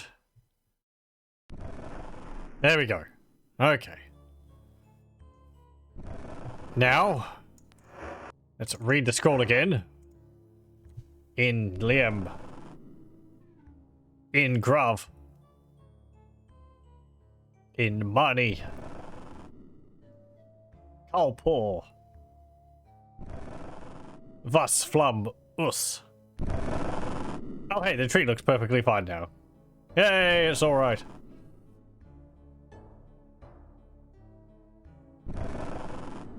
Zap!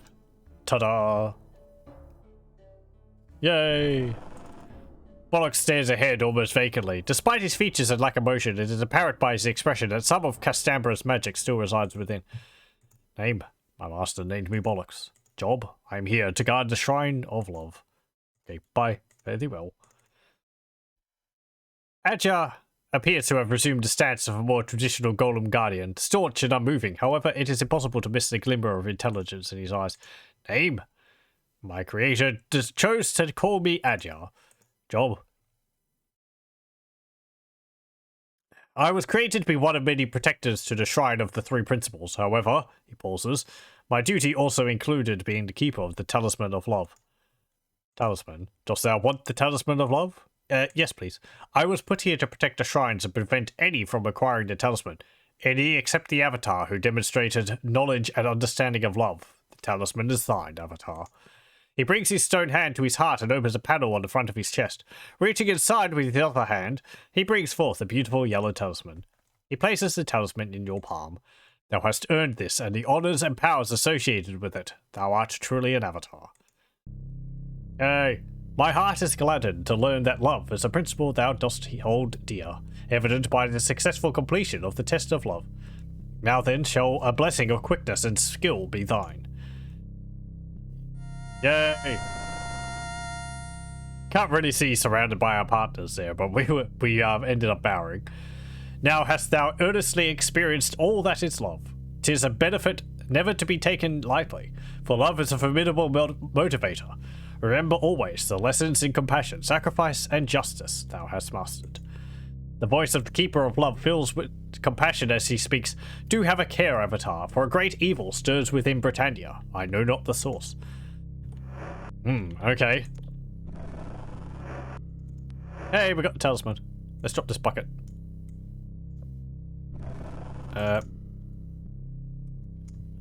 All the golems are alive now.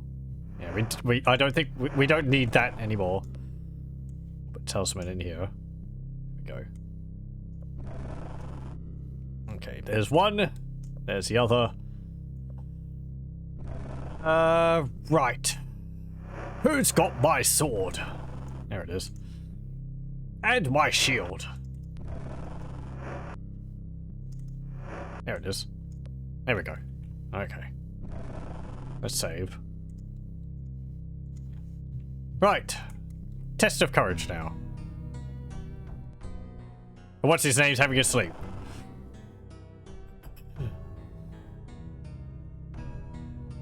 What's next up? Fighting, I hope.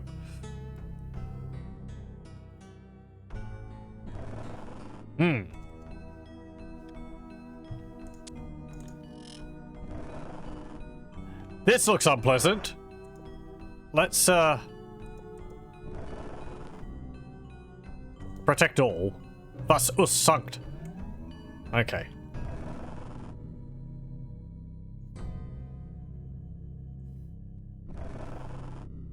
What's going on here, then? There's a dead child on the pedestal there.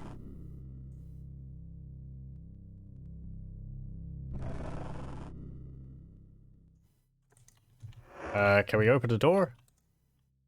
No, we can't. Okay. It's gone. That is a lot of bodies there. Ooh, ooh, ooh, ooh, ooh! Magic Greaves.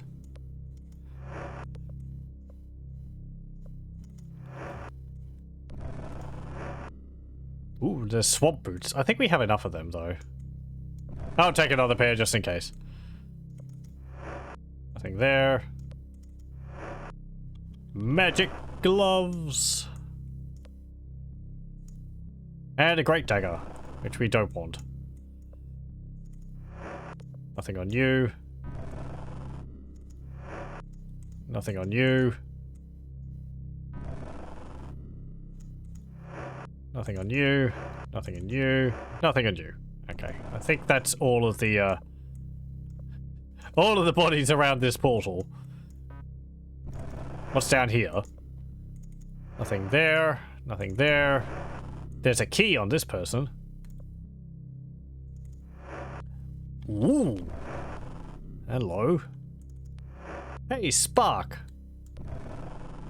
How do you feel about having some new equipment?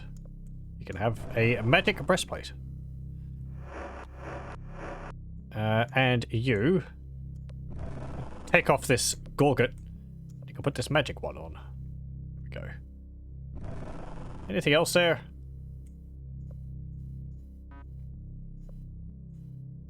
No?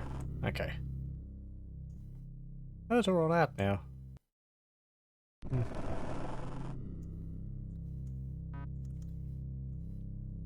Okay. What's through the portal?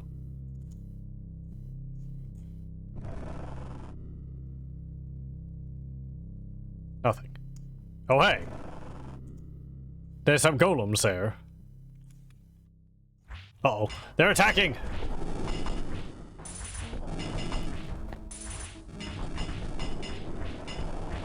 I think someone was using my glass swords. Damn it.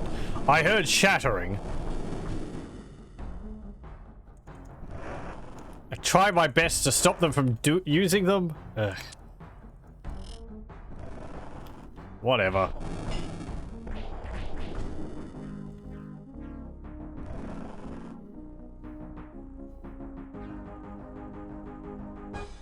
More spiders. I don't like these spiders. They're particularly bulbous. I don't have a phobia of spiders, but they've got that, I don't know, they've got a particular roundness to them with a little fuzz on them, which is, Okay,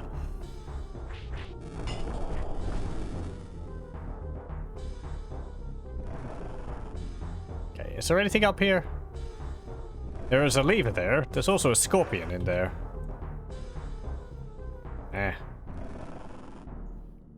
What's this lever do? That opens the door there. Okay.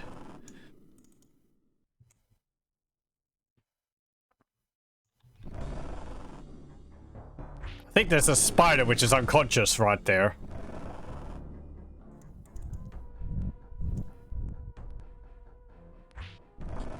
Yeah, there we go. Okay. Head down here.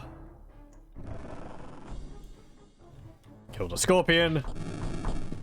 I guess that's part of the whole courage aspect of it. Creepy crawlies, you've got to go past them. Hey. What? Oh.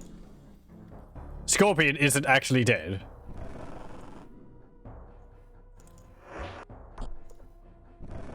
There we go. Now I can go past. There's a lot of blobs up there. More spiders. Again, I wish creatures wouldn't really just respawn as soon as you go slightly off screen.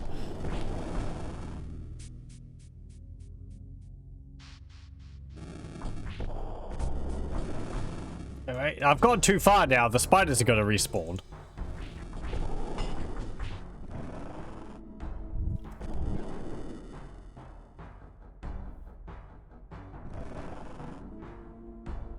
YOLO, get back here.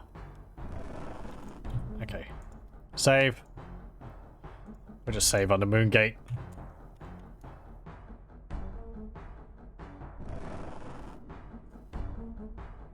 Okay. Get through. There we go. There was a Drake up here. Quick. Mob it.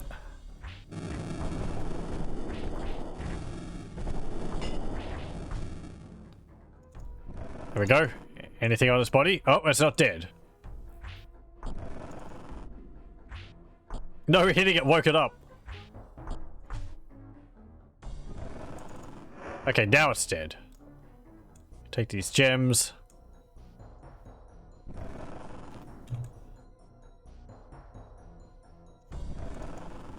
What's here?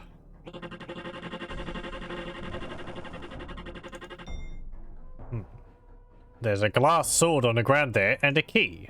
Okay. In a place which looks quite similar to that room. What about over here? This is a...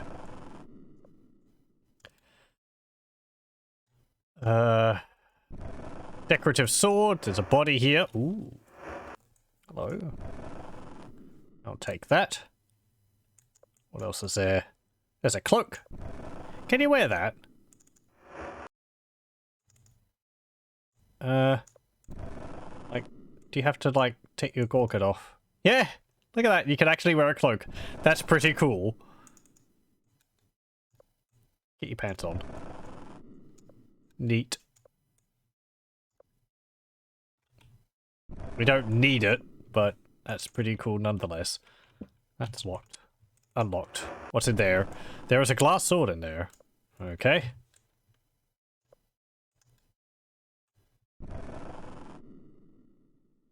Do I have to put the glass sword on the ground here?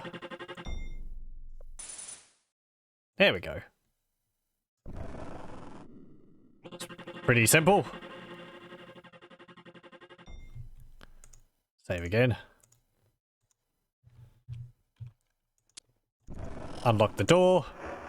There is stuff in it. Ooh, fish and chips. Oh, come on. Nobody wrote... Who owns it? Must we do this? Must you eat fish and chips you find in a dungeon? Who knows how old it is? Uh-oh.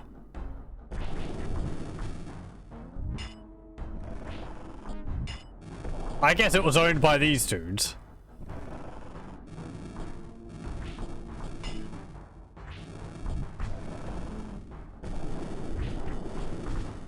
Oh, jeez, Shabado, are you...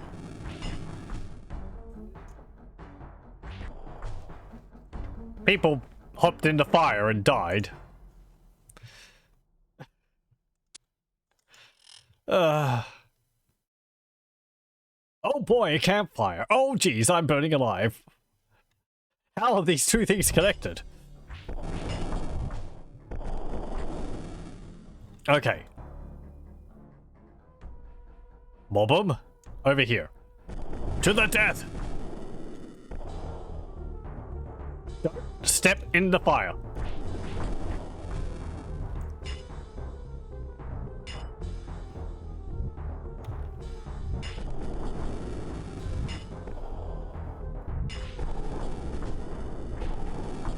Anyone who steps in the fire will have to answer to me. Iolo, you look like you've taken a fair bit of damage. Okay. I mean, it's forbidden for eating the food out of the crates, but we can take all the stuff off of their bodies. Whatever. Oh, there is an unk there on the ground.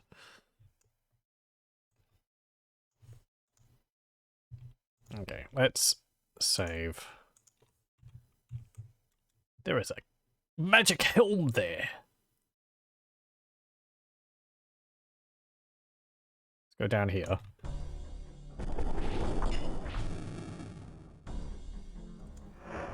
Okay, nothing on that. Let's have a look at that magic helm. It's not going to be another hidden passage around here, is there?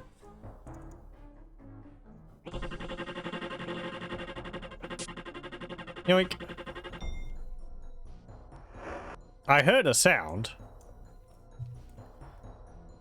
It didn't stop me from picking it up. So I guess we get to keep the helm?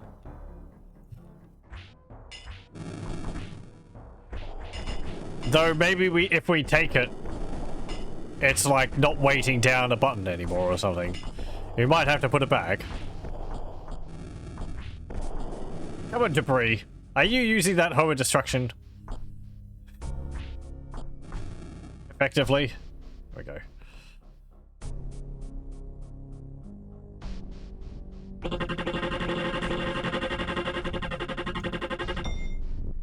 To battle! Oh no, we've released the slimes.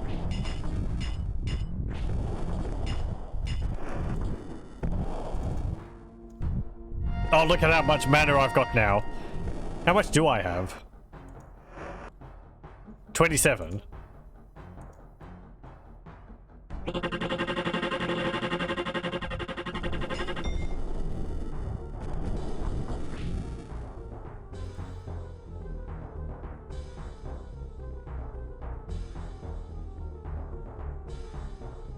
Okay. That is a big skeleton over there. Oh no!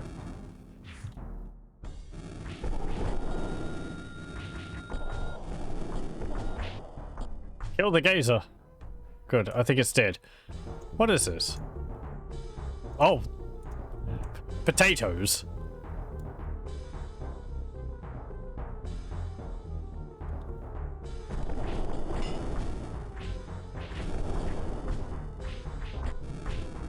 There's what looks like a non-magical helmet up there.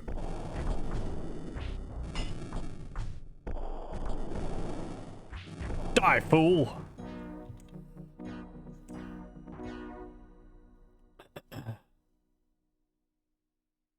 And that's locked. Okay. Can we get through here? Yeah, we can. So what do we do about this?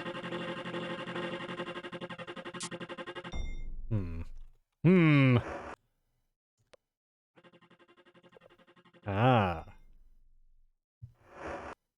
I heard something.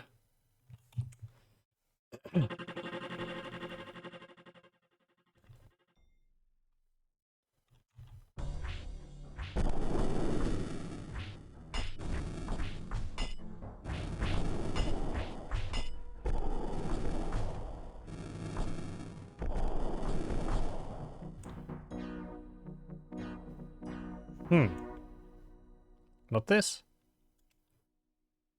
Okay. Oh! Okay. Let's head back.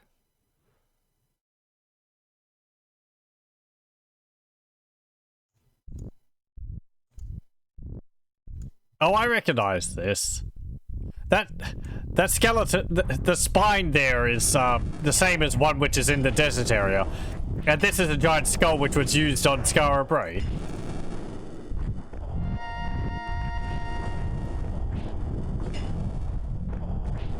No, blobs.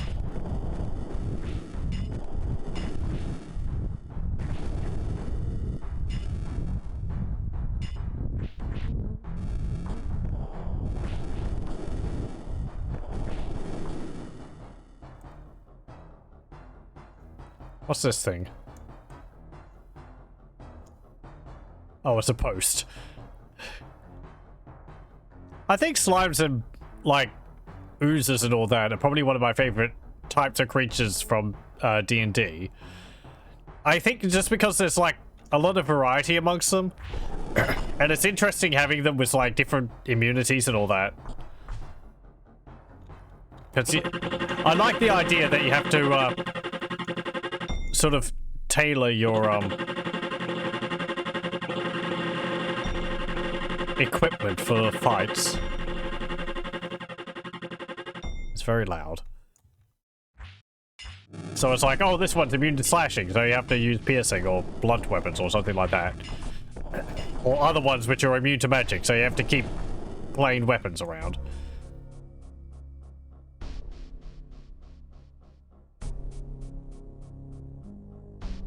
I think these ones here, they, I think they split. There we go.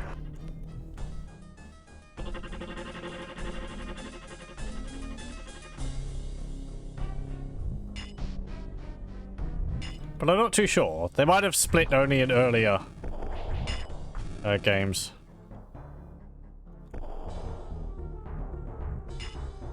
No, you don't. To the death! Don't stand on the fire! Not the Cyclops.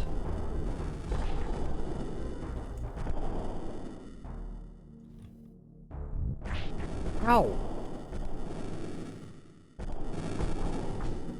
There we go. As soon as we're off screen, they just like glue their head back on. You actually regenerate your mana pretty quickly. Okay, we'll save after all that. So yeah, you switch the helmets around, and when you put, I think when you put like the magic helm over here, these ones lower. When you put the normal helm over there, these ones lower over here. There is a ash bark on the ground, which is a body you can search, and it has a magic axe on it. Okay. You can also move it around.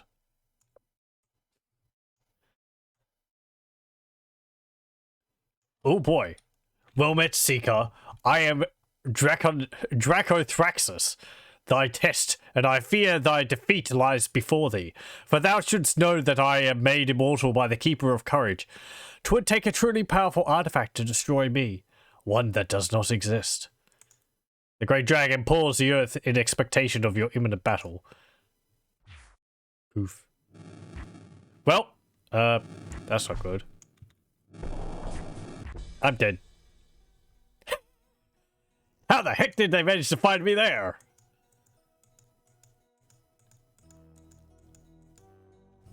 Okay. Might have to do that one last. Let me think.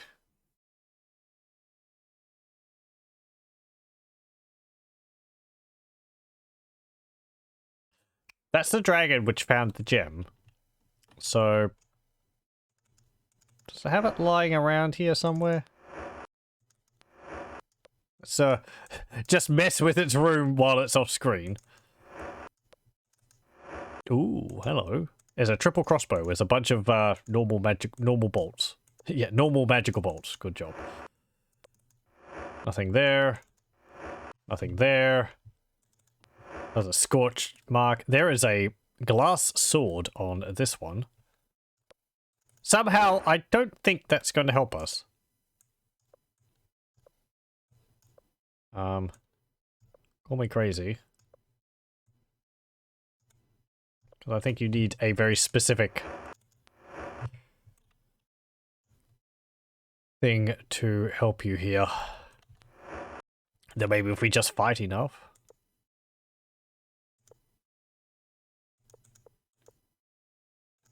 Protect all. Okay. I kind of need to equip myself with a better sword. There we go. Hello. Charge!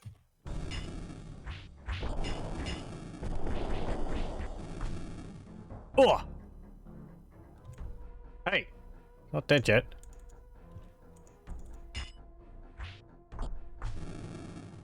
There is a dragon over here, lads.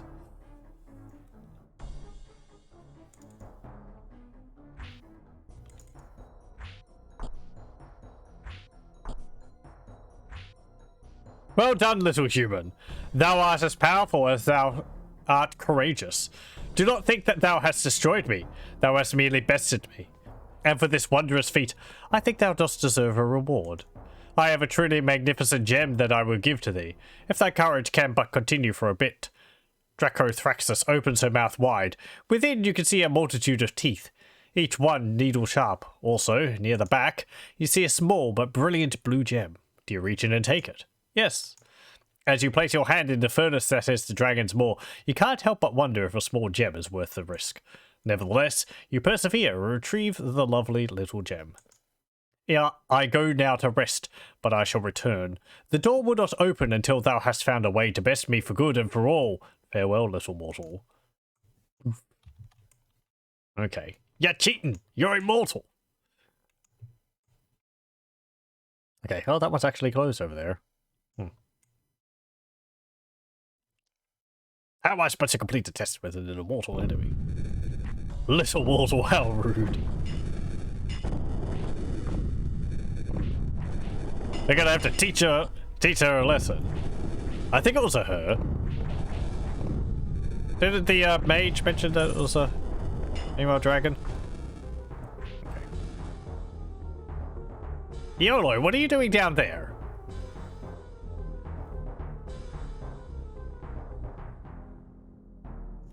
Okay, let's save. Dagron. Don't use your fire doom stuff. There we go. Okay. Let's attack this Drake again.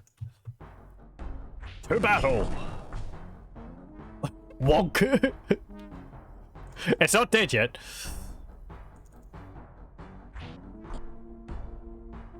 It'd be nice if you could, like, prioritize certain targets. I don't know how. Like, if you clicked on them and they got a little orb above their head, which denoted how,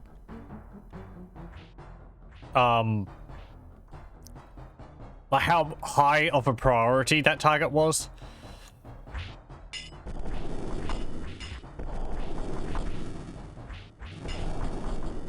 Maybe that would help.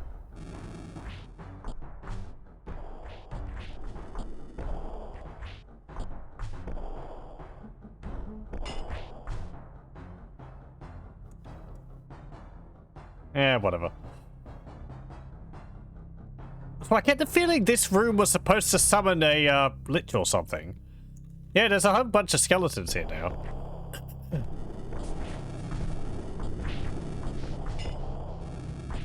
Curse thine offspring.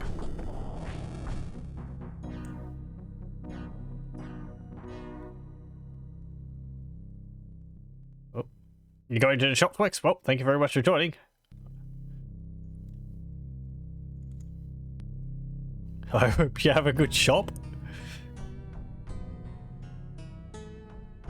Okay, I'm a bit hungry. Yes. Pick up some food for the avatar and the party, would you?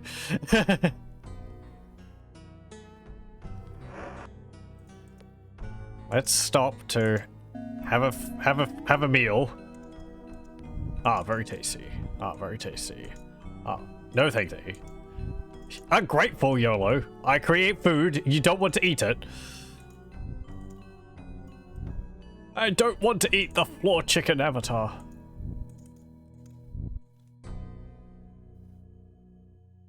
Okay, so we've got the gem. Can we have a look at that? Yeah, there it is. This little gem there.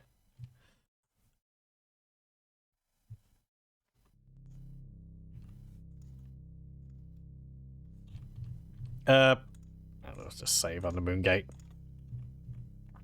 Okay. Hey there!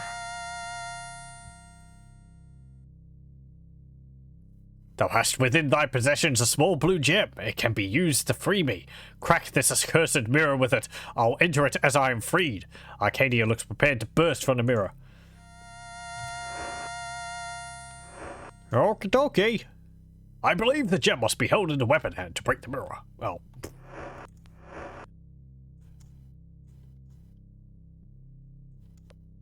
Okay. Okay. Where'd your shield go? Where did... What? Did you have a magical shield? Where is your shield?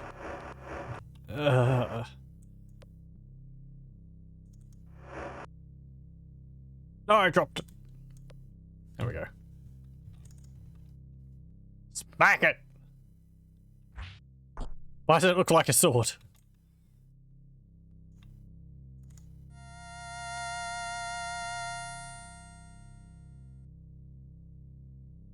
Arcadian appears truly astonished. For what dost thou wait? I beg of thee, release me.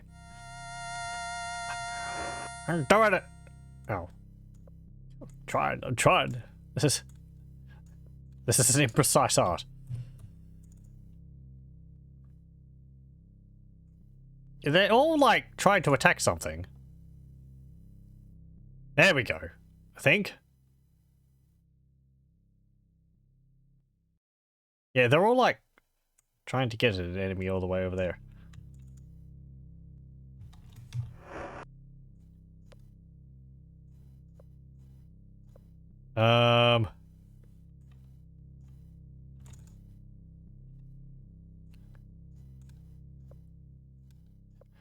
I don't think...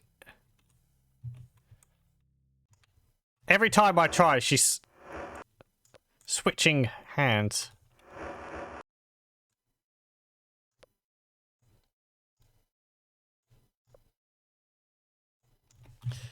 Okay. We might have to go and deal with whatever is drawing their aggro.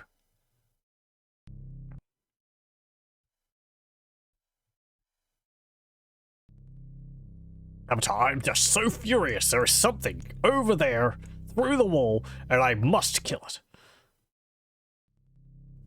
They're supposed to be the good guys. Just let them live. No!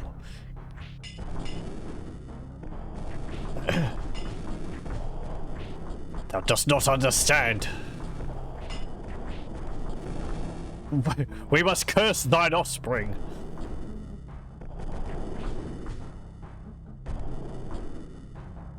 Okay.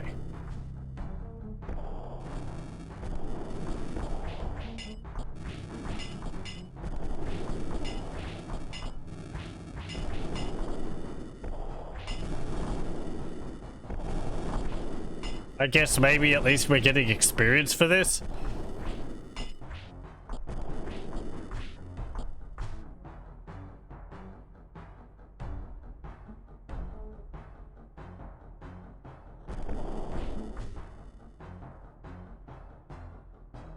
I mean, they're all just going to respawn anyway, so...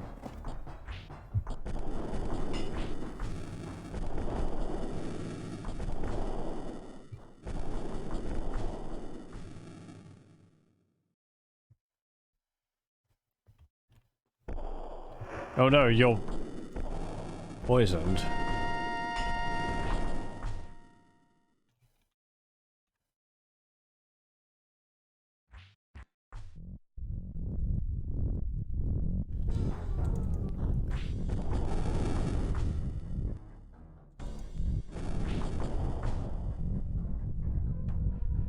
Okay.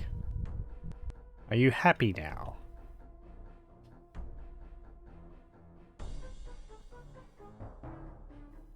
Like, I'm pretty sure they should just...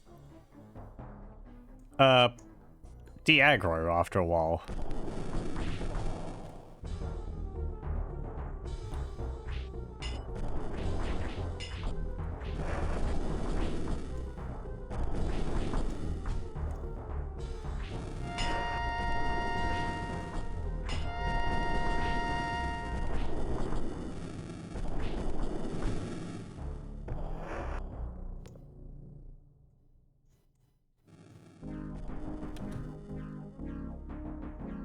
Okay.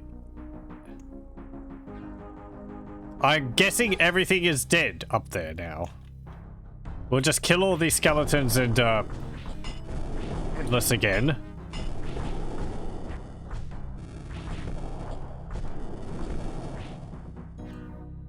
There we go. Because, you know, battle music played. Or victory music played. Okay. Now I press combat mode, nobody's moving. Good.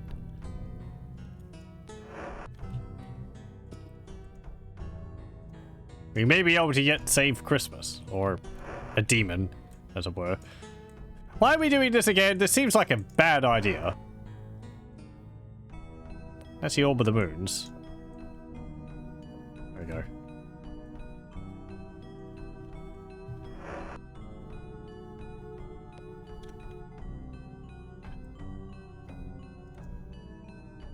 Oh, Right, you have to put it in your hand, then use it. The little gem pulses with energy. Now all Britannia shall feel my wrath. I'll make them all pay for every decade I spent within that accursed mirror. The gem glows brighter, and you expect the world to come apart at the seams. Then nothing. No! The demon's primal scream sounds a bit crystalline through the medium of the gem. This cannot be! That old fool was right! I'm still trapped! The demon's anguished voice falls silent. Name? My name is still Arcadian, although my prison has changed. Job? I am now thy servant. What is thy bidding, master? Wrath. Arcadian sounds a bit pensive as he replies. Forgive my momentary indiscretion, master. My bitter emotions overcame my reasoning for a brief time. I shall not let it happen again. Trapped. It would seem that Erethian was correct in his assumption that should I enter this gem, my power would not be set free to use as I wish. Instead, it is at the beck and call of the one who possesses the gem. Master, the demon pauses for a moment. Thou hast imprisoned my physical form. I am therefore bound to thy will by powers far older than thou or I wield. What wouldst thou have of me? Power. You hear a faint sigh, then, wouldst thou care to partake of my power? Sure? Arcadian sounds disappointed. It is as I knew it would be. I am forever meant to be a slave of the weak-willed mortals. Very well then, prepare thyself to receive a portion of my vast energy. Energy courses from the gem into you, restoring your magical reserves. It is done, master. Ooh, hey, nice. Mana potion, essentially. Bound? Long ago, even by my accounting of time, my people were defeated by a powerful race of beings in an attempt to conquer this realm. This race lived here long before the coming of thy sovereign Lord British. My people, Popal, were defeated and they expected death. But these great and powerful beings were not destroyers, however. They also did not, were not destroyers. However, they also did not wish further disruption by my kind. So they weaved enchantments beyond the ken of my race, binding us to the inhabitants of this realm. Thine own people merely use the existing enchantments to keep us enslaved, sometimes without an inkling of how this was achieved. Okay, bye. Farewell, my master. The gem seems to dim a little. And the mirror is all cracked and broken. Well, we've got a demon in a gem now. Hey, what do you think of this?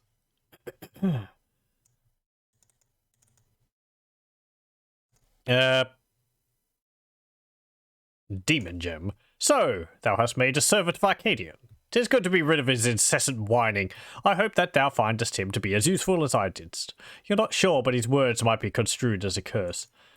The gem glows brighter. 'Tis good to see the last of thee also, old man. Perhaps in another life I shall be thy master, and thou the slave. The demon lets out a chilling little laugh. Erethian looks a little shaken at hearing the demon's voice, but quickly recovers his composure. I think not, demon. I'm not at all sure that there is a way for thou to get out of that little gem. The elderly mage's expression is unreadable. Powerful artifact. I once attempted to create a sword of great power. Erethian frowns in concentration, then says, If thou wishest to continue my work, thou shalt have need of some few pieces of forging equipment, and a place to put them. I know just the spot. Come with me, and I'll see what I can do to help thee. Oh, my hair changed colour. A look of grim determination comes to Erethian's lined features. He pushes up his sleeves like a blacksmith about to shoe a high-strung horse. Careful now, the old mage says solicitously. The powers I am about to release are capricious and fickle. I would not like to see something untoward happen to thee. I'm sure. You feel a great surge in the ether as the mage draws power from his surroundings.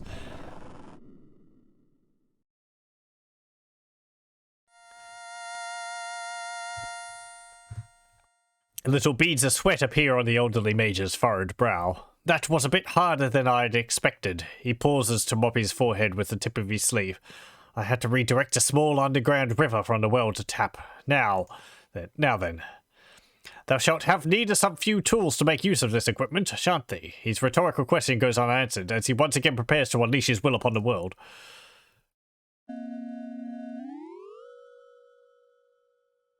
Erethian's face begins to take on an ashen pallor, but he looks contented with the job well done. As I have said, I myself once attempted to create an artifact of great power. I crafted the hilt from a dark substance that is immutable, save by magical means. The blade, however, is a cast of an alloy of this substance, and the purest metals known to Britannia. My artistic skills served me well enough to fashion the hilt, but alas, the strength was not in my arm to beat a good temper into the blade. Perhaps thou canst finish this great artifact for me. He pulls a poorly worked blade with a fine hilt out of thin air. Fear not to touch the hilt when the blade is hot, for heat apparently does not travel well across the medium of the pure black substance. I wish thee good luck. He hands the sword to you and wearily turns away.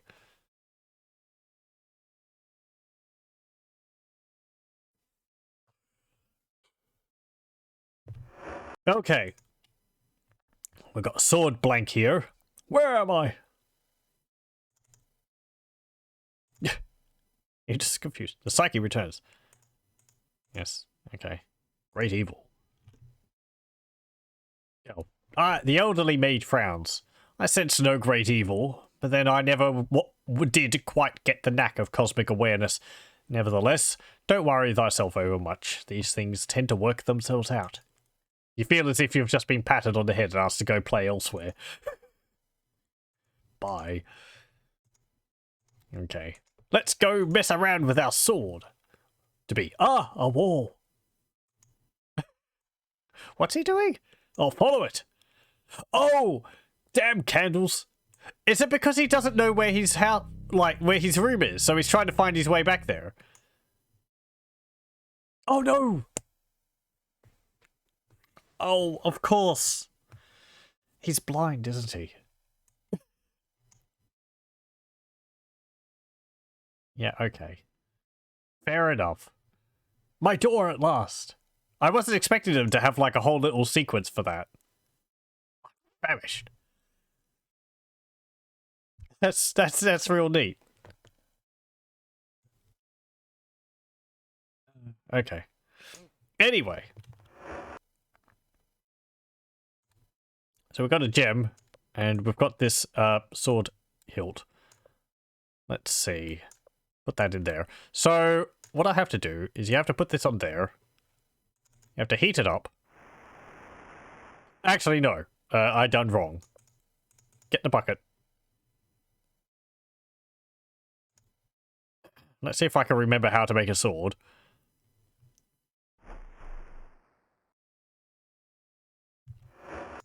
Okay. Fill up the trough.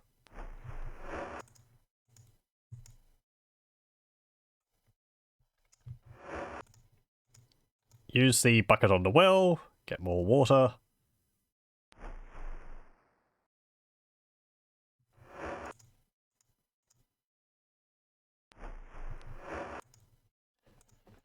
I think you have to do this 3 times. I miss the whip going around and around whenever we turn the handle. There we go. I think that's full. Let me try once more.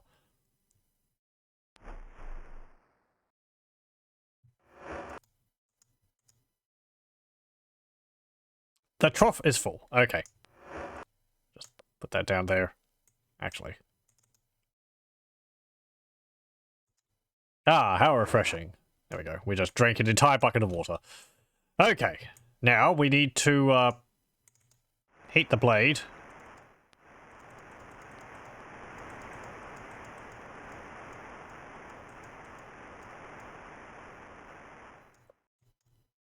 I think I have to, like, put it there.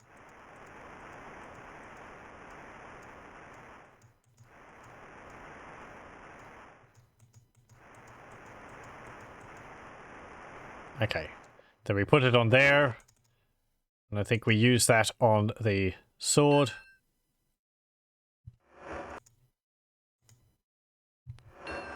Oh!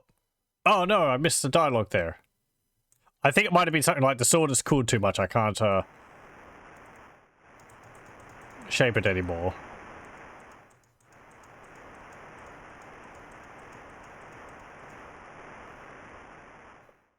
Hey!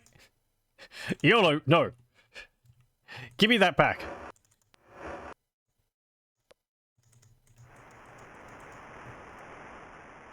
Everyone go down here.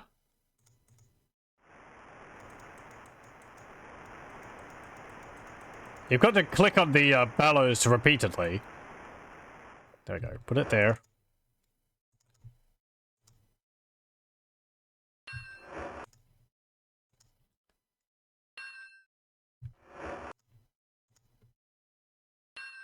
The last blow was perhaps a bit too hard. It will take a while to hammer out the floors. Oh.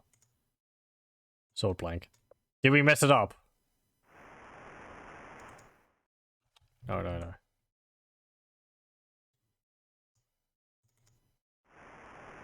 I could tell everyone to just stand away, but I have to get them all to join the party again. And...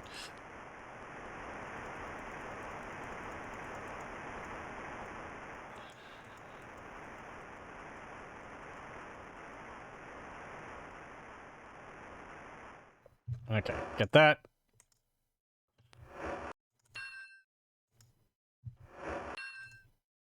Oh.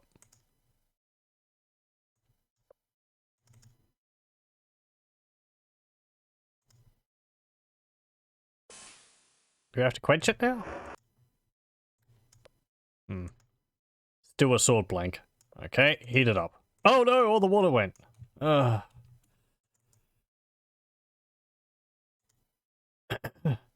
I wish it wasn't like... Because I'm, like, clicking on the sword to hit it within a time limit. I don't want to, like... I keep skipping over the dialogue.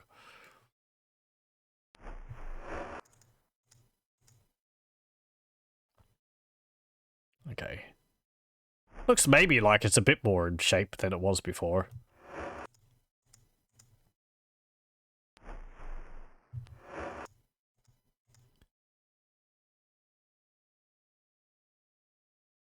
It reminds me of having to make a sword in what's it called? The game of kicking. Dark Messiah and Might and Magic. That's a fun game.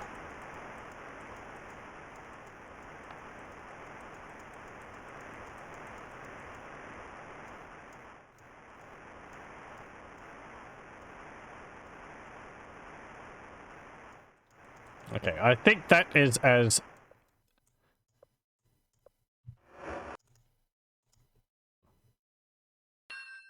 You feel that you've done the best job that you can, but the sword doesn't feel quite right. Quite right. It's much too heavy and cumbersome to be wielded as a weapon.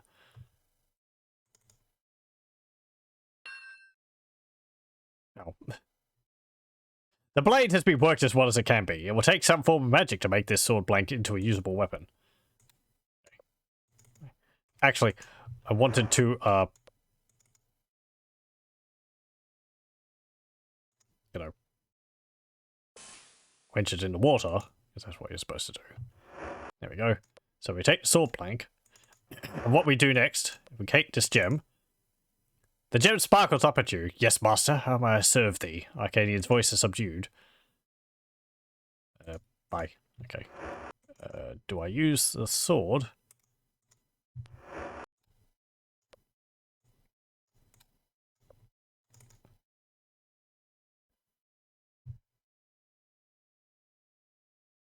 I'm pretty sure you're supposed to, like, use the gem on the sword.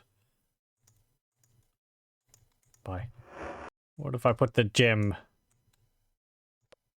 on the anvil? And...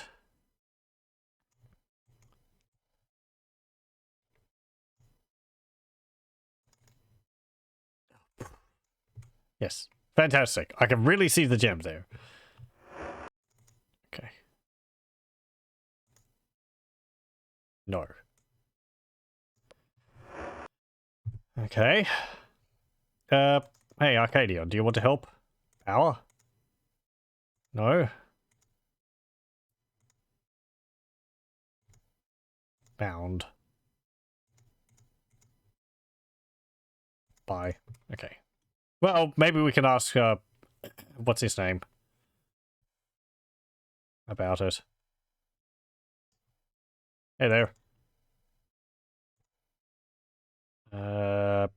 Black sword. Erethian nods his head when you tell him of your dilemma with the black sword. Yes, I can see how the blade would be too clumsy to swing in combat. However, if thou were to bind a magical source of power into the hilt of the blade, thou might just be able to counteract the unwieldy nature of the sword. The little gem sparks up at this turn of the conversation. I believe that in my current form I could serve perfectly well as a blade's stabilizing force.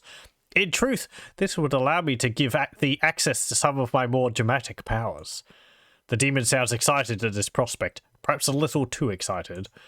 Erathian's voice is quiet as he says, Consider well what thou bindest Arcadian well before thou bindest Arcadian into the sword, for it is true that he will be able to solve the sword's problem of balance, but will he be able to solve his own problems as well?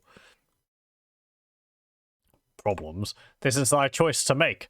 Apparently, thou hast need to make this sword function, but if the demon is thy only recourse, I pity thee. For as surely as Arcadian will be bound within the sword, thou wilt be bound to possess it. I can tell thee no more. Okay, goodbye and good luck. Okay, let's see.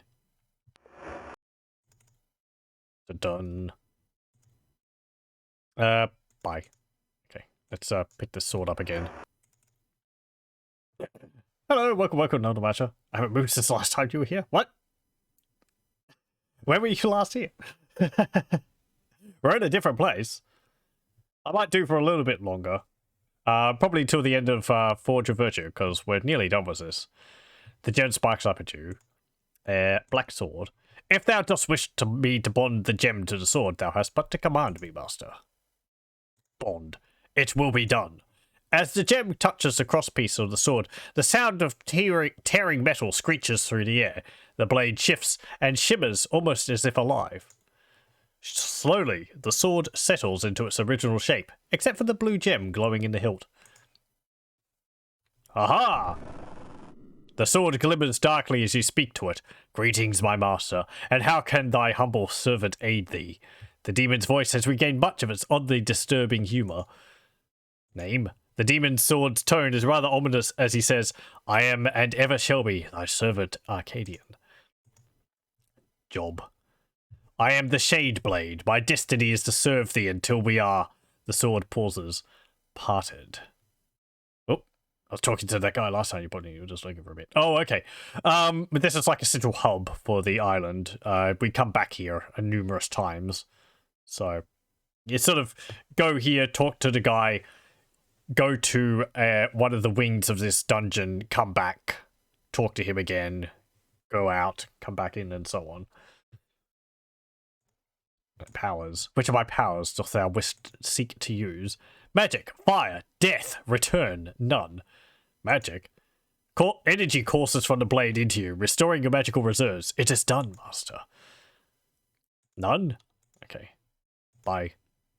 Forgive me, master, but I shan't be leaving. However, thou mayest cease thy speaking, if thou dost wish it. Okay. How ominous. We have a black sword now. Or the black sword. And I don't think we can actually drop it. No. It is always on our being, either in our inventory or in our hands. You can't get rid of it. Sounds like a job well done. Let's have a look at the other abilities. Hey, Arcadian. Powers. Fire. And what, pray tell, is the intended target of thy immense and most puissant wrath, O master of infinite destruction? That door. Hey, cool. Okay, we can summon a fireball. What else have we got? Powers. Death? Where is the corpse on which thou dost speak? The dark sword begins to vibrate in your hand. There? Hast thou such a grudge against this inanimate object that thou wouldst see it perish forever? His voice is laden with undisguised sarcasm. I cannot take life from that which is already lifeless. Return?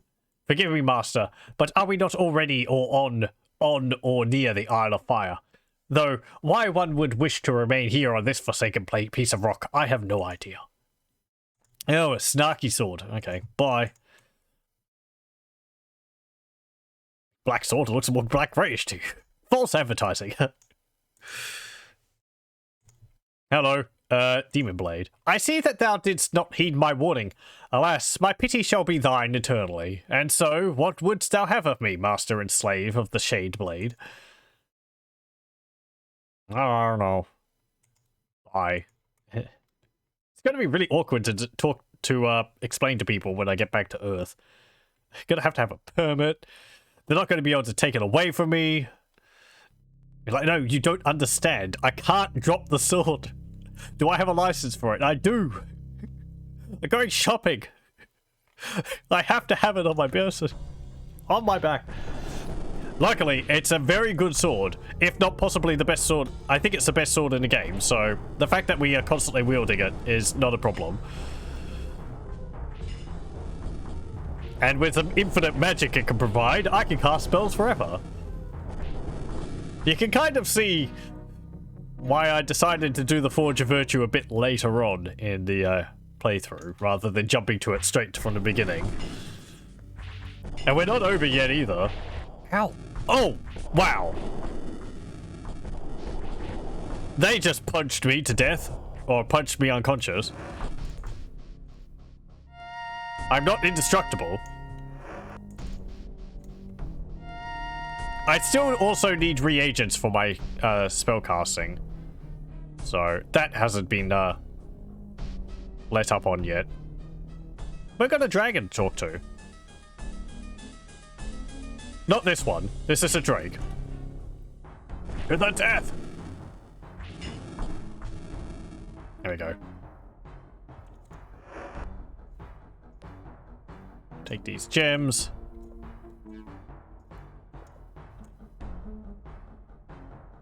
Okay. Let's save again. Okay. I need to do something about my chair. One of the armrests has gone completely flat. It's a bit uncomfortable. It's got foam in it, but the foam's just compressed over time because of my pointy elbow.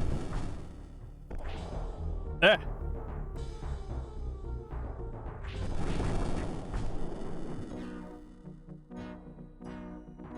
Yeah, I think we're wrecking face with this thing. Okay. Oh, I like that the little gem on the hilt of it is animated too. That's nice. You can see it glowing. I mean, we've got these glowy swords over here too, so that's not a new effect, but...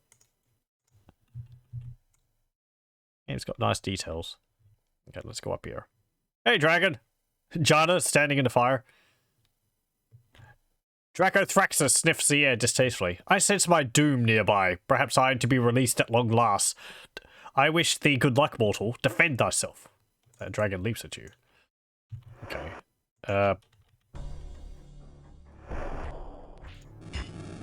Hello. Powers? Death. Ah, Dracothraxus, we meet once again. 'Tis a pity thou shalt survive our meeting this time. Perhaps if thou hadst given the gem to me when first I asked, none of this unpleasantness would be necessary. The dragon responds with great resignation. My will is not mine own in this matter, Arcadian. Mayhaps thou art finding too, that thy will is not thine own. The demon, possibly stung by the dragon's repartee, falls silent and goes to its bloody work.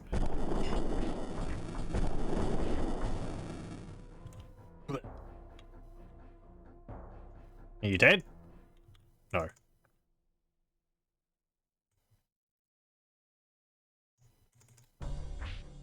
Wakey, wakey. I go now to rest, but I shall return. The door will not open until thou hast found a way to bed. Hey! I have! Don't you skedaddle out of combat like that. You got a sheep and a horse in here too.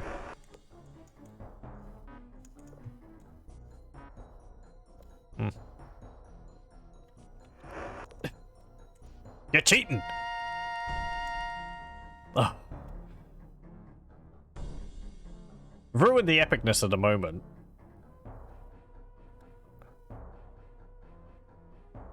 You're back. Rat! Let me reload. Cops, why are you carrying a long, sharp sword? Do you have a grudge against someone? It's the sword.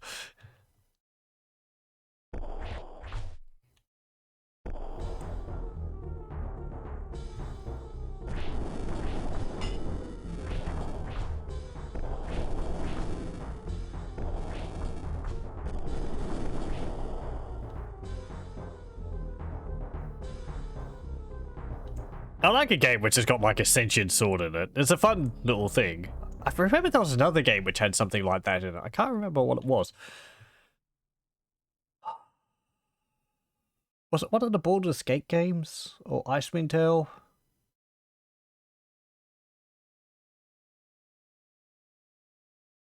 Was it one Neverwinter Nights or something like that? I can't remember. Oh well. Hello.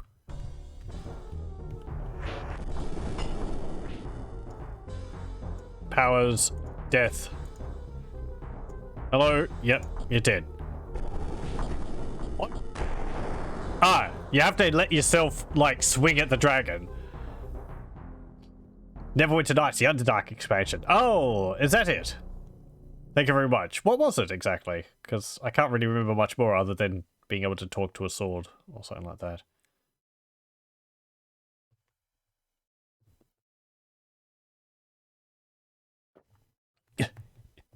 If you remember, that is. Don't worry. Just try. It's just like.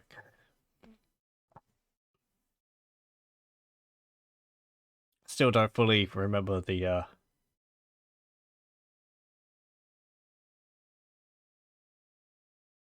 Game like that. Anyway. The dragon lets out a searing sigh. Released at last. I go now to seek my reward, for this has been a test to my courage as well as thine. Thy reward lies beyond the door to the north. Enter the blue gate, and the amulet of courage will be thine. Oh.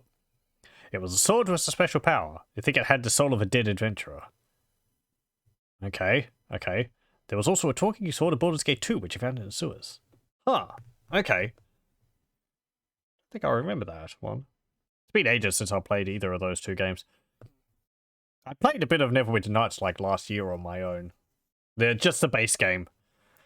I got maybe just a bit over a quarter of the way through it. Again, I just find the base Neverwinter Nights story so boring. I kind of mean to play through it on stream at some point, but I vastly prefer the expansions.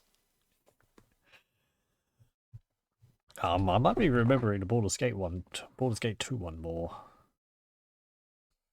I don't know. Okay. And Dagron is dead. Oh no, Dagron's exploded. Okay. Let's go through here. Don't step in the fire and don't die.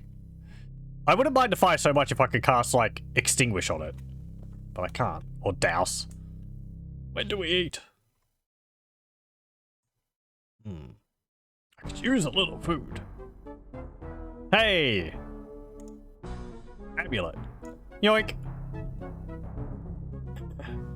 Well done, mighty warrior. The unsurpassed courage which flows through thy veins could be none other than that of the Avatar.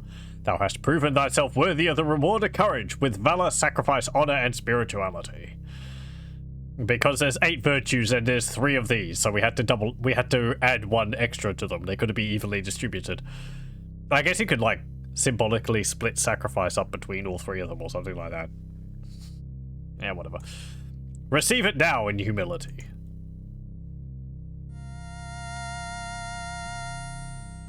Yay! Urgency breaks into the voice of the statue. I lay upon thee a guise, and as though thou art the Avatar, thou art bound to respond. As always, thy quest is to seek the Talisman of Infinity. Within this castle there lies a scroll which can tell thee of its use. Go now. For time grows short. Oh yes. Actually, we haven't finished with this. There is a bit more to do.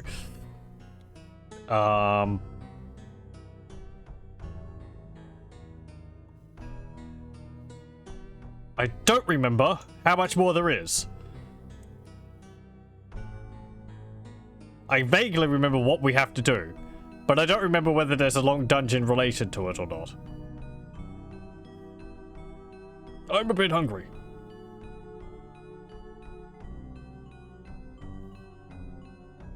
Okay. It's actually this scroll here. Scroll of Infinity.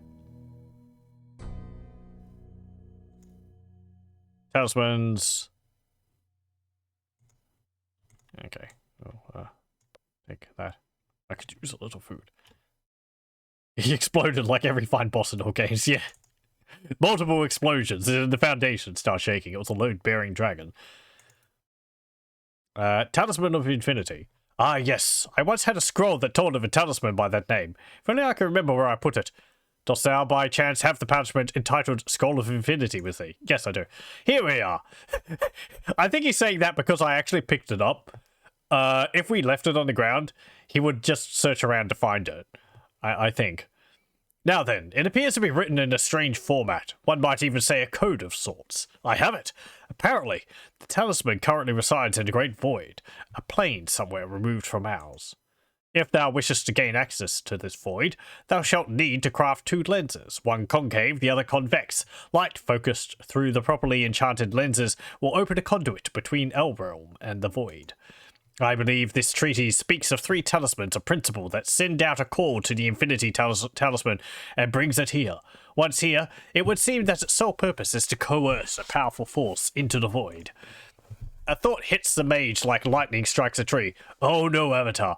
Thou shan't gain any more aid from me. I may be blind, but I see through thy sham. I'll not help thee send the core into the void. Erathian falls silent. And it would appear that he'll speak no more. Arcadian's voice whispers to you like ripples in a still pond. Fear not, my master. I have some knowledge of these matters. Okay. What have you got to say? Help. Arcadian's voice is smug as he replies to your request for assistance. Yes, I can help thee if thou wishest to exile what remains of Exodus to the void. Firstly, thou shalt have need of the lenses of which the doddering old fool spoke.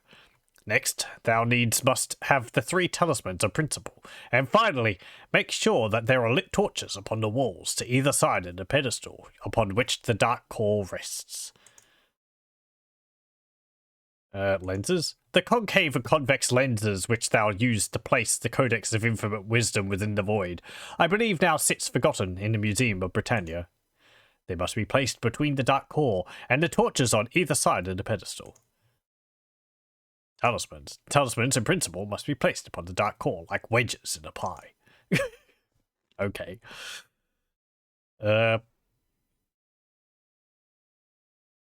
Bye. Okay. So when do we do that?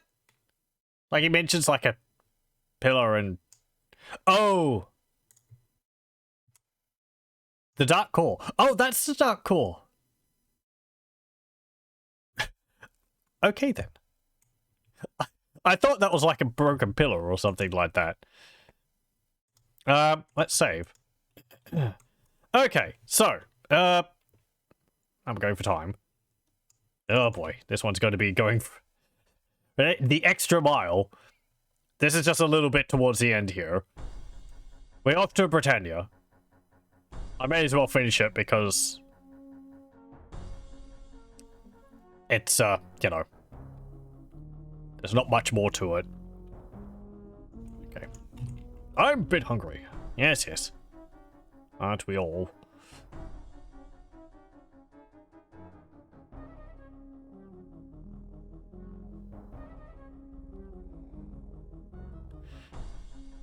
Hopefully it's night time. I think it is.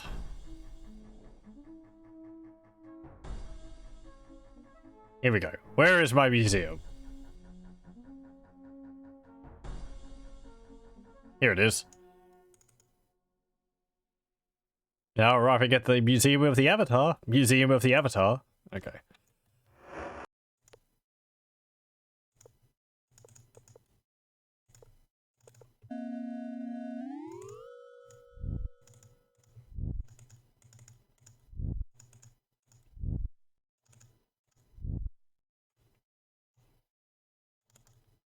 No, no, no, there's a pumpkin there. I want something to eat it. No thank thee.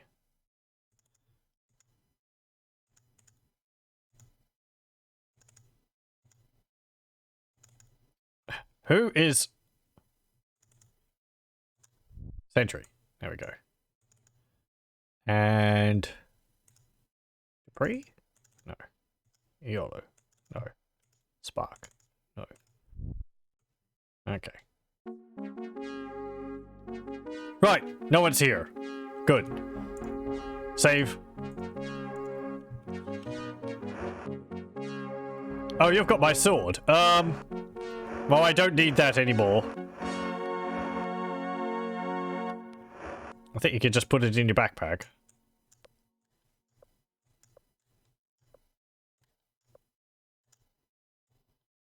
Come on, equip the shield. Right. Let's take these two things.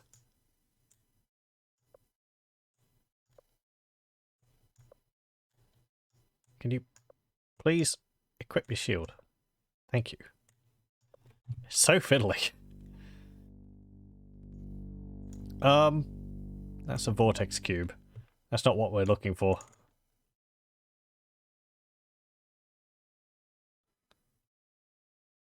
Is it? Hang on.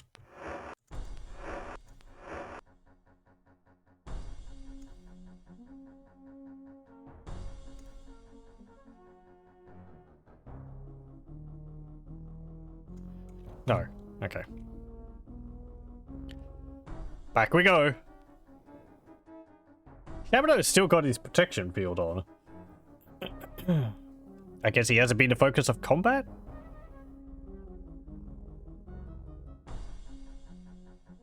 Okay. Right. The island's located underneath the little flag of the little script of Britannia there. There we go.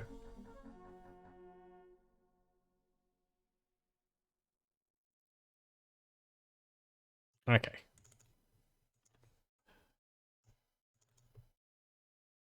Now arriving at Isle of Fire.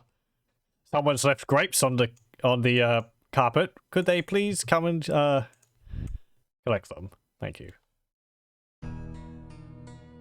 Check under your seat for all valuables.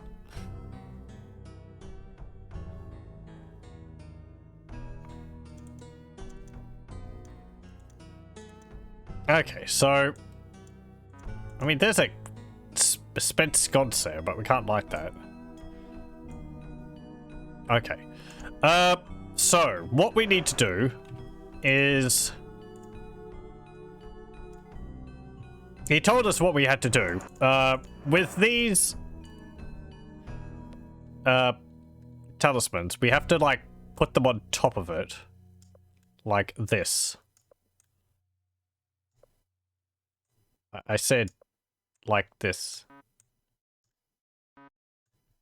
That's underneath that avatar. Think like that?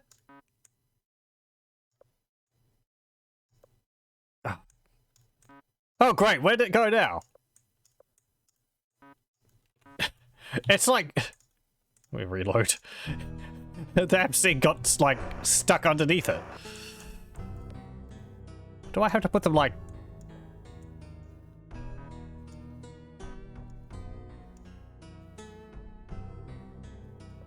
There. There we go. One there, and one there. There we go. Then we have to put the two lenses on either side of it. I don't think it really matters. One there, and one there. There we go. Oh. No! Thou must not do this! Erethian's voice is full of anguish. He raises his arms and begins a powerful spell. Thus ought Rel Tim. He stops mid-spell and begins another, pointing towards the Talisman of Infinity. Thus un ought Alem. You immediately recognize the resonance of a spell gone awry, and apparently so does Erethian. A look of horror comes to his wrinkled features, which appear to become more lined by the second.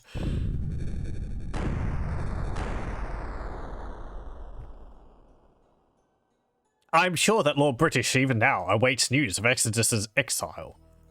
It is time to leave this barren island behind. It wasn't completely barren. And he's a pile of bones. Do we need these things again? Oh. Actually got some unique music at the end there. Let's bring these back. We'll bring the bones. What do you mean that doesn't fit? Oh, come on. Let me take it with me. There we go.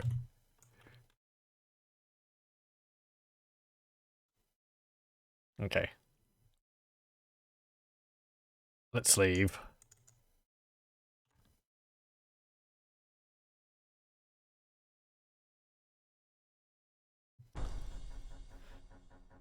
Do. And we'll finish off by talking to Lord British about all this. He should be quite pleased with us.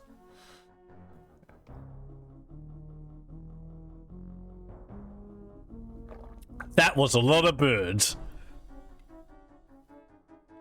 It must be their spawning point.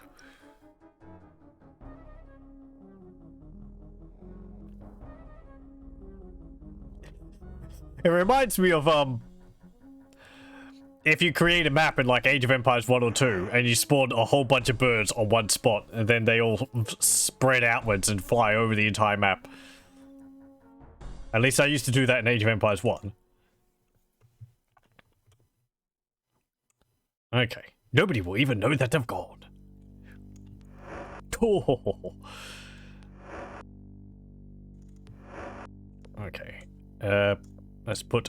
I don't remember which one was which one was where. So we'll just put them like this. The Britannian lens, the Gargoyle lens. This just says Lord British. Yeah. What are we going to do with these bones? I don't know. Let's put them on this table over here.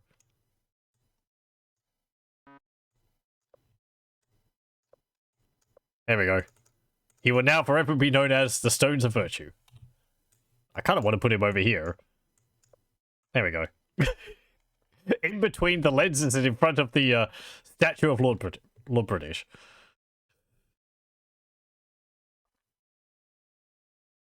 Oh yeah, what is the time? 4:49 AM. Wow. That's actually pretty accurate. Nobody heard anything.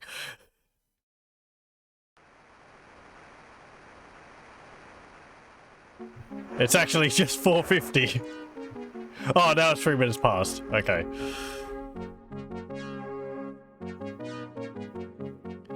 Hey, Lord British.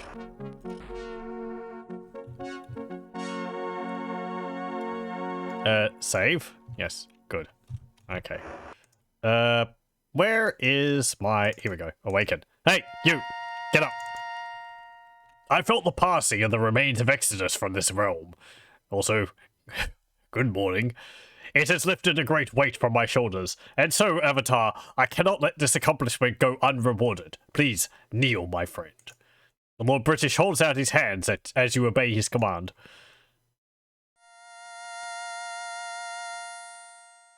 I congratulate and thank thee, Irala. Thy deeds continue to speak well of thee. Yay. We now have 60 strength. That's twice the maximum.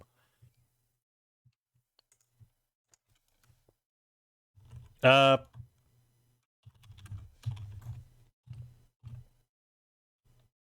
Lord British. And check out this cool sword I got. The Shade Blade lets out a harsh whisper. Move a little closer to him. Oh, okay. He's behind the curtain. I can't aim at him. This curtain is impervious. Death. Yes, I have long sought the end of Lord British, my traitorous master. Irala, for what reason art thou brandishing that black sword in my presence? The demon blade responds, using your mouth. This blade is thy doom. You spit out the words, Lord British. Lord British looks truly taken aback, his eyes narrow calculatingly. What foul treachery is this? You find yourself unable to respond, and your muscles are clenching as if to lash out with a wicked blade in your hand. Perhaps when thou art sitting in a dungeon, thy tongue will loosen. Guards! Wonk! To battle! I'm sorry, why are there suddenly dragons? What's this? Last will and testament, eh? Wow, we like chopped his head off right good, didn't we? Quick, everyone, defend me! And kill the dragons, wherever they came from.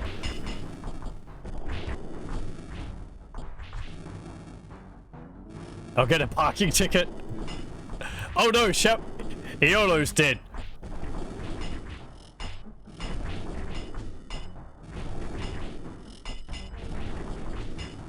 These guards are nasty. Okay. What does this say anyway? Lord British's last will and testament. Oh, come on. Being of sound mind and body, I hereby bequeath all of my belongings to Nell, my beloved chambermaid. She has kept me warm so many nights, which is more than I can say for most of my bloody subjects, and to our unborn child I bequeath my crown. Long live the king, or queen, whichever it shall be. Lord British. Ho ho.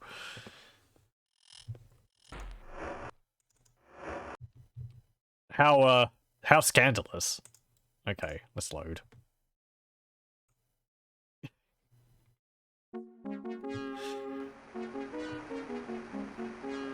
Oh, hang on, this is before... Right, okay, good.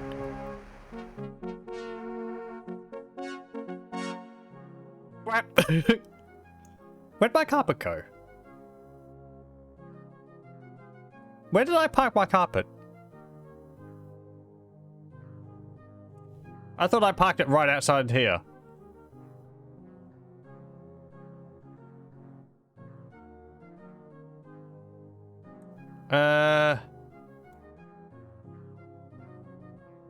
Yeah, it would have been right outside the castle, wouldn't it?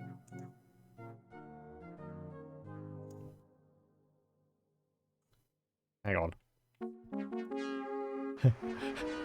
You were right! I got a parking ticket and they towed my carpet. Where? Oh no! I'm a fool! Because it's outside of the, it's outside of the, what's it called? It's outside of the Museum of the Avatar. Yeah, they towed my carpet. Dude, where's your carpet? Where's your carpet, dude? Where's my carpet? I come back and they have like one of those wheel clamps on it. Except, drawing to a joke I made at the beginning of the broadcast, which is neatly bookstanding it, they clamp the cheese wheels I attached to the carpet. Next episode's title, Ultima VII, The Search for the Carpet. Yeah. I need like a little, I don't know, GPS or something on it so I can find it. Anyway.